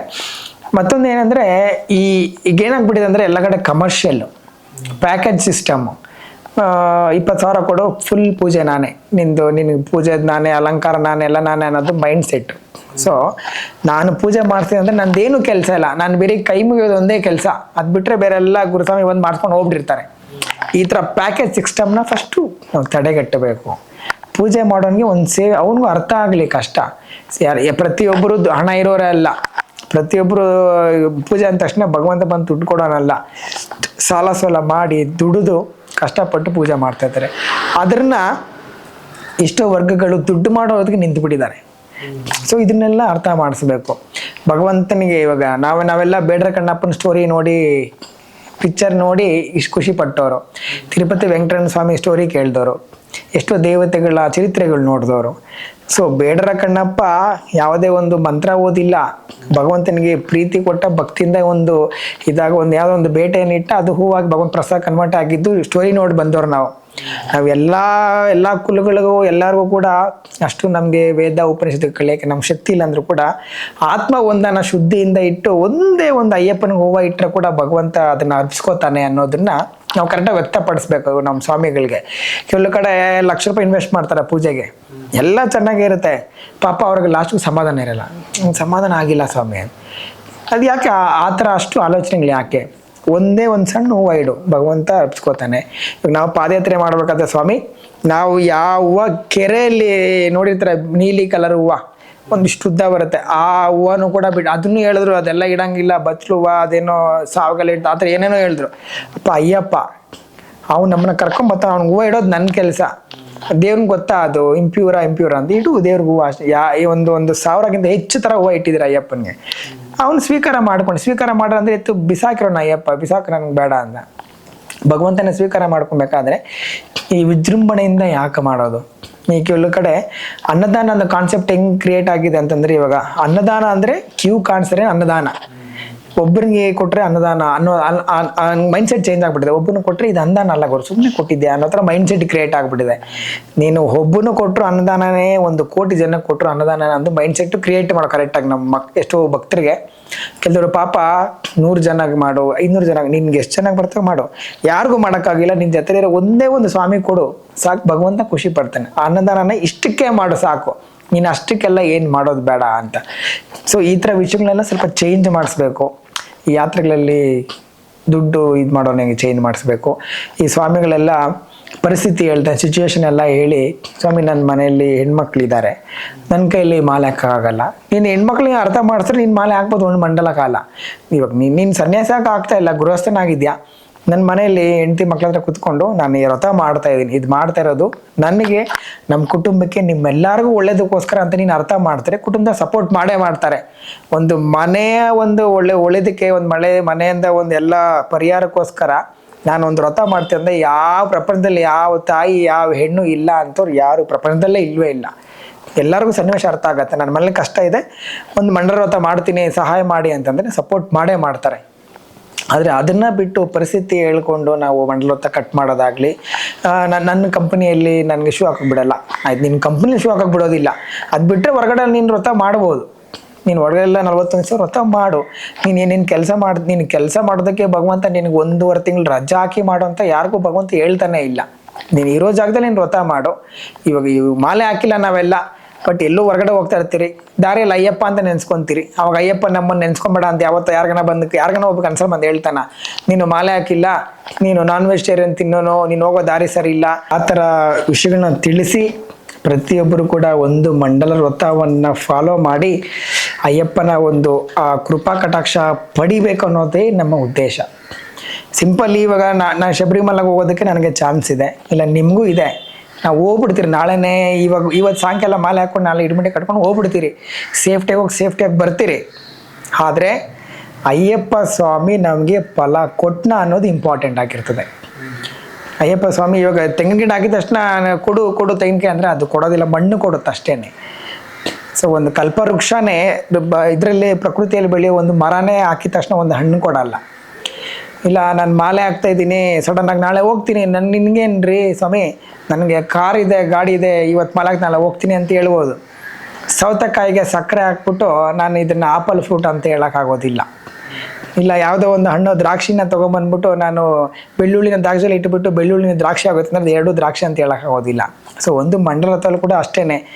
ಒಂದು ಮಂಡಲ ವ್ರತ ಮಾಡಬೇಕಂತಂದರೆ ಒಂದು ಮಿನಿಮಮ್ 41-42 ದಿನಗಳ ಕಾಲ ನೀವು ವ್ರತಾಚರಣೆ ಮಾಡಿದ್ರೇ ನಿಮಗೆ ಆ ಒಂದು ಫಲ ಸಿಗೋದು ಅಂತೇಳಿ ಪ್ರತಿಯೊಬ್ಬರಿಗೂ ತಿಳಿಸಿ, ನಮ್ಮ ಬದುಕನ್ನು ಈ ಒಂದು ಮಂಡಲ ವ್ರತದಲ್ಲಿರೋ ಪ್ರತಿಯೊಂದು ವಿಷಯಗಳನ್ನ ನಾವು ತೊಗೊಂಡ್ರೆ ನಮ್ಮ ಬದುಕು ಆರಾಮಾಗಿ ನಾವು ಬದಲಾವಣೆ ಮಾಡಿಕೊಂಡು ಭಗವಂತನ ದಾರಿಗೆ ಹೋಗ್ಬೋದು ಅಂತ ಉದ್ದೇಶಕ್ಕೆ ನಾವು ಒಂದು ತಿಳಿಸ್ತಾ ಇದ್ದೀರಿ. ಕೆಲವ್ರಿಗೆ ಅದು ಆಡಂಬರ ಅನಿಸುತ್ತೆ, ಕೆಲವೊಬ್ಬರಿಗೆ ಹೊಲಿಯುತ್ತೆ, ಕೆಲವ್ರಿಗೆ ಹೊಲಿಯೋದಿಲ್ಲ. ಬಟ್ ನಮಗೊಂದು ಚಾನ್ಸ್ ಕೊಟ್ಟಿದ್ದಾನೆ ಸೇವೆ, ಆ ಸೇವೆನ ಮಾಡಿಕೊಂಡು ಹೋಗೋದೇ ನಮ್ಮ ದಾರಿ. ತೋಟದಲ್ಲಿ ಬೆಳೆಯೋ ಎಲ್ಲ ಹೂವನ್ನು ಕೂಡ ಭಗವಂತನ ತಲೆ ಮೇಲೆ ಹೋಗುತ್ತೆ, ಭಗವಂತನ ಪಾದಕ್ಕೆ ಹೋಗುತ್ತೆ ಅಂತ ನಾವು ಗೆಸ್ ಕೂಡ ಮಾಡೋಕ್ಕಾಗೋದಿಲ್ಲ. ಕೆಲವು ದ್ವಿಚಕ್ರದ ಮೇಲೆ ಹಾಕೊಂಡು ಹೋಗ್ತಾ ಇರ್ತವೆ, ಕೆಲವು ಸ್ಮಶಾನಕ್ಕೆ ಹೋಗ್ತವೆ, ಕೆಲವರು ಮನೆಗೆ ತೋರಣ ಹಾಕ್ತವೆ. ಸೊ ತೋಟದಲ್ಲಿ ಬೆಳೆಯೋ ಎಲ್ಲ ಹೂವು ಕೂಡ ಭಗವಂತನ ಪಾದ ಸೇರೋದಿಲ್ಲ. ನಾವುಗಳು ಕೂಡ ಅಷ್ಟೇ, ಒಂದು ಮಂಡಲ ವ್ರತ ಮಾಡಿದ್ರೇ ಭಗವಂತನ ಪಾದ ಸೇರೋಕ್ಕಾಗ್ತದೆ. ಒಂದು ಮಂಡಲ ವ್ರತ ಮಾಡಿಲ್ಲ ಅಂದರೆ ಈ ರೀತಿಯಾಗಿ ಹೂವನೇ ಅಯ್ಯಪ್ಪ ಸ್ವಾಮಿ ಮಾಲೆ ಹಾಕೋರು ಪ್ರತಿಯೊಬ್ಬರು ಹೂವನೇ, ಪ್ರತಿಯೊಬ್ಬರು ಶ್ರೇಷ್ಠನೇ. ಪ್ರಪಂಚದಲ್ಲಿ ಶ್ರೇಷ್ಠ ಇಲ್ಲ ಅನ್ನೋರು ಯಾರೂ ಇಲ್ಲ. ಮಾನವ ಜನ್ಮನೇ ಒಂದು ಶ್ರೇಷ್ಠ ಜನ್ಮ. ಆದರೆ ಆ ಹೂವು ಭಗವಂತನ ಪಾದಕ್ಕೆ ಸೇರುತ್ತಾ ಅನ್ನೋದೇ ಇಂಪಾರ್ಟೆಂಟು. ಆ ಹೂವು ಭಗವಂತನ ಪಾದ ಸೇರಬೇಕಂದ್ರೆ ಒಂದು ಮಂಡಲ ವ್ರತ ಮಾಡಬೇಕು. ಆ 18 ಸಿದ್ಧಿಗಳು, ಕಾಮ, ಕ್ರೋಧ, ಮದ, ಮತ್ಸರ, ಲೋಭ, ಮೋಹಗಳು, ತತ್ವ, ಅವಿದ್ಯಾ, ಪಂಚೇಂದ್ರಿಯಗಳು, ಇವುಗಳನ್ನೆಲ್ಲ ದಾಟಿದ್ರೇ ಭಗವಂತನ ಪಾದ ಮುಟ್ಟಕ್ಕಾಗೋದು. ಸುಮ್ಮನೆ ಯಾವುದೋ ಭಗವಂತನೇ ನೋಡ್ದಿರೋ ಅಂಥ ಒಂದು ವ್ಯಕ್ತಿನ ಕರ್ಕೊಂಡೋಗಿ, ಭಗವಂತನಿಗೆ ಅರಿವಿಲ್ದಿರೋ ಅಂಥ ವ್ಯಕ್ತಿನ ಕರ್ಕೊಂಡೋಗಿ ಒಂದು ಭಗವಂತನ ತಿರುಪತಿ ತಿಮ್ಮಪ್ಪನ ವಿಗ್ರಹ ಮುಟ್ಸಿದ್ರು ಕೂಡ ಅವನು ಕಲ್ಲೇ ಅಂತ ಹೇಳ್ತಾನೆ ಅಷ್ಟೇನೆ. ಆದರೆ ತಿಮ್ಮಪ್ಪನ ಭಕ್ತನಿಗೆ ಮುಟ್ಟಿದ ತಕ್ಷಣ ಗೊತ್ತಾಗದೆ ತಿಮ್ಮಪ್ಪ ಅಂತ. ನಮ್ಮಲ್ಲೂ ಅಷ್ಟೇ ಅಯ್ಯಪ್ಪ ಸ್ವಾಮಿ ಎಲ್ಲೆಲ್ಲೂ ಇದ್ದಾನೆ, ತತ್ವಮಸಿ ಅನ್ನೋದು ಎಲ್ಲ ಕಡೆ ಇದೆ ಅಂತ ಅರಿವಾಗಬೇಕಂದ್ರೆ ಒಂದು ಮಂಡಲ ವ್ರತ ಮಾಡಿದ್ರೇ ಗೊತ್ತಾಗೋದು. ಒಂದು ಸೇವೆಗಳಾಗಲಿ, ನಾವು ಮಾಡೋ ಒಳ್ಳೆ ಕೆಲಸಗಳಾಗಲಿ ಎಲ್ಲದರಲ್ಲೂ ಇರ್ತಾನೆ ಭಗವಂತ. ಕೆಟ್ಟ ಕೆಲಸದಲ್ಲಿ ಇರ್ತಾನೆ. ಕೆಟ್ಟ ಕೆಲಸ ಮಾಡಬೇಕಾದ್ರೆ ಈ ಕೆಟ್ಟದ್ರಲ್ಲಿ ಇದ್ದೀನಿ, ಬದಲಾವಣೆ ಆಗುವಂತ ಕೂಡ ತೋರಿಸೋದು ಕೂಡ ಭಗವಂತ ಇರ್ತಾನೆ. ಬಟ್ ನಾವು ದೃಷ್ಟಿನ ಬದಲಾಯಿಸ್ಕೊಬೇಕು. ಆ ದೃಷ್ಟಿ ಬದಲಾಯಿಸ್ಕೊಬೇಕಂದ್ರೆ ಪ್ರತಿಯೊಬ್ಬರು ಕೂಡ ಒಂದು ಮಂಡಲ ವ್ರತ ಮಾಡಬೇಕು. ನಿನ್ನೆ ಶಬರಿಮಲೆ ಅಂತ ಬಂದಿದ್ದು ನಾವು. ಈ ಯಾತ್ರೆಯಲ್ಲಿ ಏನು ಎಕ್ಸ್ಪೀರಿಯನ್ಸ್ ನನಗೆ ಅಂತಂದರೆ, ನಾನು ಚೆಂಗನ್ನೂರು ರೈಲ್ವೆ ಸ್ಟೇಷನಲ್ಲಿ ನಿಂತಿದ್ದೀನಿ. ಒಂದು ಸ್ವಾಮಿ ಬಸ್ ಇಡೋದಕ್ಕೆ ಇಡ್ಮುಡಿ ಇಡ್ತಾ ಇದ್ದಾನೆ. ಎಲ್ಲಿ ಬಸ್ ಸೀಟಲ್ಲಿ ಇಡ್ಮುಡಿ. ಸೊ ಅವನಿಗೆ ಆ ಇಡ್ಮುಡಿ ಪರಿಜ್ಞಾನ ಇದ್ದರೆ ಆ ಇಡ್ಮುಡಿ ನಾವು ಮುಟ್ಟಕ್ಕೆ ಬಿಡಲ್ಲ. ನಮ್ಗಳಿಗೆ ನಮ್ಮ ಗುರುಗಳು ಯಾರನ್ನ ಇಡ್ಮುಡಿ ತಲೆ ಮೇಲೆ ಇಟ್ಕೊಂಡು ನೀರು ಕುಡಿದ್ರೆ ಬೈತಾರೆ, ಏನಾದ್ರು ತಿಂದರೆ ಬೈತಾರೆ. ಭಗವಂತ ತಲೆ ಮೇಲೆ ಇದ್ದಾನೆ, ಬುದ್ಧಿ ಇಲ್ವಾ ನಿನಗೆ, ಸೈಡ್ಗೆ ಇಡು, ಕೊಡು ಇನ್ನೊಬ್ರ ಕೈಲಿ ಅಂತ ಹೇಳ್ತಾರೆ. ಕೆಲವು ಇಡ್ಮುಡಿ ನೆಲದ ಮೇಲೆ ಇಕ್ಕಕ್ಕೆ ಭಯ ಪಡ್ತಾರೆ, ಭಗವಂತನೇ ತಲೆ ಮೇಲೆ ಹಿಂಗೆ ನೆಲದ ಮೇಲೆ ಇಡೋದು ಅಂತ. ಆ ಥರ ಪರಿಜ್ಞಾನ ಬರ್ಬೇಕಂದ್ರೆ ಒಂದು ಮಂಡಲ ವ್ರತ ಮಾಡಬೇಕು. ಇನ್ನೊಂದು ಸ್ವಾಮಿ ಬೆಂಗಳೂರು ಅಣ್ಣಯಪ್ಪ, ನನಗೆ ವಿಡಿಯೋ ಮಾಡೋಣ ಅಂತ ಕೋಪ ಬರ್ತಿದ್ದೆ ಅವ್ರ ಮೇಲೆ. ಬಟ್ ಬೇಡ, ಅವ್ರ ಮುಖ ತೋರಿಸಿ ಯಾಕೆ, ಕುಟುಂಬದವ್ರು ಇರ್ತಾರೆ, ನೋವು ಏನೋ ಸಮಸ್ಯೆ ಆದರೆ ಅಂತ. ಅವ್ರಿಗೆ ಹೇಳಿದ್ರೆ, ನೀವೇನ್ರಿ ಹೇಳೋದು, ಎಷ್ಟು ಸತಿ ಮಾಲೆ ಹಾಕಿದ್ದೀರಾ ನೀವು, ನಿಮ್ಮ ಭಕ್ತಿ ನಿಮ್ಮದು ನಮ್ಮ ಭಕ್ತಿ ನಮ್ಮದು ಅಂತ ಹೇಳಿದಾಗ ನೋವಾಗುತ್ತಿದ್ರಲ್ಲ. ನೋಡೋ ಸನ್ನಿವೇಶಕ್ಕೆ ನೋಡಿದೆ. ಒಂದು ಮಂಡಲ ವ್ರತ ಅವ್ರಿಗೆ ಅರಿವಾಗಿದ್ದರೆ, ಅವನಿಗೆ ಗೊತ್ತಾಗಿ ಅದೇ ಒಂದು 41 ಡೇಸು ಇಲ್ಲ 48 ಡೇಸ್ ಆ ಅಯ್ಯಪ್ಪ ಕರೆಕ್ಟಾಗಿ ಫಾಲೋ ಮಾಡಿದರೆ ಈ ಥರ ರೋಡಲ್ಲಿ ಅಯ್ಯಪ್ಪ ಸಿಗರೇಟೇ ಕುಡಿಯಲ್ಲ, ಈ ಥರ ಗುಟ್ಕಾನೇ ತಿನ್ನಲ್ಲ. ಸೊ ಒಂದು ಮಂಡಲ ವ್ರತ ಮಾಡಿಲ್ಲ ಅಂದ್ರೆ ಈ ಥರ ಎಲ್ಲ ತರಲೆ ಕೆಲಸ ಮಾಡ್ಕೊಂಡ್ಬಂದು ಅವರೊಬ್ಬರಿಂದ ಇನ್ನೊಬ್ರು ಕಾಲು ಎಳಿತಾರೆ. ನೀವು ಕೆಲವೊಬ್ಬರಿಗೆ ಸ್ವಾಮಿಗಳನ್ನ ನೋಡಿದ್ರೇ ಆಗಲ್ಲ. ಈ ಥರ ಒಂದು ವಿಷಯ ತಗೊಂಡು ಊರಲ್ಲಿರೋ ಎಲ್ಲರಿಗೂ ಅದನ್ನೇ ಟೈಟಲ್ ಕಟ್ತಾರೆ, ನೀವೆಲ್ಲ ಅಷ್ಟೇನೆ, ನೀವೆಲ್ಲ ಅದೇ ತರಲೇನೆ. ಸೊ ಈ ಥರ ಬದಲಾವಣೆ ಆಗ್ತಿದೆ, ಇದನ್ನ ತಡೆಗಟ್ಟಬೇಕು. ಇನ್ನೊಬ್ರು ಈಸ್ ಎ ಡಾಕ್ಟರ್, ಎಜುಕೇಟೆಡ್, ಎಲ್ಲರೂ ಪ್ರಾಣ ಉಳಿಸೋವಂಥ ಒಂದು ವ್ಯಕ್ತಿ. ಅವರು ಡಾಕ್ಟ್ರು, ಅವ್ರ್ಯಾರು ಮ್ಯಾನೇಜ್ಮೆಂಟ್ ಎಲ್ಲ ತುಂಬ ಇಂಗ್ಲೀಷಲ್ಲಿ ಪಾಶಾಗಿ ಮಾತಾಡ್ಕೊಂಡು ಕೂತಿದ್ರು. ಅವ್ರ ಕತ್ತಲ್ಲಿ ಮಾಲೆ ಶೈನಿಂಗ್ ಹೊಡಿತಾ ಇದೆ. ನಿನ್ನೆ ತೊಗೊಂಡಿರೋ ಮಾಲೆ ಶೈನಿಂಗು. ನಾವುಗಳೆಲ್ಲ ಮಾಲೆ ಹಾಕಿದ್ರೆ 41 ಡೇಸ್ ಅಷ್ಟರಲ್ಲಿ ಕಪ್ಪಗೆ ಆಗ್ಬಿಟ್ಟಿರುತ್ತೆ. ಭಸ್ಮಗಳು ಹಾಕಿ ಸೀಗೆಕಾಯಿಗೆ ಉಜ್ಜಿ ಬಣ್ಣ ಬರ್ಸೋದು ಸ್ವಾಮಿಗಳು. ಅವ್ರು ಹಾಕಿರೋ ಮಾಲೆ ಪಳ ಅಂತ ಹೊಳಿತಾ ಇದೆ. ಕೆನ್ನೆಗೆ ಹಿಂಗಂದರೆ ಚುಚ್ಚಬೋದು ನನ್ನ ಕೈ, ಹಂಗಿದೆ ಶೇವಿಂಗ್ ಮಾಡಿರೋದು. ಏನು ವ್ರತಾಚರಣೆ ಮಾಡ್ತಾ ಇದ್ದಾರೆ ಸ್ವಾಮಿಗಳು. ಅಯ್ಯಪ್ಪನ ನೋಡೋದಕ್ಕೆ ಏನು ಬರೀ ಸುಮ್ಮನೆ ಒಂದು ಕಬ್ಬಟ್ಟೆ ಹಾಕೊಂಡು ಒಂದು ಮಾಲೆ ಹಾಕೊಂಡ್ಬಿಟ್ರೆ ಪ್ರಯೋಜನ ಇಲ್ವಾ? ಆ ಡಾಲರಲ್ಲಾದರೂ ಅಯ್ಯಪ್ಪ ಇರೋ ಒಂದು ಪರಿಜ್ಞಾನ ಇರೋದಿಲ್ವಾ? ಯಾಕೆ ಹಿಂಗೆ ಮಾಡ್ತಾ ಇದ್ದಾರೆ ಸ್ವಾಮಿಗಳು? ಸೊ ಇದನ್ನೆಲ್ಲ ತಡೆಗಟ್ಟಬೇಕಂದ್ರೆ ಒಂದು ಮಂಡಲ ವಿಷಯನ ಸಂಪೂರ್ಣವಾಗಿ ತಿಳಿಸಬೇಕು ನಮ್ಮ ಸ್ವಾಮಿಗಳಿಗೆ. ಆ 41 ದಿನ ತಿಳಿಸೋಷ್ಟಲ್ಲಿ ನಾನು ಶೇವಿಂಗ್ ಮಾಡಿಸಿ ಚೆನ್ನಾಗಿ ಎಲ್ಲರ ಮುಂದೆ ಕಾಣಿಸ್ಬೇಕು ಅನ್ನೋ ಮೈಂಡ್ಸೆಟ್ ಹೋಗಿ ನಾನು ಅವ್ರಿಗೆ ಸಾಧು ಕಾಣಿಸ್ತಿದ್ದೀನಿ ಅಂತ ಮೈಂಡ್ಸೆಟ್ ಬಂದ್ಬಿಡ್ತದೆ. ನನ್ನ ನೈಲೆಲ್ಲ ಕಟ್ ಮಾಡಿ ಫುಲ್ಲು ಕ್ಲೀನಾಗಿ ಹೈಜೀನಾಗಿರಬೇಕು ಅನ್ನೋ ಮೈಂಡ್ಸೆಟ್ ಹೋಗಿ ನಾನು ಯಾರೋ ಅಗೋರಿ ಥರ ಕಾಣಿಸ್ತೀನಿ ಅಂತ ಹೋಗ್ಬಿಡ್ತದೆ. ನನಗೆ ಕೂಲಿಂಗ್ ಗ್ಲಾಸ್ ಬೇಕು, ನನಗೆ ಬ್ರ್ಯಾಂಡೆಡ್ ವಾಚ್ ಬೇಕು ಅನ್ನೋ ಮೈಂಡ್ಸೆಟ್. ಹಣೆಯಲ್ಲಿ ಬೇರೆ ಭಸ್ಮ ಹಚ್ಚಿ ನಾನು ಹಣೆಯಲ್ಲಿ ಭಸ್ಮ ಇದ್ರೇನಪ್ಪ ನನಗೆ ಸಮಾಧಾನ ತೃಪ್ತಿ ಅನ್ನೋ ಮೈಂಡ್ಸೆಟ್ ಬಂದ್ಬಿಟ್ಟಿರುತ್ತೆ ಸ್ವಾಮಿಗಳಿಗೆ.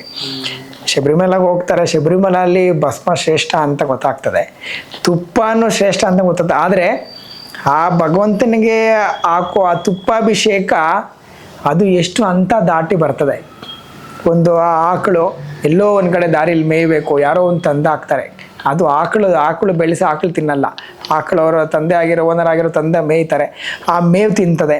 ಅದರಿಂದ ಇನ್ನೊಬ್ರು ಬಂದು ಹಾಲನ್ನ ಇದು ಮಾಡ್ತಾರೆ. ಆ ಹಾಲು ತಿರ್ಗಾ ಕೆನೆ ಆಗ್ತದೆ, ಮೊಸರು ಆಗ್ತದೆ, ಮೊಸರು ಬೆಣ್ಣೆ ಆಗ್ತದೆ. ಇದನ್ನೆಲ್ಲ ದಾಟಿದ ಮೇಲೇ ಅಳಸಕ್ಕಾಗ್ದಿರೋ ಅಂಥ ಒಂದು ಸ್ಟೇಜಿಗೆ ಬರೋದೇ ತುಪ್ಪ. ಸೊ ನಾವೂ ಅಷ್ಟೇ, ನಾವು ನಮ್ಮ ತುಪ್ಪನ ಏನೋ ಎತ್ಕೊಂಡೋಗಿ ಅಭಿಷೇಕ ಕೊಟ್ಬಿಡ್ತೀರಿ. ಆದರೆ ನಾವು ಆ ಸ್ಟೇಜಿಗೆ ಬರ್ಬೇಕಂದ್ರೆ ನಾವು ಎಷ್ಟು ಎಲ್ಲ ದಾಟಬೇಕು, ಒಂದೊಂದು ಹಂತಗಳನ್ನ ದಾಟಿದ್ರೇ ನಾವು ಅಲ್ಲಿ ಸೇರೋಕ್ಕಾಗೋದು. ಸೊ ಅದನ್ನ ಒಂದೇ ದಿನದಲ್ಲಿ ಹಾಕಿದ್ರೆ ಯಾರ ಕೈಲೂ ಸೇರೋಕ್ಕಾಗೋದಿಲ್ಲ. ಇವಾಗ ನಾವೇ ಕೂತಿದ್ದೀರಿ, ನಾವೇ ಇವತ್ತು ಮಾಲೆ ಹಾಕಿದ್ರೆ ನಮ್ಮ ಲ್ಯಾಂಗ್ವೇಜ್ ಚೇಂಜ್ ಆಗೋದಿಲ್ಲ, ಮೈಂಡ್ಸೆಟ್ ಚೇಂಜ್ ಆಗೋದಿಲ್ಲ. ಫ್ರೆಂಡ್ಸ್ಗಳೆಲ್ಲ ಏನೋ ಅಂತ ಫೋನ್ ಮಾಡ್ತಾರೆ, ಯಾರೊಬ್ರು ಫೋನ್ ಮಾಡ್ತಾರೆ, ಬಾ ಹೊರಡೋಣ ಅಂತ ಕರೀತಾರೆ. ಸೊ ಇಂಥವೆಲ್ಲ ಇರ್ತದೆ.